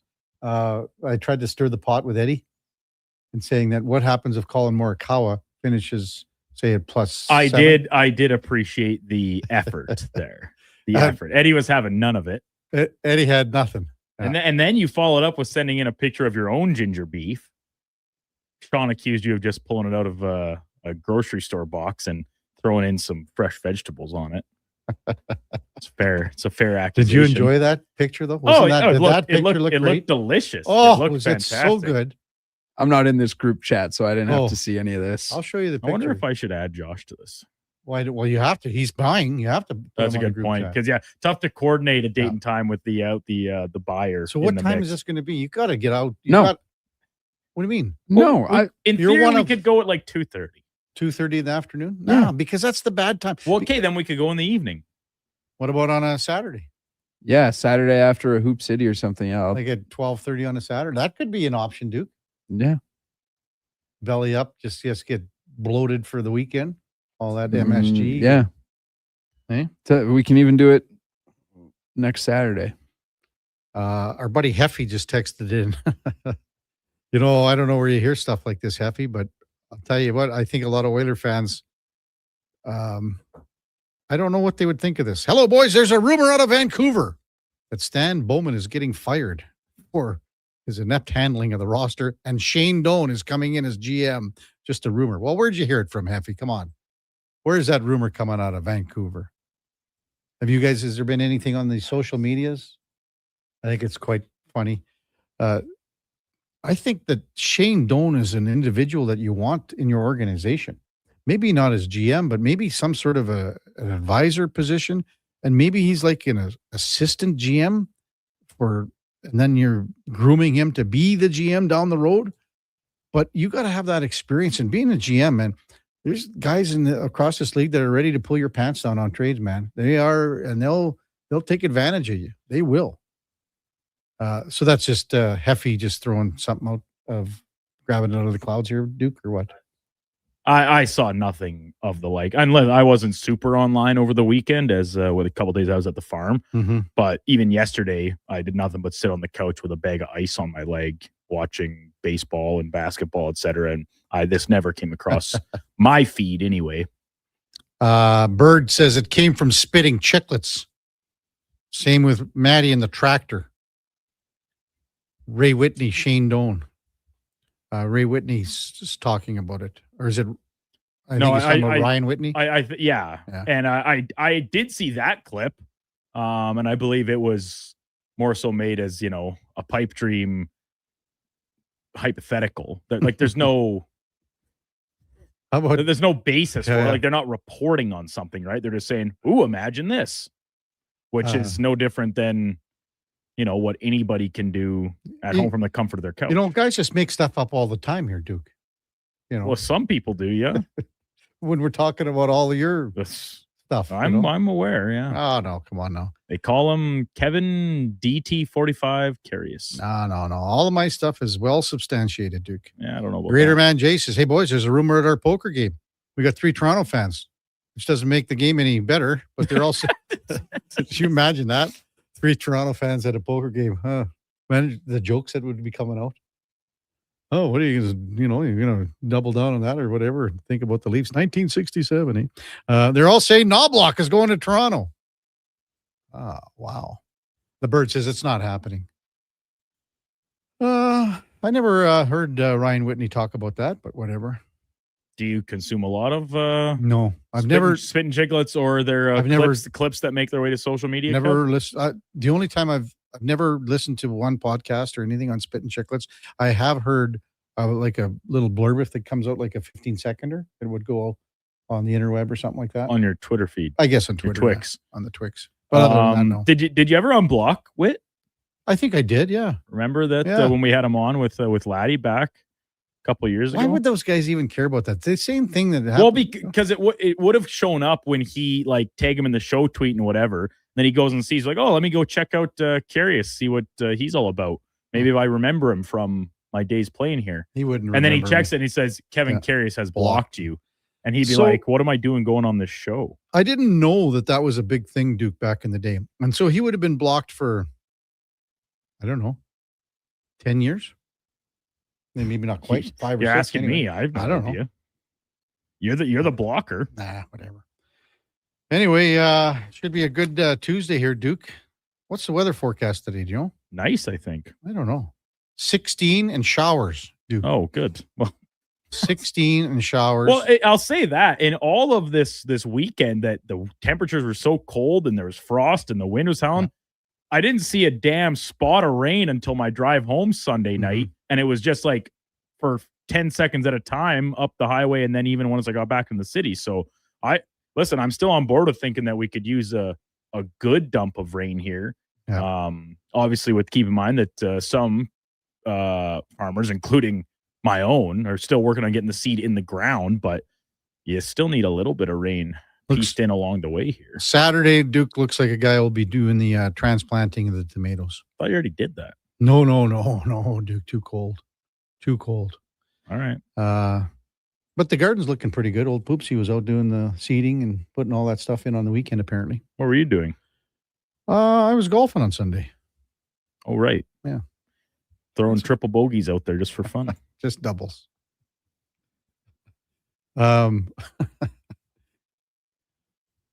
If Donnie, the exec, was the owner of this organization, Bowman would have been gone at the Mangiapane fiasco from King of Fort Nasty. Well, I don't think, could you imagine? Donnie should, in King of Fort Nasty's mind, if nothing else, he'd be a perfect fit for the Vegas Golden Knights organization. He's ruthless. Yeah. He's savage. I've seen Donnie in action at our baseball draft. He's not managing. When he was drafting, was he getting after a little bit? Was he tilting them back? He had a couple beers, nothing major. But he probably... Did you guys have that at a bar or just at someone's at a bar, house? Yeah. Oh, okay. Brown's, I think, social house on the That's south a good side. spot. Yeah. So, coming up at the top of the hour, it is Fantasy Frenzy with the former Rochep T-Bird, Connor Halley and the Duke of Delburne. 12 to 2, the lowdown with Alan Mitchell. 2 till 6, Jason Gregor drives us home with the Jason Gregor Show. We'll pick up Blue Jays baseball in progress tonight. Yankees, Jays, game number 2 of this series. Fox Sports, the rest of the night. We'll be back with you tomorrow at 7 o'clock with our co-host, David Schlemko, the former NHLer for Cougar, Paint, and Collision. Before all that, time now for a Sports 1440 update. Brought to you by Sean Cunningham of Remax Real Estate. Get the home team advantage for your next move in the Edmonton area. If you are thinking about buying or selling a home, call or text Sean directly at 780-265-0165. Hey, thanks everyone for listening this morning. Really appreciate it. And thanks for all the great texts and the conversation. Could not do it without you. Hope you have a rest of a terrific Tuesday. We'll see you back here tomorrow morning at 7 o'clock. Until then, here is the Duke. Sports 1440 update.